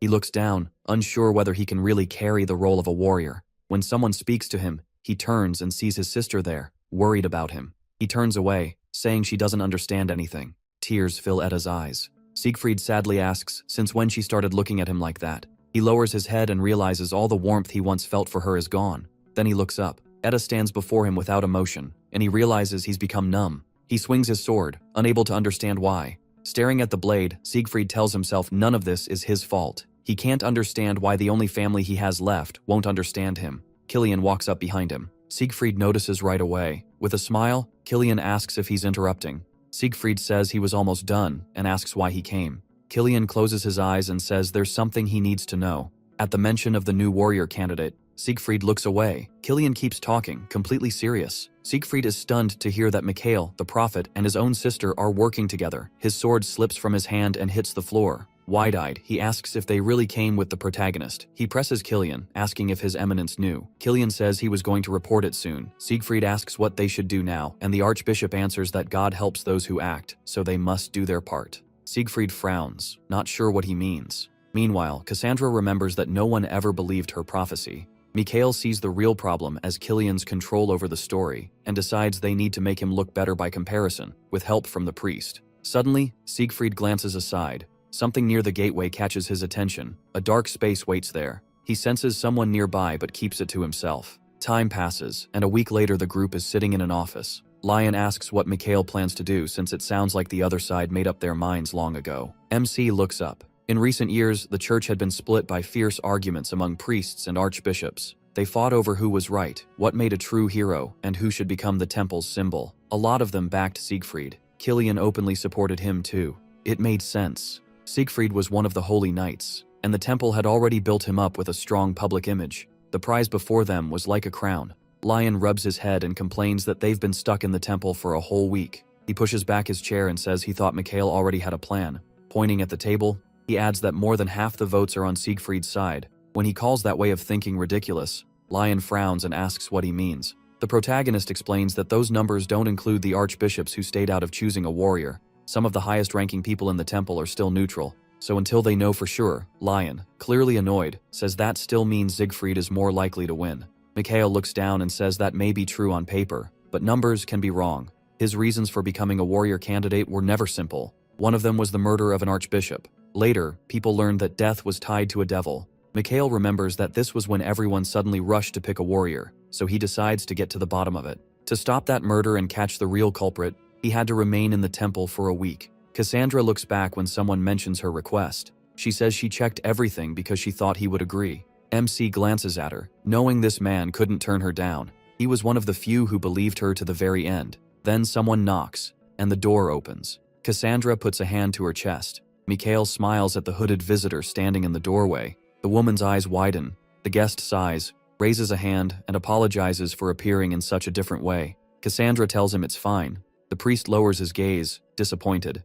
Cassandra says Mikhail protected her, and the priest thanks him. He says he only did what he had to do in the situation. The man keeps staring at the floor. Then the protagonist brings up the revelation they discussed before. There's a seal on his wrist. The visitor sees it, goes still in shock, and realizes it's Hekau's mark. Mikhail says he spoke with her directly, and she told him the church has to change. The guest silently watches him. Then MC says they need his help. The next day, someone slams a fist onto the table. Killian, furious, demands to know what kind of nonsense this is. A few hours earlier, the archbishops had gathered together. One of them said he would support Mikhail. Killian frowned and asked what he meant. The others began arguing at once. Killian stared straight ahead, thinking Nareen was his closest helper, so he should have stood with him. Around the table, the archbishops tried to figure out their next move. One of them admitted Siegfried was losing support in the temple, and blamed their own overconfidence. Another warns that with Mikhail involved, anything can happen. Killian grits his teeth. With both hands on the table, he insists Edward's son can't win over the majority. He rises and says that no matter how much people talk about demons invading, most still don't believe it. And even if it were possible, he says, they should simply cut that possibility out, leaving the other archbishops stunned. Killian smirked and said they might have to get their hands dirty to keep the truth on their side. Mikhail Walpurgis raised his hands. He yawned and said a whole week had already gone by. Looking up, he figured Naren had made the first move because he had no choice but to back Cassandra. He held the hand with the seal over the praying girl. Mikhail narrowed his eyes and realized there was only one problem left. The archbishop would be found dead on the floor, so he had to stop the murder first. His eminence was trying to keep the door shut, and that only made him trust him less. The villain watched closely. If the archbishop died, Killian was the one who gained the most. Touching his chin, the mage decided to look into it himself. When he heard Morden, the protagonist spun around, startled, and asked why he wasn't still on vacation. Morden raised a brow and said a week off was enough. If he stayed away longer, the Marquis would scold him. Mikhail closed his eyes and thought that did sound like something his father would do. The servant lowered his head and said something seemed off in the temple. Glancing aside, MC asked what was happening and learned it involved the Holy Knights. Morning came over the estate. Asari floated up and said the air felt tense. Morden looked at his master and added that there was one more thing he needed to hear. Thinking of Killian's threatening stare, Morden said the man gave off bad energy and was probably planning something. Mikhail looked up. Then he closed his eyes and said they needed to investigate Killian. The butler smiled when he thanked him for working through his vacation and asked what reward he wanted. Pointing at the chain, the protagonist offered him an elixir. With a big smile, he said it could keep him healthy all the time. The servant looked up, shocked. He shut his eyes and asked when he would hear the full details. Rubbing his chin, Mikhail said he'd explain after they finished this first. He looked away and decided they could go back to the reward talk later. Now he had nothing left to hide. Lion raised a brow and asked if they really had to go to the Holy Knights. As they headed out, Mikhail said they had something to handle there, and Lion asked why he had to come too. Remembering the arena, the knight pointed out that he couldn't even beat the captain last time. MC told him to go all out this time, and the swordsman smiled, saying not to worry. He stepped forward and offered him something to use in the next fight. He tossed the item over to his friend. Lion asked what it was, then saw it was a sword hilt. Mikhail told him to pour aura into it and see what happened. The boy closed his eyes. Then his pupils suddenly shrank. A blue wave of energy flashed out. It burst from the hilt. It was a magic sword. Mikhail warned him this wasn't just a chunk of metal and told him to remember that it could spread aura. Blue flames flared up. They took the shape of a man. The knight's eyes went wide. Standing by the illusion, the protagonist said this was someone even better with a sword than he was. Lion raised his brows and realized he had seen that person in a dream. Frowning, Mikhail said the phantom would help train him, even if they couldn't fully connect or sense each other. Resting on his shoulder, Asura realized he had spent the whole week making this weapon and training partner. Looking at the hilt, Lion asked if he should really accept a gift like this when he hadn't been much help lately. MC put a hand on his shoulder and said things would be different from now on. Smiling, he told his friend to get stronger if he was truly thankful. He looked at him with confidence. The boy's eyes suddenly widened in fear. Gripping the hilt, the knight agreed. The guard spotted a warrior candidate and asked what brought him there. Mikhail said he needed to speak with the commander. The guards traded uneasy looks. He narrowed his eyes and asked why they were hesitating to let him in. He stared at the flustered knights in silence. They asked the guests to wait a bit because they needed to prepare something. As he walked toward the entrance, Mikhail said that wasn't needed. Then he looked up and saw a man in a blue cloak coming toward him. Smiling, he asked if the commander had come out himself to greet them. KB answered with a hard stare. The protagonist just kept smiling. Cabe frowned and asked what he wanted. Mikhail rested a hand on his friend's shoulder, asked why he was being so rude, and said they had important business. He flinched when his companion bluntly demanded a rematch. The knight confirmed it, and the commander frowned. Looking at them, KB said it was a shame they hadn't met again after last time, though calling that a duel was generous. The swordsman glared at him. Then a smile spread across his face. Lion narrowed his eyes and asked if Cabe was scared to fight him. The commander frowned deeper. With a grin, Lion asked if he thought he'd just been swinging his sword around last time. Kabe turned away and said that wasn't what he meant. Covering one eye, Mikhail said he had the right to know about the temple's problems and corruption. Cabe looked up and told him not to get involved. With a steady frown, MC asked if that was a threat. Cabe shot him an annoyed look and said it was only a warning. A sword sliced through the air. The two trainees clashed. Mikhail and the others walked past them. Cabe raised a brow and said they kept training so they wouldn't fall in God's eyes. He looked away and said he used to admire them, but now he felt something was wrong. Asari drifted forward and sensed Hekao's energy. Her glowing eyes widened as she said they really did have a reason to worry. There was a Hekao symbol on the wall, and something about it felt off. Hearing there was a detail almost impossible to notice, Mikhail looked aside. The temple was guarded by priests with the strongest faith and divine power. They appeared. In the darkness, a fanged mouth appeared. The mad thing grinned, a devil with terrifying power that slowly broke its prey through tricks and lies. The creature rose from black slime like it was putting on a show. Mikhail Walpurgis looked down and realized even that being had a weakness. The real problem was that once someone keeps lying to themselves, they stop knowing what's false and what's real. Looking up, he understood that at that point people start acting as if the lie is true. He turned to the Guardian and asked who it really was. Cabe twitched when the protagonist asked if anything strange had been happening with the Holy Knights lately. Turning around, Cabe said he hadn't noticed anything. Mikhail studied him and thought it didn't sound like a lie, though Cabe still looked away. Raising two fingers, MC decided to test that.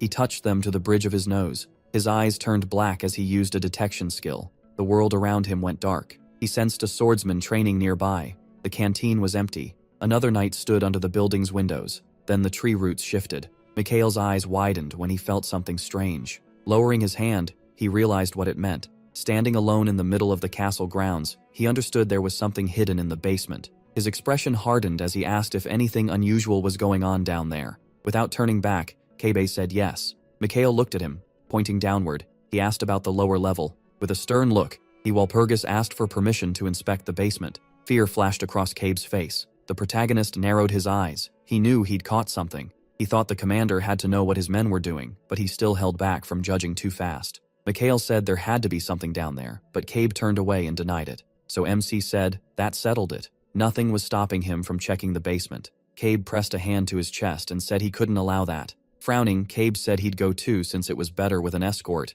but he hinted he had more important things to handle. Cabe's eyes widened. Pointing at his friend, Mikhail asked if he was seriously doubting this swordsman's skills. Cabe repeated that he couldn't send a warrior candidate down there alone, and the protagonist asked who he should go with then. Siegfried, already sensing something was wrong, was heading straight toward them. MC frowned, realizing his rival was about to appear. Looking ahead, the boy asked what was going on. He smiled. Pointing at the blonde, Mikhail Walpurgis said he'd go with him. Startled, Siegfried asked what he was doing there. The protagonist turned and called to him. Then he pointed ahead and told his former friend he was coming along. Siegfried blinked in surprise and asked what he meant. The two headed down into the basement. Siegfried frowned and asked why nobody would explain what was happening.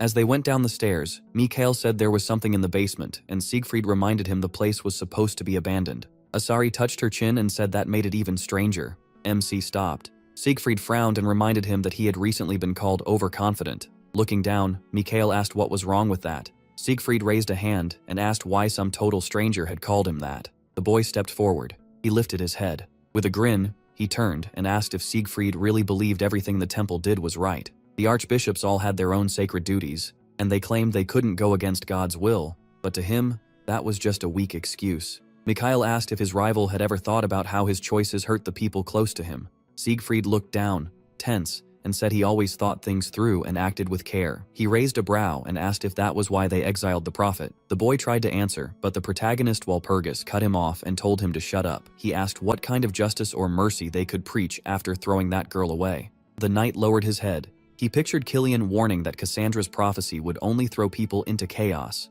That, Mikhail guessed, was what pushed his old friend to try changing the world on his own. The swordsman suddenly found himself beneath a starry sky. MC asked if he had ever considered that he could choose his own path. Then he said this talk was pointless anyway. Siegfried probably never expected kind words from him. That made Siegfried lift his brows. Head lowered, he asked if Edda thought the same. Mikhail frowned and asked if that would change anything. Remembering his friend getting run through by a sword, he thought that if anything could have changed Siegfried, none of this would have happened. The blonde shut his eyes. A ball of light formed in his hand. The heroes glanced around. The basement room was empty except for scattered boxes. The knight smiled and said no one was here. Mikhail rolled his eyes and told him to stay quiet. Asari raised her hands and said he could count on her. A staff appeared in the protagonist's hand. He looked up. The staff tip began to glow. Then a swirl of green energy burst out. The swordsman threw up a hand to shield his face. Smoke filled the room. When it cleared, a strange lump of flesh was lying on the floor. Mikhail frowned and asked if his rival had changed his mind now. The thing was coated in black slime. The staff crushed it. Asari rushed forward and noticed the energy felt like the same force hurting Yggdrasil. Blood splashed across the basement floor. Thinking of the city, Mikhail Walpurgis realized there could be countless cocoons like this. The woman was drowning, lost in hopelessness, and only Hekau could understand it. He frowned, realizing he had badly underestimated the problem. Siegfried raised a hand and asked what it was. Then the young man asked how someone was supposed to make the right choice. Touching his rival's forehead, Mikhail told him to figure that out for himself. Kabe clasped his hands. The man lowered his eyes and thought about MC's heir. The moment they entered the castle, the commander had assumed the boy would back off and stay shut inside the temple for a week. Hands still clasped, Kabe wondered if that had been wrong. He remembered the room under the temple and told himself he hadn't noticed anything suspicious there. Still, the mage had sounded completely sure. Kabe lowered his head and wondered what would happen if something really was down there. Lifting his sword hilt, Lion asked how long his opponent planned to sit there. With raised brows, the boy asked when they were finally going to fight. The man lowered his hands and said this wasn't a duel. The boy frowned and asked if he really meant that. The commander looked up, rose from the steps, and said he held his title for a reason. His sword flared with bright power. Wrapped in that aura, Kabe said the guest couldn't match his strength. The young man smiled. Lion brought his sword hilt up and decided to test that claim. Light shone behind him. Lion narrowed his eyes, thinking he had found a worthy foe with real skill. Waves of energy spread over the man's body. Smiling, the boy remembered his teacher and said his enemy was still far from reaching that level. A blast of energy shot from the hilt. He settled into a fighting stance. Then he struck with the magic sword. The blades slammed together. The commander looked down. The young man gritted his teeth, and his eyes began to glow. Streaks of strikes ripped through the air. Blue waves rushed at the enemy. The knight rose onto his toes. Kabe frowned hard. His eyes widened. Suddenly it felt like time itself had sped up. Tightening his grip, Lion realized the fight was turning dangerous. Their swords crashed together again. There was space between them now. With a grim stare, the man asked what was going on. Then he realized if he lost here, he'd never keep his standing before his men. The others were watching from the ramparts. The commander lowered his hand. The holy knight set his jaw and shouted that he would crush his opponent. Then a huge explosion rang out. The boy turned back and called to his friend. As the smoke cleared, the protagonist saw everyone gathered there and felt relieved they all were. Kabe turned and asked what happened. Mikhail pressed his fingers together and asked for a moment of attention. Smiling wide, he announced that starting today, all Holy Knight missions were suspended. The students stared in shock. The heroes stood in the middle of the arena, and no one understood what this. Mikhail closed his eyes and said there was a reason for it. Striking the ground with his staff, he revealed that a demonic creature had built a nest right under them. Siegfried looked down when his rival added that the candidate agreed with him too. He narrowed his eyes and asked if that was true. Raising his staff high, he declared that no one would leave until they caught the creature. Bright beams shot from the staff. A dome of light spread over the square. A magic barrier covered the whole castle. The seal on his hand and the staff tip both began to glow. Mikhail frowned, thinking those powers together should be enough to locate the demon. Squinting, he ordered it to show itself. The boy shut his eyes. The holy knight's eyes went wide. KB looked up. Lion glanced away. The young man frowned, wondering who it could be. His red eyes flashed as he said someone was about to start coughing. One knight suddenly grabbed his mouth. The commander stared at him in horror. The protagonist walked toward the warrior. Miles threw his head back and shouted that a holy knight couldn't be a demon. Mikhail Walpurgis slammed his staff down and told him to stay quiet. The student flinched. The boy narrowed his eyes and called him a terrible actor. The knight raised his hands and insisted he couldn't be a demon, but a dark veil covered his eyes. Mikhail, angered, said a monster had slipped into their ranks and forced its host to kill his own comrades. Lifting his staff, he asked for forgiveness and said he had no other choice. As he swung it, the magician said he had to do this. The staff struck the barrier, and the demon asked who had decided to ruin all his years of hard work. The protagonist stared at him in surprise. The people around them had no idea what was happening. Miles was swallowed by darkness. Mikhail Walpurgis opened his mouth, remembering something. Blood had burst from the archbishop's body before, so a monster had to be behind it. Looking down, he realized this was the one they had been hunting. Lowe's appeared on the training ground. The boy looked at him and frowned. The demon smirked and asked if he recognized him. The mage, brows raised, said yes. The commander of the 6th squad stood there before him, Meryl. The protagonist said the monster was trying way too hard to copy her, and it grinned. The devil widened his eyes and said he hated hearing people talk about him like that. Lowe's spread his arms. A huge cloud of dust burst up around him. The holy knight looked around and told everyone to stay calm. Mikhail Walpurgis lowered his head and realized the demon was trapped now, so the archbishop should be safe. Squinting, he guessed the monster was aiming for someone closer, like a warrior candidate. The monster charged forward. The creature leaped up to seize its target. Its hand nearly reached the boy's neck. Mikhail raised a brow and used Storm. Lowe's eyes widened in fear. A spinning wall of green energy formed in front of him. The demon looked up and asked what it was. The magician reached out. He caught the enemy by the throat and lifted him into the air. Frowning, he turned to Meryl and said he knew she was watching. The monster shuddered. Mikhail Walpurgis reflected in its eyes. With an angry squint, the boy declared that her plan would fail. A divine spear appeared overhead. It drove straight through the monster's body. The students gasped. Siegfried's eyes widened. The devil tried to lift its trembling hand. Holding out his hand, the young man told the demoness to wait for her turn. A bright flash lit up Delos. The monster broke apart into dust. The boy watched in shock. Looking aside, the magician thought humanity needed a hero, someone who would destroy evil and lead people the right way. The knight pressed his lips together, realizing he didn't stand out next to his rival at all. In his memory, the swordsman saw his comrade waving to him. As he pictured Miles's shadow turning into a demon, Siegfried realized he had never noticed even a trace of the monster. Looking down, the boy decided he was too pathetic to be a warrior. Then he clenched his fist and thought any weakness could still be fixed. The man gathered the wet mass into a pile. Dropping to his knees, the knight thought God would not reject those who truly tried. Frowning, the swordsman knew he had to keep trying. As they went down into the basement, the protagonist asked if Siegfried really believed he could save the world alone. Siegfried frowned, frustrated. His hands started shaking. Lowering his staff, Mikhail Walpurgis asked if everyone had seen it. Turning to the students, he warned that demons were tricky. They acted friendly, so they could catch their prey. When someone asked how he knew, he raised a brow and said, "No one earns the title of warrior without proper training." The holy knights stared in surprise when he called them that. Mikhail scolded them, saying they couldn't even tell a demon from their own ally, and that was shameful for holy knights. A large banner hung over the castle. He went on, saying the knights just bowed to the archbishops and followed orders. Habe immediately shouted that it wasn't true. Annoyed, the man answered that knights who serve Hekau are supposed to stay neutral. The protagonist then remembered the attack on the temple. The commander looked confused. Mikhail said he could accept that behavior if it actually got rid of demons. The warrior let his hands fall. Still stunned, MC waved them off and said there was nothing else to discuss with ordinary soldiers.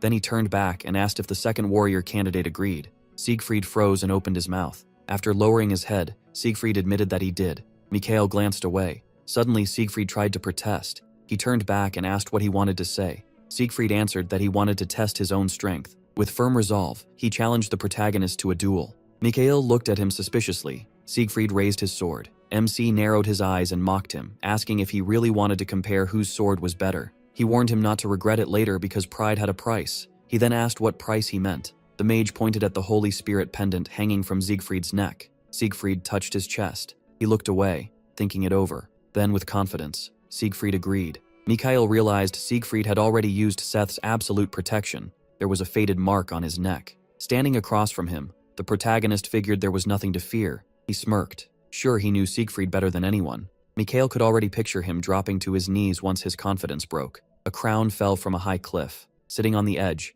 Siegfried reached down, knowing he wouldn't be able to stay calm much longer. MC caught the crown, looked up, and admitted he simply didn't like his rival. The sword flashed in the sunlight. Holding it out, Mikael declared that he would not lose. Asura flew over and asked if he wanted help, but he said he could handle this one alone. Squinting, he silently urged Siegfried charged. He closed the gap fast. Mikael's eyes widened. If he didn't show enough power early, Siegfried might think he could win. Siegfried tightened his lips. He gripped his weapon with both hands and swung. Mikael threw out a level 5 shield. The sword shattered it instantly. The protagonist stared in surprise. Then he grinned, deciding this duel had been worth it. His reflection spell flashed brightly. MC gritted his teeth and struck back. The two separated again. Mikael's expression hardened as he used 5th circle magic. Chained magic circles formed around him. Hundreds of swords appeared overhead. They gathered into formation. Mikael recognized the support magic from before the regression. It wasn't deadly, but it hurt badly. The swords shot forward. Siegfried puffed out his cheeks. Purple energy wrapped around his blade. He swung it forward, and a mass of mana flew into the air. A blast rang out across the field. Dust swallowed him up. It billowed high into the air. Standing inside it, Mikael realized Siegfried still wasn't fighting at full power. He closed his eyes. He decided to fight fair. Only then would Siegfried reveal his real strength. Siegfried rushed in again. He was sure Mikael wouldn't have time to cast a defense this fast, but hundreds of swords suddenly appeared above him. Calling his old comrade arrogant, the protagonist sent them crashing down. Siegfried looked up and saw them too late. MC raised a hand and cast a level 5 slow. Siegfried froze. The swords pinned him to the ground. He lifted his head, struggling to breathe. Even so, he clenched his fist, still trusting his own strength. Mikael crouched beside him. Then he pointed upward. He said there were still 10 swords left. Siegfried's eyes widened. He opened his mouth and let out a shaky breath. Mikael put a finger to his lips. With a sly smile, he said the night would be long. Siegfried realized it wasn't even dark yet, and sweat ran down his face. At the protagonist's command, dozens of swords dropped from the sky. Siegfried collapsed, foam spilling from his mouth. The holy knight stared, thinking Mikael had gone too far. Lion crossed his arms and called his friend insane. Then the medallion landed in MC's hands. Looking down, Siegfried handed the relic to the winner of the duel. He studied the pendant and decided to use it well, while Asura called it beautiful. The Holy Spirit pendant shimmered. It boosted divine power and sped up healing. After putting it on, Mikael remembered it had other effects too, but it was still too soon to use them. For now, he decided boosting divine energy was enough. With his head lowered, Siegfried admitted it had been a fair fight. His skills were weaker, and he still had a lot to learn. The protagonist stayed silent. Then he asked if Siegfried would have fought differently if this hadn't been a duel. Startled, Siegfried asked what he meant. Mikael suggested he might have used a hidden weapon, or attacked from behind. Horrified, Siegfried said he would never do that. Clenching his fist, he insisted it would be unfair, and a warrior could never fight that way. MC rolled his eyes and asked what he'd do if dozens or hundreds of people died because of that kind of duel. Siegfried flinched, confused. Mikael turned to him and asked if a man who couldn't protect people deserved to be called a warrior. Siegfried looked down. His fist shook. He loosened his hand and tried to speak. He closed his eyes, thinking there was no point hearing excuses. He already knew exactly what his rival wanted to say. Later they walked through the city. Lion raised a brow and asked what Mikael was muttering about. The protagonist looked ahead and asked what he meant. Thinking of the smiling knight, he admitted Siegfried was a pretty good warrior, just a strange one. Lion said that if he were only an ordinary man, he'd never take that kind of risk. Mikael replied that a warrior candidate carried more weight than people thought. Lion rubbed his chin. When MC suddenly stopped, Lion asked what was wrong. He narrowed his eyes, wondering why he had come here alone. Several people stood at the castle gate. The archbishop was among them. Mikael guessed it was because of Cassandra. Surprised, the knight asked what Killian was doing here. Siegfried raised a hand and asked what they should do. The protagonist realized they'd have to face him directly. The old man looked aside. They walked up to him. His eyes narrowed. Mikael stopped right in front of him and stared at the priest in silence. His expression was threatening. The archbishop met his gaze. Then a smile spread across his face. Mikael smiled back just as broadly. They shook hands and greeted each other. Killian closed his eyes and said he hadn't expected to see him here. Still smiling, MC gave a light laugh. He said he was lucky and blessed to return safely without falling for the devil's prophecy. The old man asked what devil he meant, and his smile faded. Mikhail calmly replied that devils and madmen were much the same, and the temple's hatred for the prophet had never been hidden. Killian went still when he asked what he would do if the prophecy turned out to be real. A servant of God who refused to believe it was strange. The protagonist added that the priest wasn't stupid. Killian trembled. Letting go of Mikhail's hand, he said he had to leave him. Standing firm, the archbishop warned that such words were unacceptable from a warrior.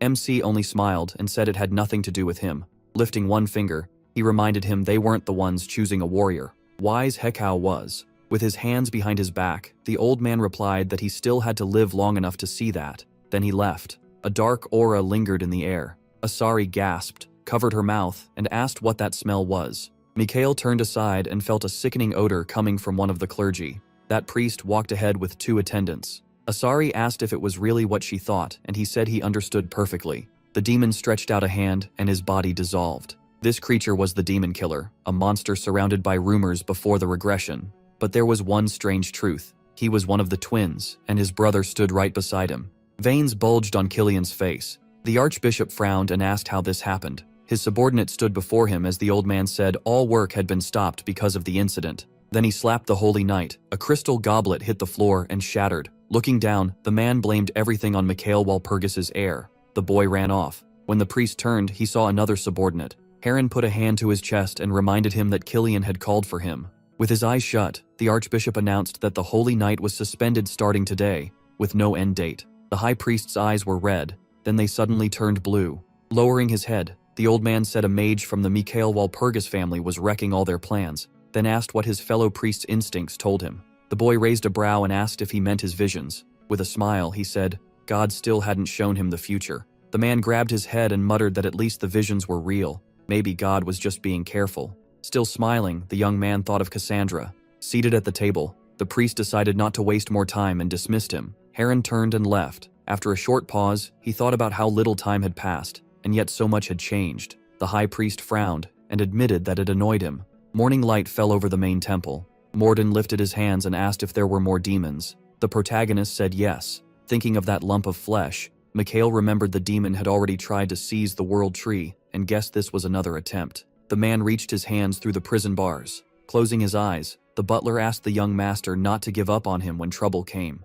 Turning away, the boy realized he had to kill that monster fast. Narrowing his eyes, he added that he'd found proof the archbishop was tied to demons. The girl rested her hands on her knees. Any link to a monster was heresy, a crime serious enough that even an archbishop couldn't escape it. Cassandra looked up and said they still needed proof, and getting it wouldn't be easy. They needed solid evidence others would accept. The mage stared ahead in silence. Lion raised a hand and said they couldn't just leave things like this. Mikhail looked up and said they were making it harder than it was. Smiling, he reminded them the high priest was already on their side. The protagonist frowned, remembering that the holy knights had already been suspended. Cabe watched the sunset. The old man looked away. They now had undeniable proof the priest was doing things forbidden by the temple. Their biggest edge was the mark of Hekau on the boy. A glowing cross appeared before the eminence, and its power was on a completely different level. The warrior selection was only 3 days away. Lion realized all the archbishops would be there. Smiling, the young man decided it was the perfect chance to expose Killian's betrayal of the temple and kill the demon too. Cassandra's eyes went wide when he asked for her help. Arms crossed, the mage said he trusted her and promised he'd stay by her side. Her reflection shone in his eyes. Her prophecy had to be respected and protected. Thinking back, the protagonist knew he couldn't let her end up the way she had before the regression. The fortune teller lowered her gaze. Frowning, she admitted she'd never truly spoken to God. She only received brief visions. Mikhail Walpurgis frowned, then said that was still more than any normal person could do. When he told her that gift connected her to God, Cassandra stared at him in shock. Looking up, she asked if he really believed in her, and he said yes. She raised a brow and asked when it would happen. Holding up one finger, he said in 3 days, and told her not to doubt herself. Smiling, the mage said he had already worked things out with the one above them. Leaning in, he called it a divine conversation. Naren stood by the temple window. The old man closed his eyes and enjoyed the quiet morning. Looking down, he drifted back to the old days. Seeing the full mug, the priest remembered helping the prophet study different kinds of tea when she had nothing else to enjoy. She used to sit on his lap with an open book, learning which teas came from which regions and how to store them. Back then, the girl smiled so brightly. happy with all she had learned. But Naren couldn't protect her, and the fortune teller lowered her eyes sadly. She had to hide her face under a hood. Touching the window, the old man thought he had no choice but to watch her get thrown out of the temple, his face reflected in the mug. Frustrated, he wondered what he was supposed to do now. Then he looked up and decided he had to set things right. Hearing a strange noise, the priest looked around and asked who was there. The protagonist stood before him. Smiling, Mikhail said they needed to talk. He told Naren that thanks to his help, they had been staying comfortably in the main temple. The old man asked why he'd come, and the boy lifted a brow. Hands on his hips, he explained that the warrior election would be held here in 2 days. Turning to him, the man recalled that every archbishop would give an opinion that day, and guessed many would back Siegfried. The priest lowered his head sadly. Naren looked up while the mage kept smiling. In the past, when Aileen left him, the heir of the Mikhail Walpurgis family had ruined his own name and earned the label of a groom left at the altar. Seeing him here after all those rumors, the old man couldn't hide his surprise. Hearing that, the protagonist flinched at how different his real image was from the gossip. Stepping closer, the man asked if he could ask a favor. He bowed and asked Mikhail to protect Cassandra even if he failed to become a warrior. Closing his eyes, Naren added that it was rude of him to even doubt him. MC Walpurgis bowed his head, thinking that he really did need to protect the prophet. The old man folded his hands before him. He raised a brow and asked why he was saying this. The man explained that if Siegfried became a warrior, anything could happen to the girl. In that future, the fortune teller was burned alive. No one believed her visions, and only a painful death waited for her. If she left the temple for good, she might finally find happiness. The young man pressed his lips together. Staring ahead, the priest said she'd already suffered too much, and he didn't want to add to it. The mage's eyes widened. He could tell the old man was suffering too. Naren lowered his head. With eyes closed, he admitted it. The protagonist raised a hand, pointing to himself. Mikhail Walpurgis confidently said he would win their approval. The man raised his brows in surprise. The boy only smiled back. Frowning, the priest reminded him that the archbishop held huge influence because he'd personally raised part of the clergy. The protagonist smiled and reminded him that his holiness was already on their side. Naren's eyes widened when he heard the protagonist would need his help too, and he said he had no real power. Taking a step closer, the mage told him that wasn't true. He placed a hand on the old man's shoulder. As he moved past him, MC reminded him that God was with them. Then he stopped and said that alone gave them certain guarantees. The man looked back. A white feather drifted down from above. Angel wings. The priest stared in awe. He rubbed his eyes with his sleeve. Naren looked again and wondered if he'd only imagined it. But when the mage turned around, the wings were gone. The old man pressed his palms together. Lowering his head, he asked God what he should do. Then they moved closer and spoke for a while. As expected, the priest had plenty to say. Maybe he also felt tied to Hekau. After all, her seal was on the protagonist's hand. Mikhail smiled, but even with the priest's support, the real reason he came was the man's death before the regression. He remembered blood splashing behind Naren and swore to erase even the smallest chance of that happening again. The young man stepped outside. In his hand was a lump of flesh. Asura came over and said she couldn't do anything because the seal on it was too strong. Thinking of the old man, the mage studied the mark and realized someone had removed the seal made for the archbishop, which meant the murder had been planned. Crushing it, the protagonist decided to uncover the full truth. Asura told him she'd finished checking the temple, and Mikhail asked what she'd found. She raised a brow and said Hekau had asked her to learn why she couldn't make contact. Hearing there was another cause besides the demon remains, he asked what it was. Lifting one finger, she said the devil's right eye was the problem. Frowning, Asura said that dark and dangerous thing had to be somewhere nearby. Touching his chin, the young man concluded that was why the remains kept multiplying so easily. The girl smiled and let out a pleased sigh, but her eyes widened when the mage said they had to find it as fast as possible. He started walking, and the keeper reminded him they didn't even know where it was. The protagonist said he did. She flew up to him and asked how. When no clear answer came, she stared in confusion. Mikhail turned around, and Asura asked if he'd figured it out before she told him. He smiled, calling her cute and quick-witted. The girl let her hands fall in confusion, and a bright blush spread across her cheeks. An offended cry rang out. 2 days remained until the warrior was chosen. It was deep night. Asura asked if he really thought the demon's eye was here. The protagonist stopped. Looking ahead, he said yes. This place was sacred to the temple. Asura let out a long breath and asked if this wasn't going too far. They stood before the grave of the first warrior. Mikhail stepped forward in silence. Staring at the crypt, the keeper blurted out how huge it was. The protagonist said the first warrior had wanted a small tomb, but the temple had gone way overboard. The girl looked at him and asked what kind of warrior he'd be if he became one. He quickly said he'd be the 8th. Asura was stunned. So there had been 7 before? He confirmed it, and kept moving deeper into the crypt. Inside stood a giant statue of the first warrior. Mikhail looked up and said that if the first warrior were still here, he would have already torn down the temple's rule. After a brief pause, he added that the place was still kept perfectly clean. He gently placed his palm on the statue. Looking down, he said the first warrior's influence still couldn't be ignored. Even so, the protagonist quietly added, it was only a shadow of what it once was. Deep down, he felt something was wrong. As he went up the stairs, he hoped things hadn't reached the worst possible outcome. At the top, Asura spotted a coffin. Mikhail stopped in front of it. He apologized, then reached through the magic barrier around it. A second later, the barrier burst apart. Asura stared at the coffin holding the first warrior's remains and asked if he really thought something was hidden there. Then it clicked, and her face changed in shock. She lifted a clenched fist and started asking if it was really hidden here, but Mikhail cut in with a firm yes. Staring at the coffin, he said it had probably been here from the start. Without hesitation, he called the first warrior's coffin the perfect hiding place. Asura threw up a hand and said that made no sense. Even if the demon's eye had been placed with the warrior's remains, what good would that do? Without turning, MC asked, what if the demon entered the first warrior's body before he died? Cold sweat ran down Asari's face. He summoned his staff and said they had to check. Stepping closer, he said that meant opening the grave. If he was right, the coffin wouldn't just hold the first warrior's remains. He suddenly opened the grave, hoping his guess was right. He and Asura carefully peered inside. Both froze in shock. The coffin was empty, except for a hole in the middle. Asura asked what they were supposed to do now because it looked like they'd messed up. Mikhail just smiled and said it wasn't that bad. He stepped onto the grave. With one hand on his hip, he said it was actually the opposite. Now they knew the truth. Then he suddenly stepped forward again. The next instant, he dropped straight into the hole inside the coffin. He kept falling deeper down. Elsewhere, beside a steady candle, a man said this problem had to be handled. Heron sat by the window and muttered that his brother seemed to be gone now. His eye flashed bright pink, and he sounded certain. Anger rose in him as he blamed Mikhail. He figured using the old archbishop would have been easy. That only made him hate the protagonist more. Staring at his reflection, he smashed the mirror into tiny pieces. He knew Mikhail's arrival had ruined all his plans, and that infuriated him.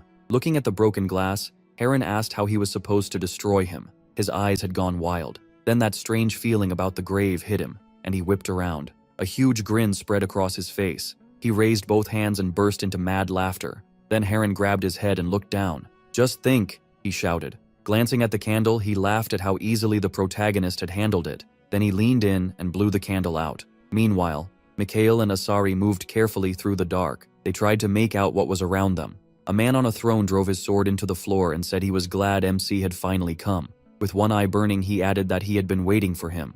Mikhail stared at the dead man and asked if it was really him. The corpse's tiara glinted as he answered that he was the one once called. His trembling hand slowly reached out. He looked at him and apologized. Dark energy gathered in his hand as he said everything he did from here on would be under another's control. With his changed right eye, he explained that the demon had fully taken over his body, and now he had to kill Mikhail no matter what. Right after that, he fired a strong magic blast at him. The protagonist raised a hand and took the hit head-on, shattering the projectile without harm. When the magic faded, he smiled and said he understood, then called the dead man Elder. The first warrior looked surprised and asked who he was. Mikhail explained that he was a warrior candidate. Hearing that, the first warrior pointed at him and said it was an honor to meet him, though he hated that it had to be under these conditions. Magic writing formed at his fingertip as he apologized for standing before him in such a disgraceful state. When he finished, a magic seal appeared. A huge stream of fire shot at MC. He reacted at once and raised a shield, but the barrier couldn't hold the flames and started to crack. Seeing that, Mikhail tensed. He studied his enemy, wondering if the man could still think clearly even while possessed. The first warrior's body was completely dried up. His arms hung limp, and he realized there wasn't a single working muscle left. The demon was forcing the corpse to move. When the flames faded, Mikhail asked if he was holding back, since he still hadn't used aura. The dead man slowly lifted his shaking hand and said that wasn't it. Touching his face, he explained that he was a magician. That answer clearly surprised the protagonist, and he frowned. A massive magic seal formed in front of the first warrior. At once, another raging blast of fire came at Mikhail. He set several magic circles in front of himself and used Fire Strike. A fireball flew out to meet the attack. The clash exploded with magical force. After the smoke cleared, MC asked about the holy sword. The first warrior said His Holiness gave it to him because he was no longer fit to use it himself. He added that the sword only looked holy. If he had to choose a true holy relic, he'd pick the holy robe. It carried many blessings. Lowering his head, he said he was already dead, so he didn't care who inherited it. Then he asked if Mikhail was really a candidate and whether he still had much to do. He coldly asked if he wanted to leave this world. The warrior stammered that he had held on until the very end. His eyes started to close as he thought of the protagonist as his successor. At last, he shut them fully and entrusted this world to him. His body stayed slumped on the throne. Asura bowed and said they wouldn't waste his effort. Looking down sadly, she whispered for him to rest in peace. Mikhail had no idea how long the warrior had resisted the demon. The crown slipped from the warrior's head, and MC thought it was finally time to let this great hero rest, with honor and no regrets. The metal crown struck the floor and bounced. He carefully reached for his weapon. He moved his hands and activated circle expansion. Then he heard a strange sound from the side. The monster opened its red eye and gave a slight grin. With a crazed smile, it kicked off the ground and leaped up. Mikhail looked on in horror as the demon moved. Above him, a chunk of strange mana flew past, but he stayed calm, thinking how much had changed since he reached the 6th magic circle. But for him, things were different. He pointed one finger forward and thought about how well he could use circle expansion, then declared that he could cast 8th circle magic. A tiny drop formed on his fingertip and moved forward as he activated Ice Throne. A moment later, the drop turned into a snowflake. Then a shockwave burst from the ice crystals rising before him and threw Mikhail backward. Asura cried out in excitement, then immediately stared in shock. The demon snapped its gaze forward. It grabbed the sword behind its back and thrust it out. Multiple magic circles appeared overhead. Mikhail studied them, wondering if this was 6th circle magic. A bright shock beam shot downward. A flaming arrow raced toward the ground. Standing at the center, Mikhail realized both attacks were aimed at him. He looked up, confused for a split second, but he didn't panic and used mana concentration. He thrust out his hand as a magic projectile formed in it. He fired a thin magic beam. It struck the mass of dark energy flying at him. Then he confidently used Liberation. His beam compressed into a small magic sphere. Another huge burst of magic exploded. Before the smoke cleared, Mikhail used Flicker. The first warrior stood in the smoke, confused. Then the protagonist appeared right above him and dove in with his hand outstretched. The demon glared up with its blazing eye. Mockery flashed in it, and a hidden magic seal shot out from behind its back. Asura covered her mouth, realizing the demon had predicted this, and hidden the seal there. It had only been stalling to build stronger magic, while Mikhail kept charging straight at it. But then seals popped up beside him, and MC said he wasn't the only one with that idea. Right after that, he used cancel magic. Magic chains wrapped around the demon and shattered its seal. The moment it saw that, it panicked. In the same instant, Mikhail pressed his hand to the demon's head and coldly said he finally had it. Normal magic can't fully kill powerful demons, so the creature stared back with its demon eye. That's why he had prepared something else. He swung his free hand and clenched it into a fist. This was his own spell, made to copy the style of his old ally, the world's strongest martial artist. Before attacking, the protagonist told Suen he was borrowing his power. The second he said it, he drove his fist into the demon with everything he had. It was the divine fist technique, and Mikhail's hand suddenly began to glow. A huge blast of magic burst from his fist and pierced straight through the demon. A blinding flash swallowed everything, and light shot out from the demon in every direction. MC threw his hands over his eyes. Even then, he glanced downward. After a brief pause, he lowered his hands and saw only white around him. As he looked around, Mikhail realized the place had changed. Then it hit him. He had seen this pure space before. It was a place made by God, so he calmly asked when it would show itself. A man's voice answered from behind him, saying he needed a... He turned and saw the first behind him. He admitted the man looked nothing like he expected. The statue was way off. The warrior scratched the back of his head and said people usually make things sound a little bigger than they are. Touching his arm, he said he had always stayed true to his dream of becoming a great holy knight, even though he was a mage. Mikhail lowered his head with a smile and said, "That was pretty cool." Then he looked up and said he hoped he was doing okay. The warrior touched his face and answered that he was more than okay. He said that back then his resolve had never been stronger, but hope still faded. Even though he believed he could endure more than anyone, his mind slowly started breaking. He raised his hand, reaching for salvation. At that point, he was right on the edge of collapse. Then he smiled at Mikhail and said that now everything was fine because he was here. "Rest in peace," the protagonist said. The warrior replied that now he could leave without worries. He said that was because he had a trustworthy successor, and MC shyly answered that he wasn't a warrior yet. The warrior told him he was sure Mikhail would take that place one day. Looking up, he asked him to protect this world. The protagonist instantly looked up at him. "Of course," he said with a smile. A girl suddenly jumped at him and threw herself into his arms, yelling that she had waited way too long. Grinning, she called him a good man, while MC, confused, said he wasn't done yet. She put a hand on his shoulder and told him not to worry. She would handle the rest. The demon controlling the warrior's mind was gone. Lifting one finger, she added that all that remained was reconnecting with the children. She tapped Mikhail on the shoulder and said they would work together again someday. Then she asked what he wanted, saying she'd grant whatever his soul desired. He looked down and answered shortly, Cassandra. Then he asked her to bless the girl she had shown in the prophecy. He added that Cassandra had suffered a lot because of her. The girl smiled and said she would do it anyway. It wasn't even a reward. She simply had to grant his wish. Then she asked if he needed anything else. Mikhail touched his chin and thought for a moment. He figured he had already gotten the mark, and there were no issues with an idea suddenly came to him. He said there was one more important thing. A few minutes later, Mikhail opened his eyes and found himself on the floor. Sitting up, he realized he was back in the grave. He checked the coffin and saw it had been fully restored. It wasn't an illusion. The protagonist looked at his hand and thought. Asura looked at him and said he seemed fine. He just stared at her, and she frowned, asking what he was thinking. Raising a finger, Asura asked if he had met Hekau when he went up there. Mikhail said yes and added that she didn't seem happy to see someone there. Hearing that, Asura flailed angrily and shouted that Hekau hadn't let her in. She threw up her hands and screamed at the top of her lungs. Apparently she really regretted what she had blurted out before and kept yelling that she wasn't like that. MC had to cover his ears. Once she calmed down, Asura crossed her arms and asked what he got from Hekau. While she was talking, something appeared above her head. A stone block dropped right onto her. Mikhail stared at the boulder in confusion. "What is this?" he asked, checking what had fallen from above. There he found a note. He opened it and read Hekau's message. She told the little one to be quiet and said this was a gift for him.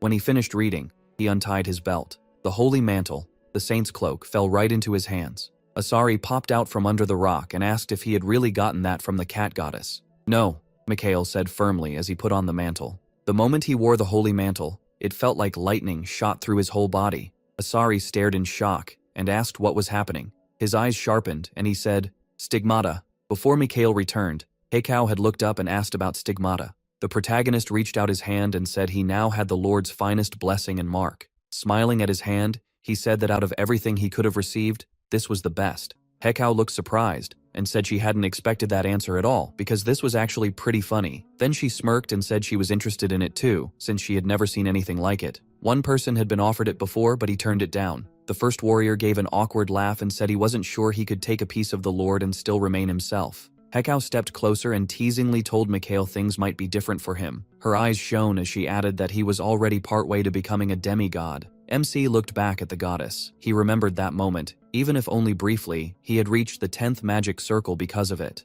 Hekau put her hands behind her back and asked if he wanted the mark. Mikhail answered without hesitation, yes. The goddess took his hand and placed hers over it. Before starting, she explained that she would awaken the engraved pattern and give him powers suited to his body. A drop of blood slid from her finger as she warned that the effect might not show fully at first, but it would grow stronger with time. The drop fell, and she said she would keep going. Leaning near his ear, Hekau smiled and told him to develop. She looked down at Mikhail's palm as the drop of blood spread across it. He watched magical lines spread over his hand, then pain hit, and he cried out loudly. The girl only smiled, while he thought that if he could break the fate set for him, he would reach what he wanted. Hekau looked at him from under her brows and said she would always protect him. Mikhail looked ahead and chose to trust her. His cloak flew loose, and he looked at his hand, asking what it was. Then he looked at the cloak and asked if it was memorization magic. Memorization magic is when a spell is stored in an object so it can be used right away. He realized it was 7th circle magic, but like the warrior's mark, this spell had been improved. As Mikhail examined the cloak, he suddenly sensed 9th circle magic too. Asura angrily shouted, asking if he had really taken a mark from Hekau. She started circling him in a panic, yelling that accepting something like that was dangerous. At worst, he could wipe out all humanity. Waving her hands in front of his face, she kept asking if he was okay or hurting anywhere, and the protagonist coldly said he was fine. Then he abruptly looked to the side. Turning to Asura, he said they had to get out of there fast. He took one step, then suddenly stopped. Mikhail turned back and said he had almost forgotten something. Heron braced a hand against the tree. He stared into the distance and muttered that this couldn't be happening. His body shook with rage as he cursed his own power. The high priest suddenly puffed out his cheeks and blood poured from his mouth. With a crazed look, he realized he could no longer feel the demon's presence. That meant the remains had vanished from the capital completely. He clawed at his face, saying that if the plan had failed, Lady Meryl would never forgive him. Lowering his head, he said he would have to do something even bigger now. Then he remembered that the general meeting of archbishops was in 2 days. Heron looked up and said, killing an archbishop wouldn't be enough. With a bloody, twisted smile, he whispered that he would kill the Holy Father. He immediately started walking off at a fast pace. The protagonist watched with a thoughtful grin. Perched in a tree, Mikhail said that was interesting. Sometime later, glass shattered across the floor, and an angry scream rang out. Killian was leaning over a table, hissing through clenched teeth that MC Walpurgis was a slippery bastard. Then he demanded to know why he had to suffer like this. He raised his hands and asked if God was against him. Staring at the ceiling, he wondered why God had sent Heron to him. Killian was sure this boy had been sent to speak God's will. He thought back to the high priest's gentle smile and felt sure things had finally started going his way. Then Cassandra came to mind, and he told himself that if he had trusted her, none of this would have worked. That was why they cast her out. Snapping out of it, he yelled that they thought they had everything under control. So what the hell happened? After calming down, he said they could not let that filthy Mikhail Walpurgis take over everything. With pure hatred, he swore he'd use even the dirtiest methods if he had to. Right then, someone knocked and asked if the Archbishop was inside. Killian turned at once and recognized the voice. It was Heron. Killian immediately thought that if the Holy Father or the Archbishops lacked a clear revelation, then they still had a chance to turn everything around. Thinking that, he opened his arms and asked Heron if he had received a prophecy or any sign from the Lord. The boy gave a wide smile and said yes. Killian lit up and asked what the Lord had said. Heron answered that Gregory, the Holy Father, had gone down the wrong path, and that a mage like Mikhail Walpurgis should not disturb the temple. The old man quickly nodded and said he knew it. Then Heron quietly reached out his hand. He touched Killian's cheek and asked what they should do. Killian froze, and Heron smiled, saying they had to do everything they could. For his sake, he added, showing his sharp teeth. Then his form began to change. His eyes glowed as he grabbed the Archbishop's head and warned him to be ready to dirty his hands too. A terrifying pressure filled the room as Heron demanded an answer. Killian's eyes changed, and he quietly replied, "Yes, Lord." Lifting his head, he obediently said they could now change the temple's future. The day of the warrior candidate test arrived. At the temple, Mikhail and Archbishop Narun sat at a table. Narun laughed as he checked the papers and said he had won over the neutral archbishops, and even some who backed Siegfried. Doing that this fast was incredible. The protagonist folded his hands and said a lot had happened. Narun pointed out that Siegfried himself had barely tried to fix things. Mikhail said maybe he had his reasons, though he guessed he had wounded Siegfried's pride. Even so, MC still thought he had good traits as a warrior. He said the Siegfried he knew would have found the best answer here. Narun reminded him they only had 3 hours to choose a warrior, but he said it was fine. Looking aside, he added that they just had to wait a little longer. Siegfried would come. Narun asked if he was really that sure, and the protagonist just smiled. He raised a finger and asked how a warrior candidate could act without honor. Narun looked at him, then dropped his gaze. He said choosing that boy as the warrior, there was no better answer. Mikhail instantly smiled wider. Then Siegfried appeared before him and said he had been waiting.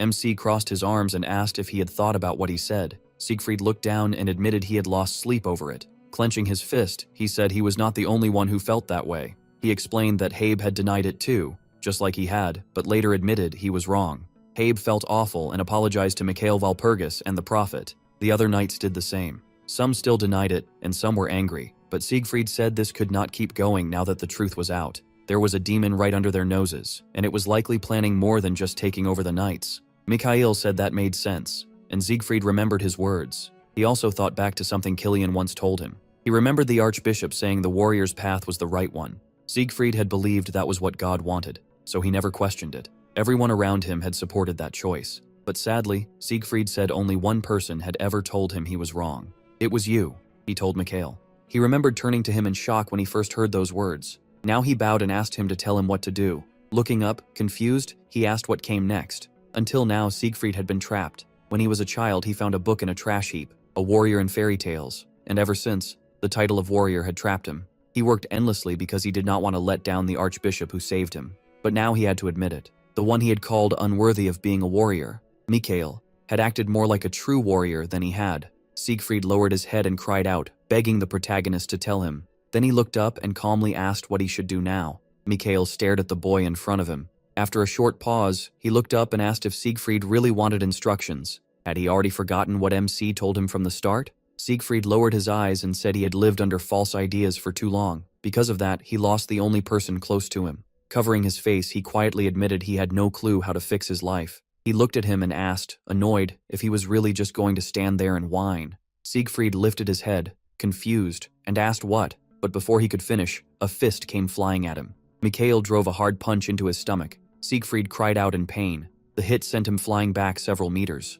Sweating cold, he stared at the protagonist and asked through the pain why. Mikhail cracked his fists and said Siegfried came here talking about changing everything. What a joke. As he walked toward him, he He snapped that people never understand until they get hit a few times, and if Siegfried really wanted change, he should stop acting like he could just apologize later. Fear filled Siegfried's eyes. Smiling in a way that looked almost crazy, MC said he should have gone to someone else. Siegfried tried to stand and begged him to wait. Looking terrified, he pleaded for mercy. A loud, painful scream rang out. Sometime later, at the temple, the archbishops were already gathering for the election. One of them said he never thought he would get to take part in choosing a warrior. Others brought up that candidate Mikhail himself said he was a magician, which made them uneasy. Another archbishop answered that no law forbids a magician from becoming a warrior. Then the crowd reacted when Archbishop Elia arrived. They said they rarely saw him, and Elia replied that of course he came. This was the choice of a warrior. The archbishops talked about how Mikhail, the candidate, was a great evil that had appeared in the capital, and questioned whether he could really handle the demon safely. Elia smiled and said that was exactly why he came,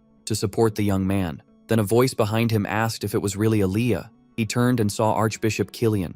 The two greeted each other and shook hands. Elia smiled, but inwardly thought this was the old man who always messed things up. Frowning, he wondered what Kilian was planning now. Kilian then faced Elia and, smiling, asked if he truly believed God was pleased with what was happening. Elia saw it as bait and answered that it was not their place to decide that. Kilian took his hand and said God's will could change at any moment. Elia looked at him, confused. Then he glanced around and realized the archbishop had vanished. "Really?" he muttered, and immediately thought of Mikhail. The protagonist was walking ahead, dragging Siegfried behind him. His face was swollen with bruises as he asked if MC really had to beat him that badly. "Yes," he answered shortly. He added that if Cassandra had not stepped in, it would have been even worse. Siegfried quietly said her name. Then he asked what he was missing to become a warrior, and Mikhail rolled his eyes. Looking down, Siegfried said he really was useless. The protagonist kept dragging him along. Glancing over, he thought Siegfried looked pathetic. Then, an archbishop came running up. He rushed toward Mikhail and shouted. Stopping in front of him, he was met with MC asking what happened.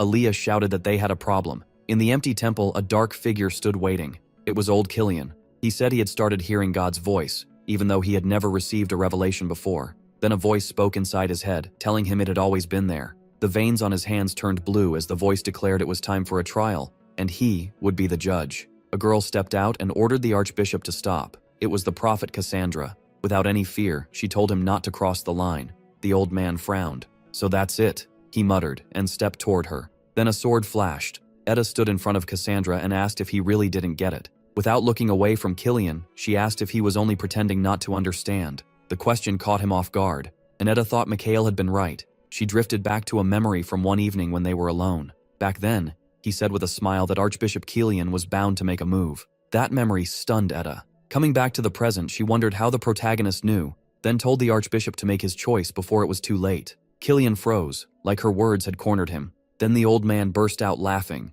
Staring at the girls, he mocked them for talking so boldly. He raised a hand and called them nothing but sinful children. His eyes changed, and he declared that God was on his side. Shock flashed across Edda's face. In that instant, a strong blast of magic slammed into her. Cassandra saw it happen and cried out. Edda was thrown back by the explosion. She stopped, looked up, and fear hit her. This was not divine power. Dark demonic energy poured from the archbishop, and Edda demanded to know what he was doing. Kilian spread his arms and asked if he had not already told her. Hooves stepped out of the black mist, then horns appeared, while the archbishop repeated that God was with him. A black goat emerged from the fog. Edda got back up, staring in disbelief. "A goat?" she asked, just as demonic energy wrapped around it. The goat charged straight at Edda. In less than a second, it was right in front of her. She stared at its horns in horror and thought this might be the end. Then someone behind her struck the ground with a staff. A shield appeared and blocked the demon's attack completely. Edda turned around in surprise. A big grin spread across her face and she laughed. Seeing Mikhail, she teased that he was late. He answered that he got here right on time. "Well then," he said. His weapon shot forward. Kilian dropped to his knees. Fury filled his eyes as he demanded to know where Mikhail came from. MC stared him down and asked how it felt to become a demon's vessel. "What?" the archbishop asked, confused. Then his face twisted with rage. He looked at Siegfried and called him over. Holding out his hand, Kilian reminded him who had raised him and guided him. He pressed him, asking if he knew he had to choose the right side. Still held by Mikhail, Siegfried asked what he was supposed to do. He answered coldly that the choice was his. No one else could take that responsibility. Kilian kept motioning for him to come. Mikhail's expression hardened. Siegfried suddenly stepped forward and leveled his sword, making the archbishop ask what he thought he was doing. The boy shot back that a knight could never stand with someone possessed by a demon. Veins bulged on Killian's forehead. He shouted that he had trusted Siegfried more than anyone. With a wild look, he laughed and yelled that God was still with him. Mikhail moved in front of Siegfried and warned him not to interfere unless he wanted to get hurt. Killian lifted both hands and cried that he had waited his whole life for a revelation, and now he could finally hear it. The protagonist answered coldly that he was the revelation and the death sentence. The archbishop looked around, confused about what was happening. Then his head jerked sharply to the side. He lowered it slowly. Mikhail looked down at him and said it would be better if they understood each other. Then he told Killian to show his real face. Looking down at him, MC asked if he could hear him. Horns pushed out from the archbishop's forehead and his eyes turned red. The demon looked at him and asked how long he had known. He calmly said, "From the start." With hate in his voice, the demon said he was the one who captured the ugly lord. The protagonist quickly replied, "You're next." The demon laughed at that, saying it was interesting. He knew MC was strong, but he had existed for a very long time. He just closed his eyes. The demon took that as proof he could not win. Then the protagonist opened his eyes and said firmly that the old monster was bluffing. In his mind, he judged the ugly lord as no real threat, and that clearly shook the demon. The archbishop relaxed his hand and said he had an idea. Touching his face, he said he had captured more than just this old man's soul. Mikhail replied that he already knew Lotus was not here, so he could guess where he was. That answer clearly surprised the demon. He narrowed his eyes and quietly asked how MC knew. He gave him a mocking look and said it was obvious. Then he pointed his staff at the demon. With open disgust, he said demons were simple-minded, and this was the easiest trick to guess. At the same time, inside the cathedral, Lion was searching the area. He looked around and muttered that it had to be nearby. He remembered his teacher crossing his arms and telling him to find the demon-possessed one. Back in the present, Lion looked down and thought Mikhail was never wrong. If there was a mistake, it had to be a small one. Thinking that over, he turned the other way. Then he finished the thought. Everyone here could be in danger. He was surrounded by archbishops. Clenching his fist, Lion said this was too important to mess up. Suddenly he grabbed his head and shouted, asking why Mikhail had dumped this on him. Lowering his head, he muttered in a panic about magic and divine power, saying he could not tell them apart. Then he remembered the most important thing was the result. Coming out of that thought, Lion threw up his arms and yelled that the protagonist always said things no one understood. While complaining that MC could have given him even one clue, an archbishop walked past him. Right then, Lion's face lit up. The sword in his hands began to shine brightly. He tensed at once, realizing the glow reacted to the person who had just passed him. His brows tightened as he figured out what that meant. A second later, he turned toward the passing archbishop. The moment the man faced him, Lion was stunned. There was a clump of black magic sitting on the archbishop's shoulder. It was a black goat. Lion acted at once and pointed his sword at the man. Startled, the archbishop asked what he was doing. Lion's blade shone even brighter. A beam of light shot out. The shockwave knocked the archbishop to the floor. He frowned in confusion. That black goat was still perched on his shoulder, wrapped in magic. Standing over him, Lion said he had a really bad feeling. He turned, sensing more of that energy. Then he snapped his head to the side and spotted a figure. Heron stood in the shadows with a cruel smile. He whispered that the little guy was late. Then, grinning like a madman, he shouted that they were prey now, and no one would leave alive. The goat on the archbishop's shoulder started pouring out black mana. It lashed around the archbishops like whips. They screamed for help, choking as the black power closed in. Lion gripped his weapon and shouted, asking what he was supposed to do. He looked at the crazed Heron and realized the dark energy was swallowing people. The archbishops were covered in black magic until their bodies started turning dark. Lion realized in horror they were about to die. He looked around wildly and told himself to calm down. He could not let the dark force get into his head. Then Lion lifted his head toward a bright beam above. The light grew so strong it hurt his eyes. The archbishops raised their hands. Confused, they stared up at the light. One by one, they fell to their knees. As they knelt, their thoughts turned to God. The black goat stood over them. A voice from the portal commanded them to listen. A girl reached out and said darkness had blinded them for too long, but a gifted man had broken through evil's veil and come. Then she ordered everyone to rise. Lion looked down and realized his body was moving on its own. He frowned, unable to understand what was happening. Then he remembered him saying the outcome mattered most. That meant he had expected this and sent him here on purpose. Lion wondered if the protagonist had really seen God. Honestly, it felt like something he could do. He looked up and asked what he should do. The girl told him to set her free. Got it, Lion said. He activated his sword, raised it, and said it was time to get serious. In the beginning, there were two forces, darkness and light. Darkness simply existed. light moved outward and widened the small world, creating laws, earth, and sky. From the earth, the first sprout appeared. Light always stayed tied to law. Later, humans called that light the grace of God, divine power, Lion thought, gripping his sword tighter. With that in mind, he lifted the blade to strike. Bright magic lit his face as he said something had to be done. The black goats all turned toward him. One suddenly broke from the group. Lion brought his sword down. His blade crashed into the floor. A massive shockwave burst out. Shock filled Lion's eyes. The bright holy light erased the black goats. That sacred power quickly spread through the whole temple. The demon inside the archbishop felt it immediately. He looked aside and asked how a higher being could interfere so fast. Mikhail smiled and said, "Good work." Then he asked if the demon really thought it would get off that easily. The demon lowered his head, unable to answer. MC raised a hand and thanked him. With a cruel smile, he said the temple was cleaner now than it had been in a long time. That made the demon furious. He raised a hand, and dark energy wrapped around it at once. Then Mikhail's storm burst out. The two powers slammed into each other. Asari reinforced the storm, calling the demon nothing more than a devil's underling. Walpurgis lifted his staff and said coldly that he had no more use for her. Asari froze and lowered her hands in shock, and he added that it sounded pretty ominous. After that, he looked down and wondered if he was becoming evil too. Thinking of the little archbishop, he answered with clear hatred, however many demons it took. The guardian glanced at him and asked what he was thinking now. Without looking back, Mikhail said he might be starting to think like a demon.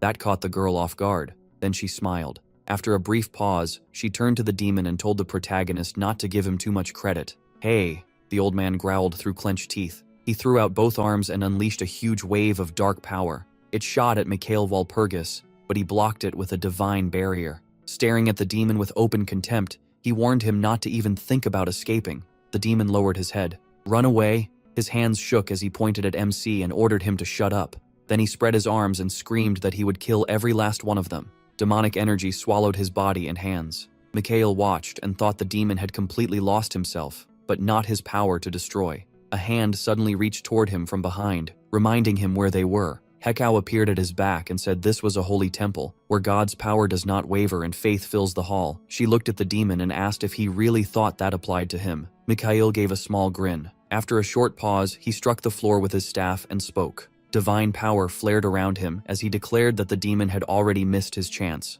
The moment he said it, a blazing pillar of light dropped from the sky. It crashed onto the demon and swallowed him whole, drawing out a loud scream of pain. The protagonist only watched in silence. The demon reached toward him, yelling that he remembered him, and swore he would kill him someday. Mikhail answered with a smirk. When the holy light faded, he said he would be waiting.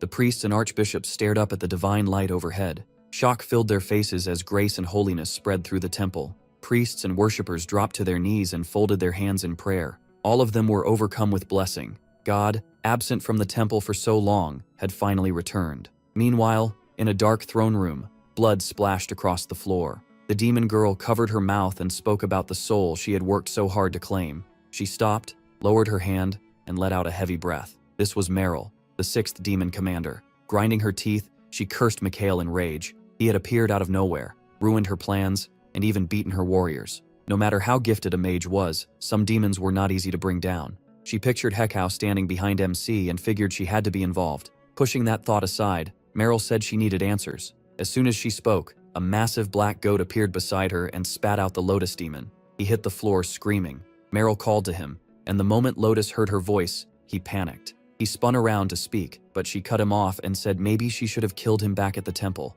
Lotus looked at her and thanked her for sparing him. He didn't get far. Meryl's cold stare shut him down as she asked who said he was forgiven, then told him she needed his memories. The demon trembled in fear. A giant horn suddenly pierced Lotus. Blood poured from his chest while Meryl said his worthless life meant nothing. Clutching the horn, Lotus begged for mercy, but Meryl said she did not care. A second later, his body dissolved, leaving only a red stone behind. Meryl picked it up and brought it to her lips. Without hesitation, she absorbed it. After taking in Lotus's memories, she wiped her mouth and vowed that next time, she would kill Mikhail. A week later, many archbishops gathered before the temple. His Eminence thanked everyone for coming to the warrior appointment ceremony and said that, after everything that happened, they had cleansed the corruption. His father and their butler were among the crowd. The monarch declared that the world would never be the same again. Lion, Cassandra, and Etta listened with smiles. Hard times would still come, but the Lord had not abandoned them. Instead, he had sent them his messenger,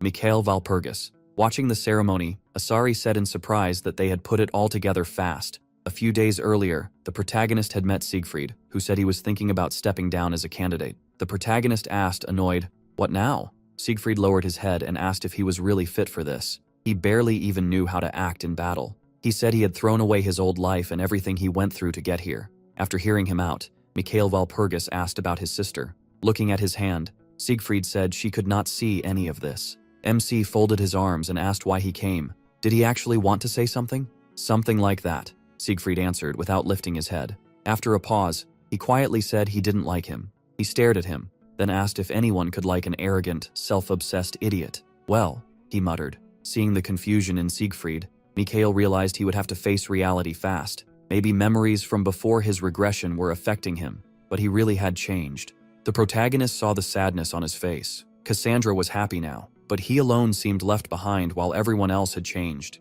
He lowered his head and thought that was kind of sad. Siegfried said Archbishop Killian would spend the rest of his life in prison for helping the demon. Still looking down, he went on to say MC Walpurgis should have done the same to him from the start, but didn't. That made MC ask, annoyed, why? Siegfried placed a hand on his chest and said he hated him, so why spare him? The protagonist smirked and answered that a warrior's life is meant for saving others. In the present, the monarch asked if he swore to carry out a warrior's duty. MC answered firmly that he did. After that, His Eminence placed a tiara on the boy's head. Loud applause broke out, but Mikhail lowered his eyes. He remembered Siegfried standing in this very spot before his regression. Back then, he had been in the crowd, clapping. Letting the memory go, he closed his eyes. A bright light appeared in the sky, and a beam fell on the protagonist in blessing. Sitting on his shoulder, Asari said the cat goddess had really worked for this. Mikhail looked up and said it had been worth it. Bathed in divine light, he thought this was only the beginning. Smiling at the sky, MC knew he had finally taken a big step toward his goal. With his arms folded, Lion was glad it was finally over. Then he spread his arms and asked if this counted as a win, since his friend had become a hero and the demons had lost. He shut his eyes and reluctantly agreed. Scratching his head, the knight asked if he wasn't supposed to be happy about earning the title of warrior. Looking down, Mikhail Walpurgis said he really was happy. Still, he knew this was only the first step. Becoming a warrior was just the beginning. A crown rested on his head, but Meryl still had an army of demons behind her. Evil still remained, and the world was far from safe. The young man stood alone on barren land. Facing the light, the mage thought everything was only starting now. With both hands on the table, he said they had to be ready for disaster at any time, even if he could choose to ignore it and live peacefully instead. The swordsman raised a brow and asked if he had a plan. Mikhail closed his eyes, said yes, and added there was no reason to wait. They would leave tomorrow. Lion put a hand on his hip and asked what he should prepare. The protagonist Walpurgis replied that his body was enough. Heading for the door, Lion said he was going to sleep. Edda looked up and asked if he had really agreed that easily. He glanced back and asked about her. The girl flinched. With a grin, she said that between following him and staying at the temple, the second choice sounded much better.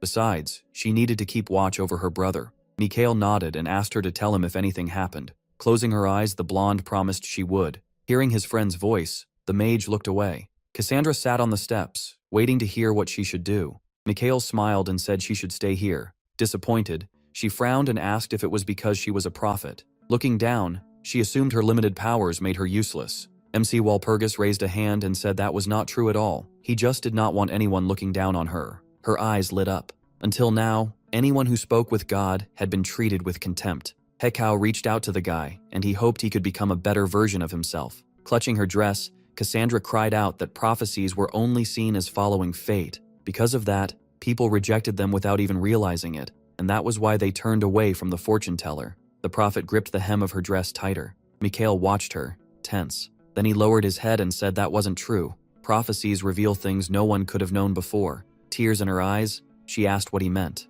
He stepped closer and told her not to see everything in the worst way. She needed to look at it with hope. Her job was to read the prophecy right and get ready for what was coming. Edda smiled. He gently patted his friend's head and leaned in, telling Cassandra that her part in all this mattered a lot. Cassandra looked up. After wiping her tears, she said she understood. With a small smile, she promised to do her best. Later, on the balcony, Asari called it a pretty cute excuse. Mikhail asked what was cute about it. She said he could have made Cassandra rely on him from the start, but chose not to. Crossing his arms, the protagonist said there was no need for that. Asari grinned and thanked him for not treating her like she was some made-up thing. She was also happy Cassandra got to choose her own path. Her smile stayed in place. Floating beside him, Asari said she was glad they met him. Then her cheeks suddenly turned red. She tugged Mikhail's cheek and blurted out that she meant something else entirely. At that moment, the seal on his neck began to glow. Touching it, MC quietly agreed. He lifted his gaze. The full moon hung overhead.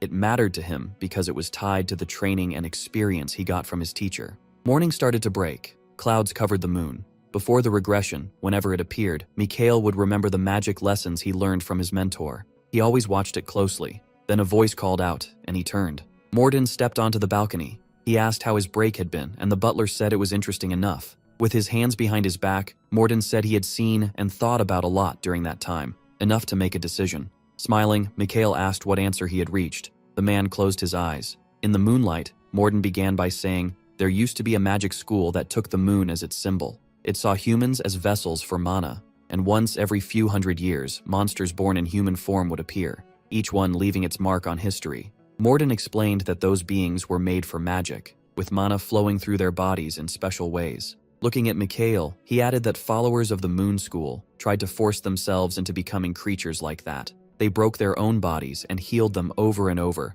trapping themselves in a cycle. The protagonist called it madness. Morden looked down and admitted it was madness, and that it almost ended at one point. He clenched his teeth and asked how Mikhail would feel if the last one of those madmen had been standing before him this whole time. MC remembered the day everything fell apart, when he knelt in the ruined castle after losing his family. A knife shook in his hands. He had failed to save the people he loved. He raised the blade to his own throat. Then someone came up and asked if he was happy he had helped bring his family's deaths closer. He cried through gritted teeth. The man in the suit said it all happened because of him. He mocked the protagonist, asking if running off to the dead was really courage, and the protagonist turned to see who it was. Light flashed across the knife. With a cold frown, Morden said that was all the young master was worth. MC stared at him through tears. Now that same man stood before him on the roof. From a short distance away, Morden spoke of a result he had chased for years, one he could not reach even by destroying his body. Then he asked what Mikhail would do if he learned someone had been possessed by that pursuit since birth.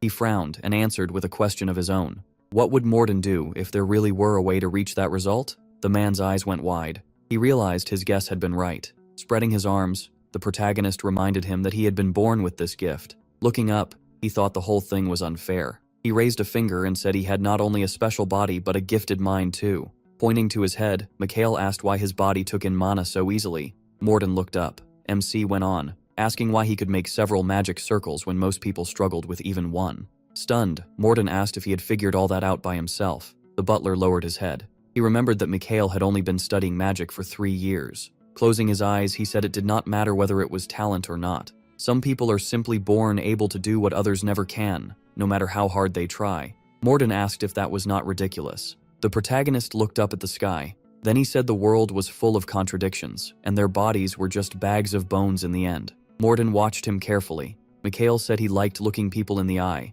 and the moment they met, both of them felt something strange about the other. He guessed Morden had also nearly destroyed himself chasing that knowledge, except he actually got somewhere. The man lifted his chin. His eyes narrowed. Clenching his right hand, Morden thought about what he had achieved. He had once been called the Twilight Magician. He beat the mages who mocked his talent, but even then, he never reached the 8th circle. Later, the side effects came. It was only natural. Everything inside him was breaking down. To keep up with his skill, he had to push his body past its limits. Mikhail noted that even so, Morden had lived a long time.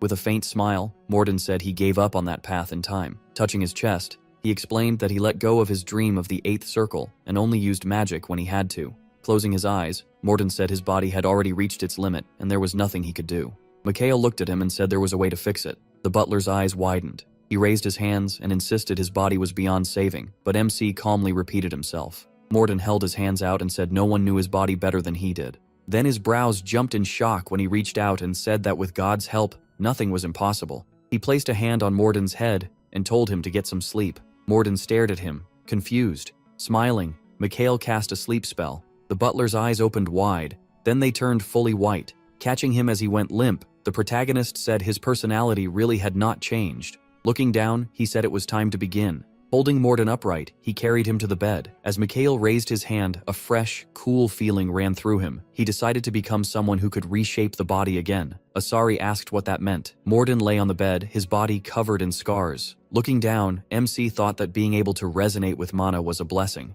In the past, Morden had stood before the forest. Someone was behind him as he said he had not been born with that gift. Mikhail realized that in the end, someone he cared for had lost his mind because he could not overcome that limit. No matter how sharp his mind was, he had never found a way to help him. Blue energy gathered around his hand. The protagonist and his past self both looked ahead. Placing his hand on Morden's body, he thought that he had not come back to the past just to watch his friends suffer the same fate again. He decided to give his subordinate his twilight back. The ritual to restore that twilight began, and the room filled with a huge wave of blue energy. Sunlight streamed in through the window. Morden opened his eyes. As he sat up, he felt a pain in his back. Then he froze. Looking at his hands, he noticed the pain was far weaker than usual. He kept feeling his hands. Then he tested his body in shock. Closing his eyes, Morden wondered where this strange lightness was coming from. His eyes suddenly widened. He sat back down on the bed. Opening his shirt, Morden checked his mana flow. The scars on his chest were gone. He turned to Mikhail and asked if he had really done this.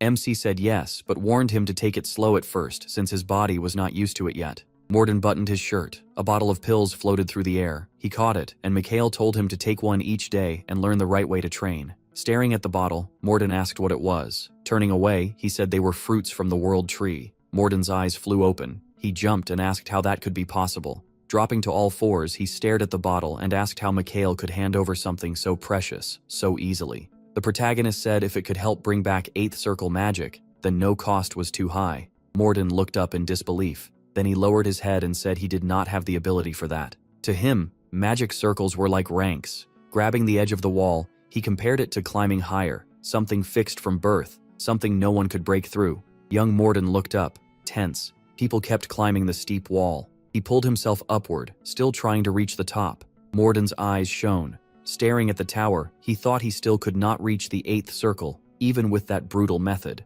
Mikhail lifted his chin and told him to stop talking nonsense. Leaning forward, he said Morden could do it and promised he would help him get there. Then MC asked if he really did not believe him.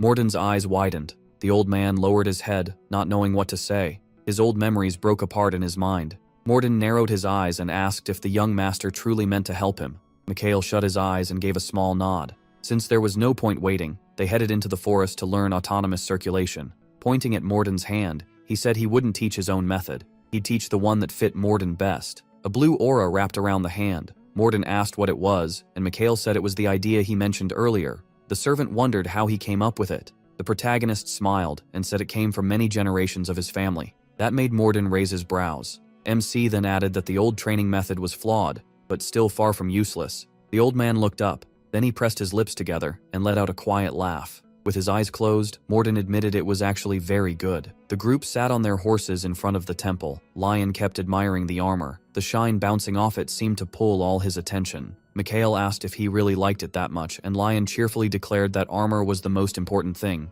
Then the boy asked where they were headed this time. He answered that they were going to the county of Draculian. The knight stared in shock. He turned and asked if that was really the same sleepless estate. When Mikhail said yes, he just gaped. Throwing up his hands, Lion shouted to Saint Heikau that her chosen one was walking into his own grave. The protagonist watched him and thought his friend had completely lost it. Still, he understood the reaction. That place had once been rich and thriving, but Count Draculian tried to gain immortality and swallowed up half the land, so the church punished him. Since then, the estate had been overrun with monsters, and that was exactly where they were going. Lion frowned and asked why they had to visit such a miserable place. Mikhail explained that it held something like the tomb in his own estate. The boy touched his chin and realized they meant to investigate the dungeon. MC added that Count Draculian's seal would soon be broken. Then the coffin's cross lit up and rose petals drifted into the air. Stretching, Asari said she was glad she finally got good sleep. She asked how much longer they had to travel, and Mikhail told her they were almost there.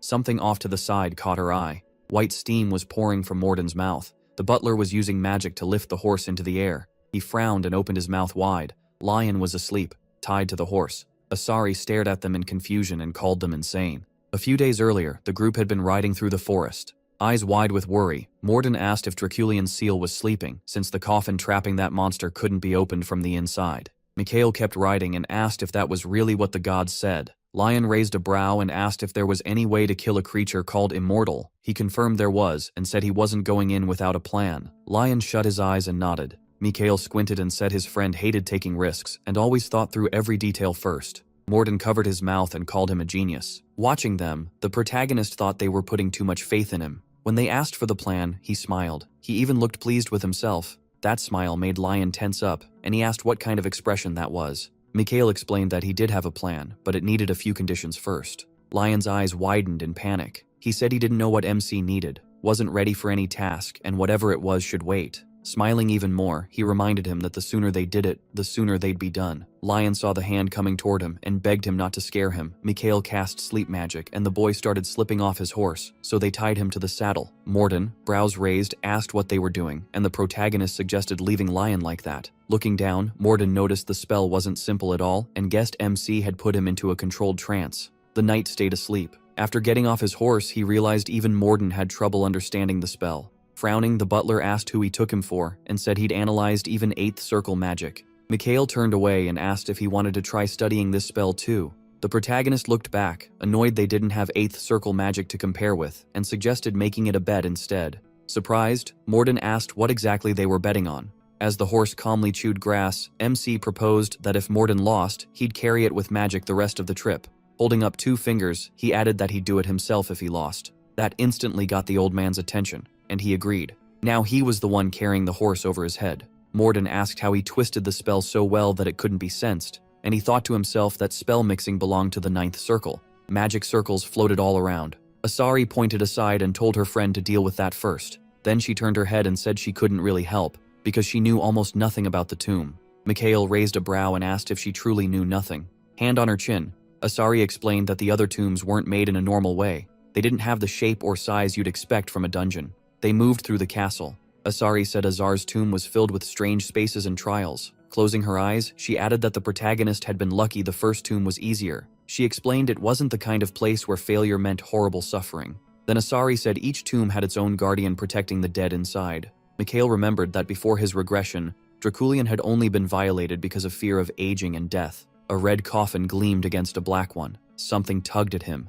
He figured this case might be different, so he lowered his gaze to check. Mikhail looked back when someone called him. Morden straightened himself. Shaking, the butler asked if they could slow down and let him return to his normal duties. MC agreed and told him to put the horse down since they were almost there, and Morden dropped to the ground. Sprawled out on the grass, he said he felt much better. Mikhail squinted and asked if he was about to fall asleep too, telling him to find a way to stay awake longer. The old man shuddered. Getting up, Morden said he felt older than he was. He raised a brow and asked if that was supposed to be praise. Scratching the back of his head, Morden said no, his master just acted like an old man. Suddenly the servant's eyes went wide. Mikhail only smiled even wider. Morden said he couldn't keep carrying the horse anymore, and the protagonist replied that he wasn't going to force him. Then MC raised one finger and said it was time to start mana circulation for the 6th circle. The old man looked up in surprise and asked what he meant. Smiling, he reminded him that he wanted to reach the 8th circle. While they talked, Asari nervously hid her hands behind her back. She looked away and let out a heavy sigh. As they neared the castle, Mikhail took in just how huge it was. Looking up, he spotted a barrier that sealed the cursed land off from the outside world. He said that proved the Empire and the Church had taken Draculian very seriously. Lion looked around and noticed there were no guards. Riding up beside him, Morden said so many disasters had already happened that guarding this place probably seemed pointless.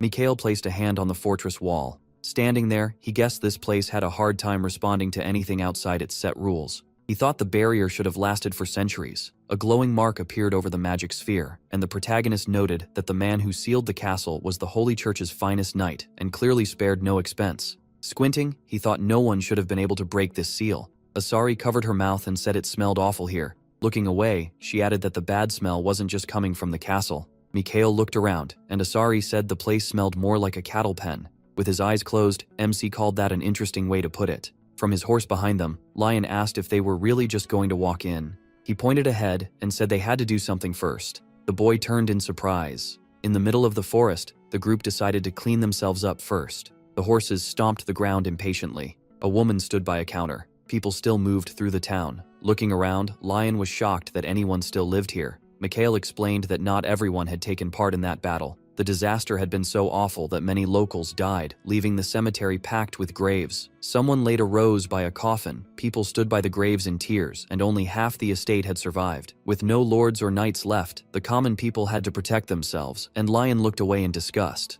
That did have one upside. Monsters had stayed away from this land, and something with glowing red eyes watched from the forest. It was like Draculian's disaster had scared every monster off for years, while ash still drifted over the castle. As they rode through town, the boy explained that no nobles came to collect tribute. The empire had abandoned this place, and even greedy land grabbers stayed away. That made the young man frown. Draculian clearly wasn't simple. His coffin had been locked inside an iron maiden. Set on a broad pedestal, it showed he had known from the start what would happen once the seal was broken. Morden touched his cheek and asked if the gods had left any instructions for what to do if the seal ever came off. The butler's eyes went wide when he heard their enemy had an ally. From horseback, the magician said it might even be a devil, though he had no idea what rank it was. Someone called out to him, and the protagonist looked up. With a friendly smile, a local said they hadn't seen travelers here in a long time. Leaning closer to the horse, the head of Piacolum introduced himself. Davlos proudly said no traveler would find a place as warm and pleasant as their village. Mikhail jumped down from his horse.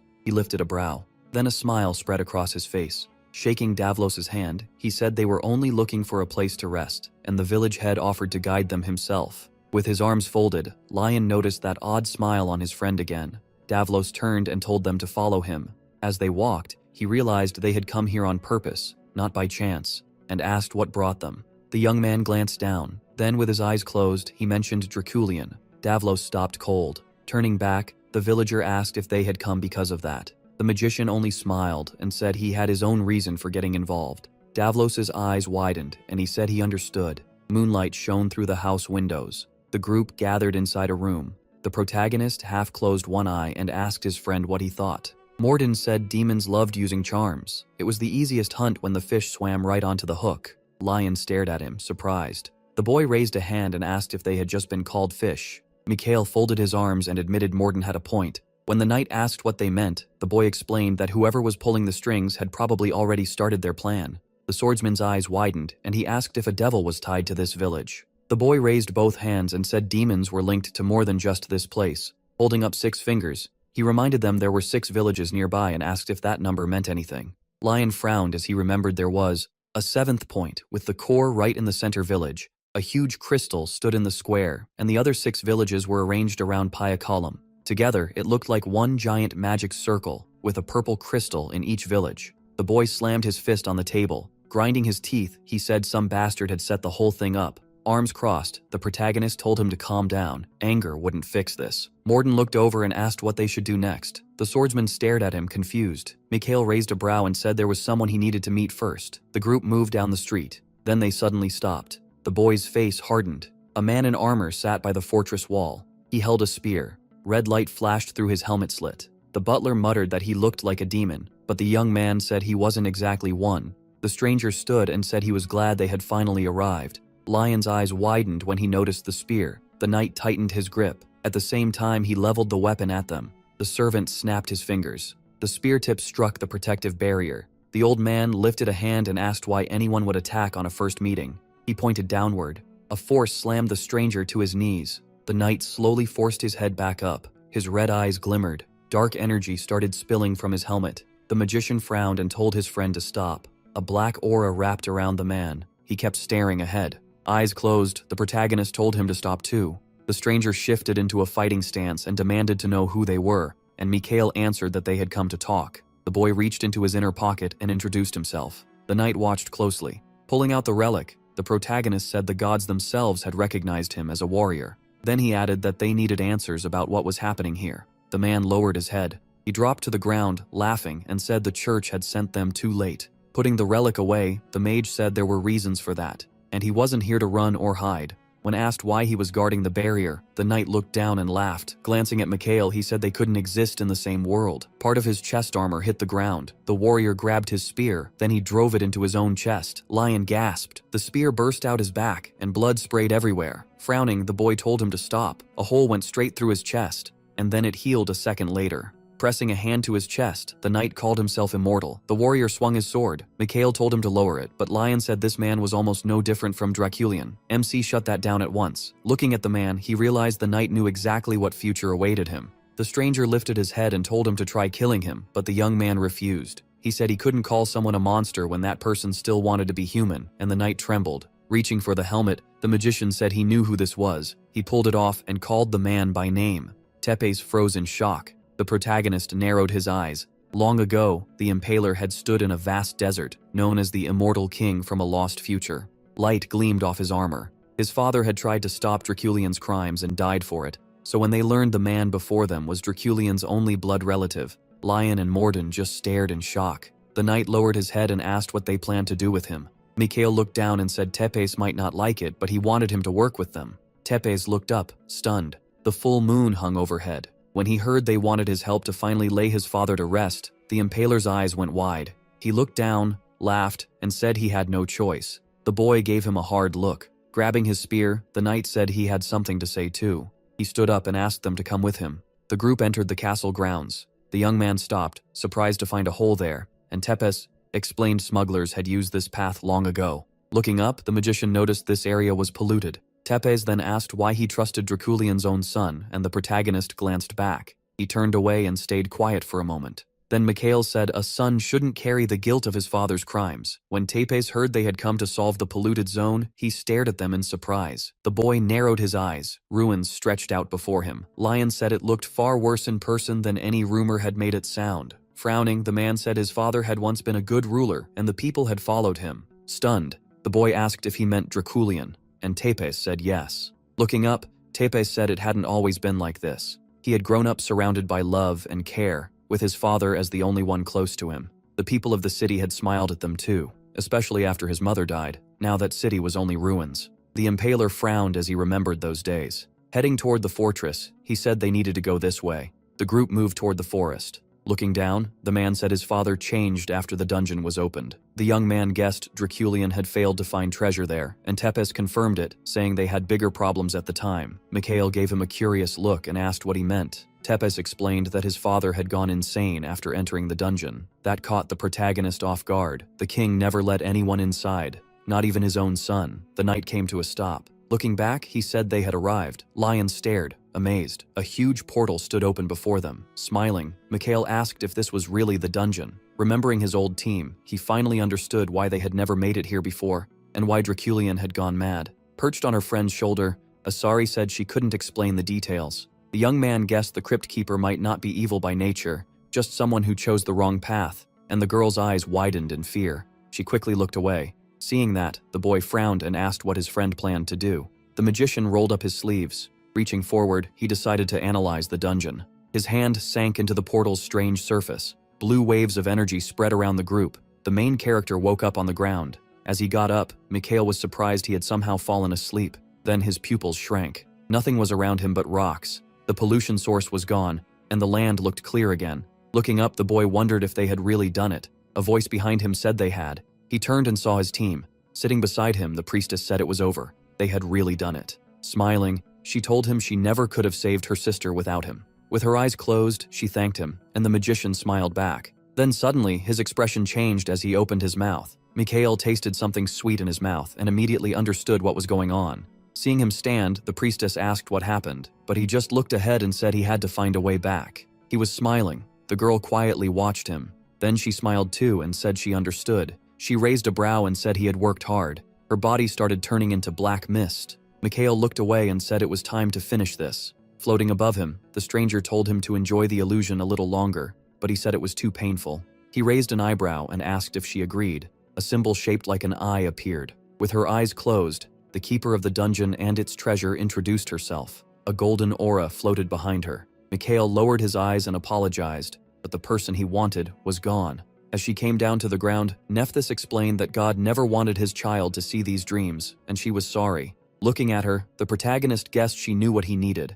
With a sad look, she said he needed an artifact. MC agreed, but said he had to confirm something first. Nephthys looked confused when he asked what she knew about Draculian. Mikhail guessed the king had seen the same dream. He narrowed his eyes and said Draculian had sacrificed the villagers and turned into pure evil. Nephthys looked up and said she was deeply sorry that it happened. He rolled his eyes. He said he had been thinking about this the whole way here. Nephthys listened as Mikhail called her kind because the illusion showed people what they wanted most. That kindness came from her heart. She clasped her hands. The protagonist looked up and said things could have been different if she had not crossed the line. He asked if he could be honest. Clenching his fists, he said this crypt had already been plundered. The keeper frowned sadly. Mikhail looked at her hard, said her name, and suggested she had done something she should not have. She silently nodded. Nephthys lifted her hands and explained that if the tomb had been plundered, then the artifact inside had already chosen its owner. Draculian had been swallowed by dark energy. The king lost because he had no right to take from this tomb.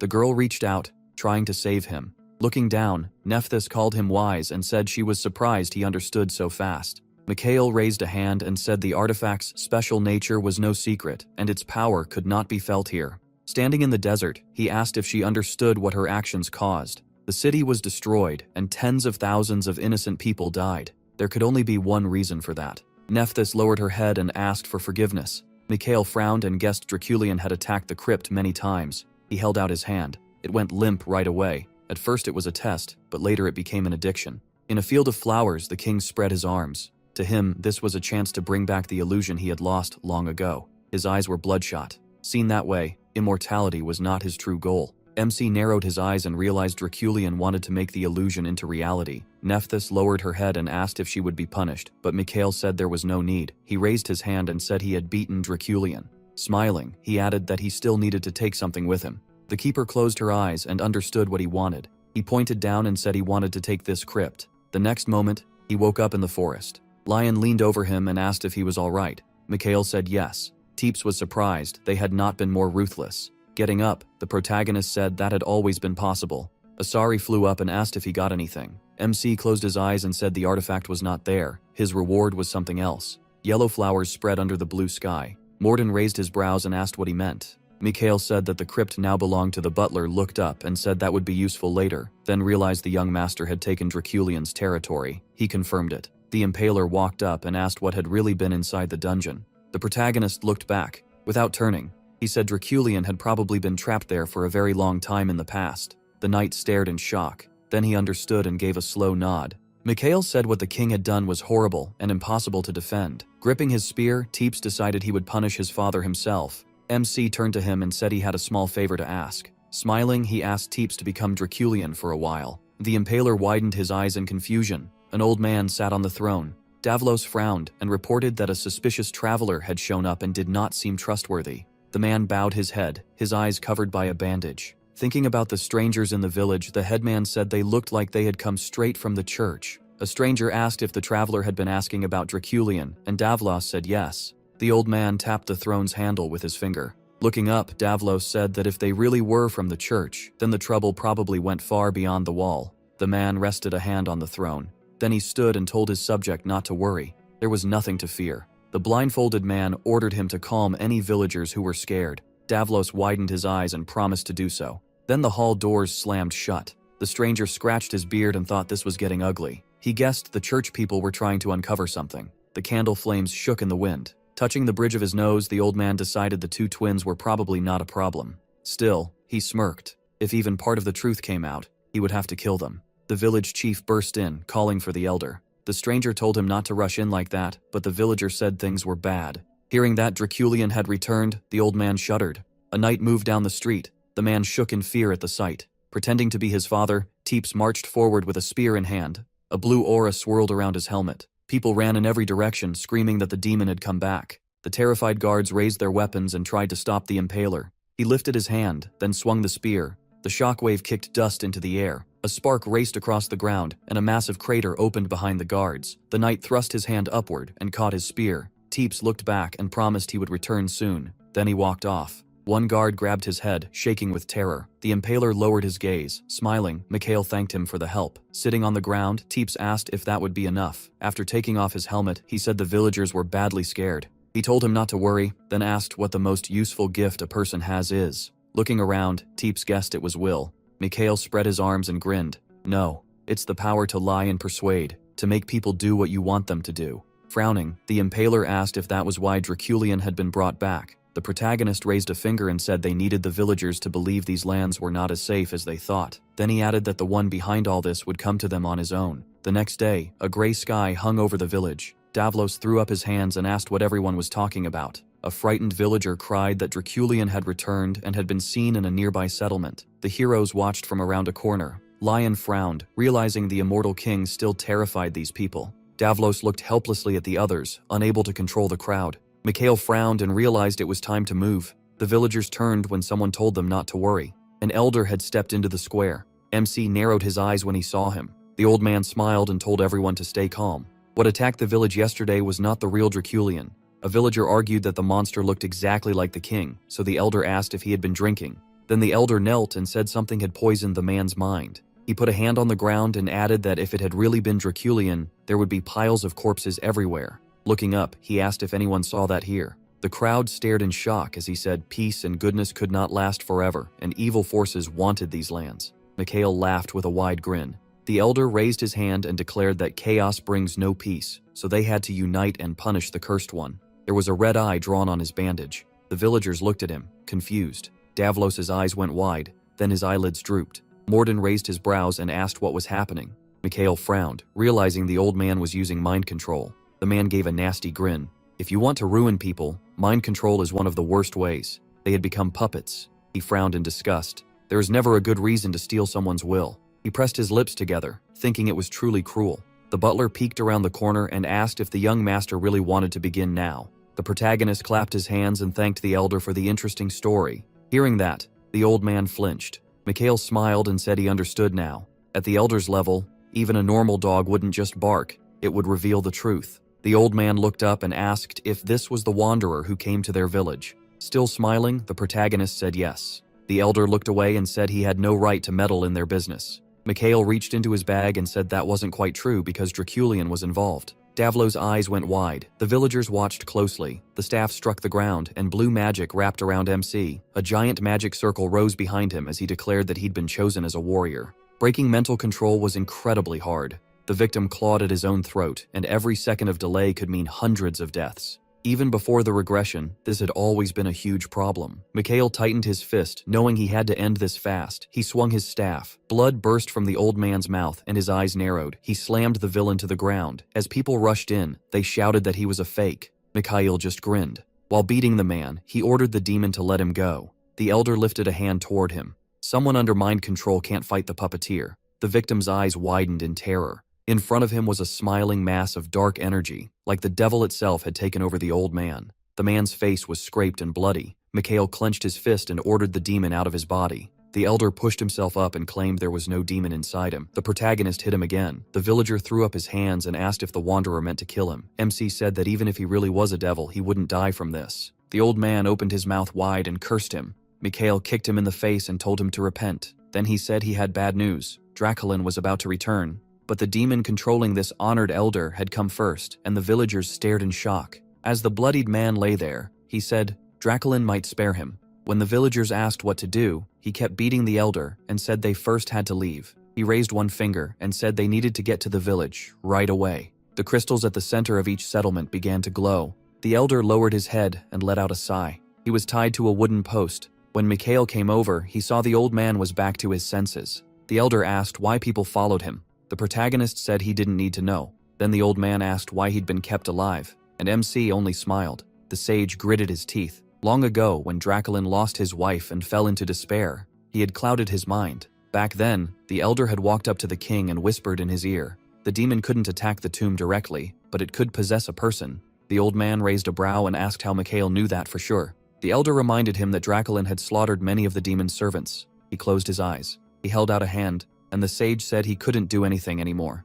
The protagonist gave a wild grin and said the demon still could, then asked if he wanted another boot to the face. The answer was no. Lowering his hand, Mikhail told him to listen carefully. The elder was the key to the immortal king's freedom. The old man clenched his teeth in fear. A hand appeared in front of him. He frowned helplessly. Touching his face, MC realized the only way to prove it was through mind control. A blue haze spread over the sage's body. Grinning, the elder spat a curse at the traveler. Mikhail smiled wider. His red eyes flashed as he said they should begin. A bright flash lit up the area. Feeling the spell's force, the old man threw his mouth open and screamed. Mikhail raised his brows. His eyes gleamed. Before the regression, demons had far more power than humans. For hundreds, even thousands of years, they had stayed quiet. Monsters surrounded the armored man in that memory, with Siegfried's team behind him. The Argo expedition had closed the gap, but the cost was huge. In the past, he had studied magic alone in his office, forced to keep making sacrifices. Grinding his teeth, he realized he needed a new way to fight monsters. He kept trying to seize the elder's mind. A blue light formed around the old man's head, and Mikhail found a way to ignite the devil's mind and force magic out of it. Looking down, he realized the spell used on Draculian was like the reverse. Frowning, the protagonist said Meryl had made a nasty new spell. If he hadn't known the original form, it would have been hard to figure out. Asari pressed her lips together in frustration. The priestess spread her arms to cast. Before Argo's regression, she had paid a price. Mikhail remembered Ariandel giving up half of her remaining life, but now that they understood the spell, that sacrifice wasn't needed. Black smoke poured from the old man's body. The man lifted his head and screamed. Gathering energy in his hand, MC told him to have a nice trip to hell. The sage vanished. Warden and Lion shuddered in silence. Mikhail closed his eyes. Then he said only one last and most important step remained, and now it was just a matter of time. His face darkened as he said they now knew one thing for sure. Draculian could remove his own seal. Teeps looked at him in fear. Eyes wide, the Impaler asked what that meant. The knight asked how that was possible since his father had been sealed by the Holy Knight's power. Lowering his head, Mikhail told him to just believe it. Narrowing his eyes, he guessed this had been Draculian's plan from the start. The other man frowned and asked what plan he meant. The protagonist stepped closer and explained that the immortal king had only been waiting until he was strong enough. He waved it off and said the four of them could handle it.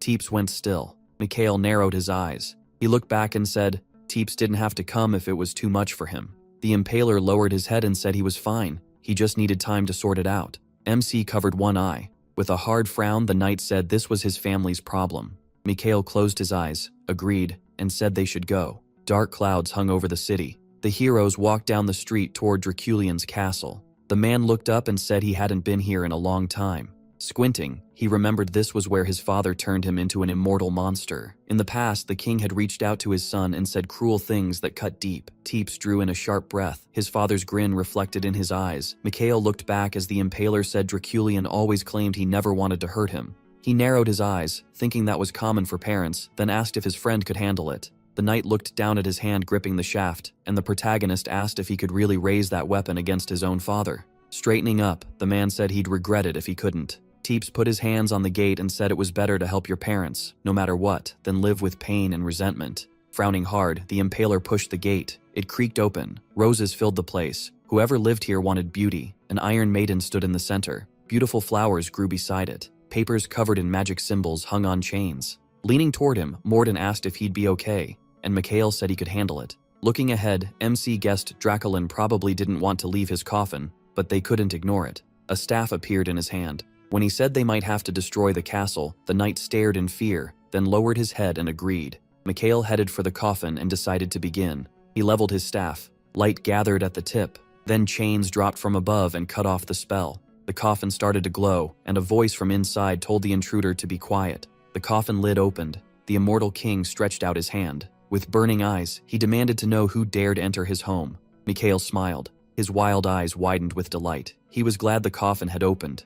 Frowning, he said he'd been waiting for him to show up. Draculin set a hand on the coffin lid, and dust billowed around it. The immortal king glared. Teeps stood behind the others. He trembled at the sight of his father. Draculin reached out and said he didn't belong with these people. This estate held memories of his mother. The knight looked at him and said it had been a long time. Draculin's eyes widened. He spread his arms and said he had found a way to bring her back. When he heard the demon was dead, the immortal king frowned darkly and asked what that meant. Stepping forward, a staff appeared in his hand as he warned that he wouldn't let the plan succeed. Looking straight at him, he told him to get ready for purification. Draculin frowned in fury and shouted that this was absurd. Opening his fanged mouth, he declared he had done everything for the sake of his own reality. Teeps gritted his teeth. He charged with his spear. The bloody energy around his father stopped the strike. The spear tip shook. Dark power spread across the flower field. In a memory, the knight sat beside his mother's bed. Smiling, she called to him. She reached out her hand. He trembled. The warrior clenched his teeth in horror. Mikhail placed a hand on his shoulder. Stepping up, he praised him and said it was okay. Then the protagonist stepped onto a mass of dark energy. His cloak whipped through the air, and the Impaler stared in confusion. The knight lowered his head, knowing he could never face his father, a heretic beyond forgiveness. Without even turning, the young man said he was right. A faint smile crossed his face as the mage looked back and said this was still family. His friend had already raised a sword at his own father, fully knowing he'd carry the name of traitor for it. Sadness crossed the man's face. The protagonist looked at him and said it was okay. Mikhail lifted his brows and said he didn't need to do it himself. He would handle the purification. With wide eyes, Tapes asked why things had to end up like this. Raising his glowing staff, the boy said it was simple. Heroes exist for a reason. Magic circles spread out around him. Dracalion grinned wildly and tried to stop him. Skeletons rose from the rose bushes. Holding his staff out, the young man fired a multi-charge spell. Pillars of holy light crashed down on the undead. Then the mage suddenly tensed. The immortal king lifted his hand and a spear formed above it. The villain swung his arm and the protagonist raised a hand as the weapon came at him. Lion leaped in front of him and knocked it away. With one swing he sent the flying spear off course. Staring at his shaking hand, the boy wondered where all that power came from and how bad it would get if they fully recovered. The knight gave a bitter grin and called it pure insanity. Morden asked what the young master planned to do, and Mikhail answered that the enemy had to be destroyed. The butler asked if he was sure, and the boy said there was only one way. Then the skeletons charged. The servant raised his hand and cast firewall. Flames swallowed the whole room. A sword flashed through the air. Holding it ready, the warrior chose to buy them time. Tapes lowered his head and said he would help. He glared at his comrade and told him to let his father rest. Draculion's face twisted with rage. White flowers grew around the grave. Standing before it, the immortal king thought reality was cruel and decided to give up. Then a man in white robes walked up to him. The villain dropped to his knees, and the elder said everything could be brought back. The man looked at him with desperate hope. Still kneeling, Draculion asked if it was really true. The old man smiled and said yes. Holding out his hand, he said all they needed were sacrifices. The king trembled as the sage promised it could restore what was lost, if it worked out. The villain pulled his son into an embrace. Grabbing his robe, the boy asked if they'd never see their mother again. Looking down, the man decided this was the path he chose. He raised a hand glowing with bright power, ready to throw away his humanity. Nephthys reached out to him, and a red gem appeared in the air. If they succeeded, the people who died would return to life.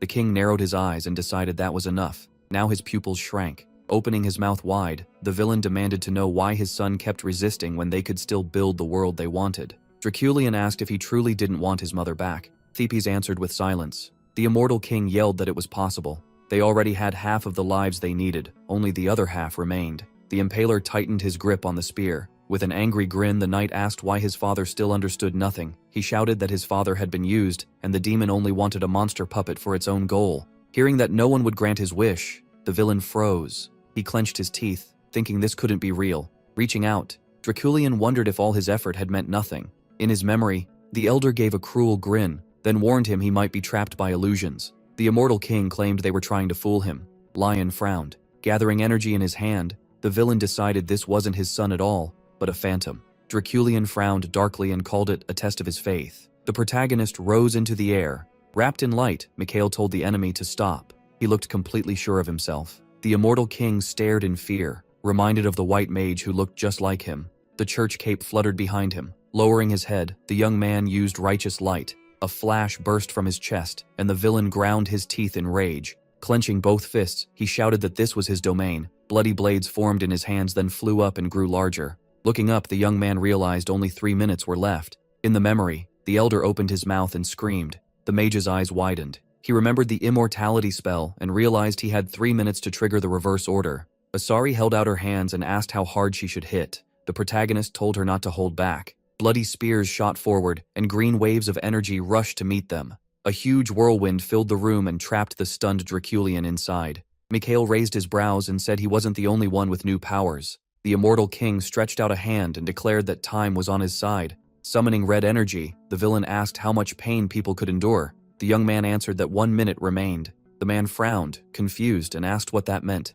The young man raised one finger and repeated himself, eyes wide with madness. Bloody swords shot forward. The mage did not move, his staff lowered, while his allies knocked the blades aside one after another. Morden looked up, Teeps stared in horror, and Lion frowned, asking if that was all. 30 seconds remained. A hole opened in the ceiling. Moonlight fell over Draculian. 20 seconds remained, and the immortal king's face tightened in anger. Bloody energy gathered in his hand. Lowering his head, the protagonist said there were 10 seconds left. The impaler charged. Mikhail raised his hand. Magic circles spun around him as he cast reverse death. The bloody blades turned to dust. The villain's hand began to vanish. His pale eyes widened in terror as he asked what was happening. Mouth hanging open, Draculian realized he had become mortal again. The young man lowered his eyes and let out a long breath. The immortal king frowned and demanded to know what had happened to his immortal body. The magician looked at him in surprise. The villain asked how that was even possible. Turning him mortal again should take a massive amount of mana and power. As he spoke, his body started melting away. Looking down at him, the protagonist admitted it had been very hard.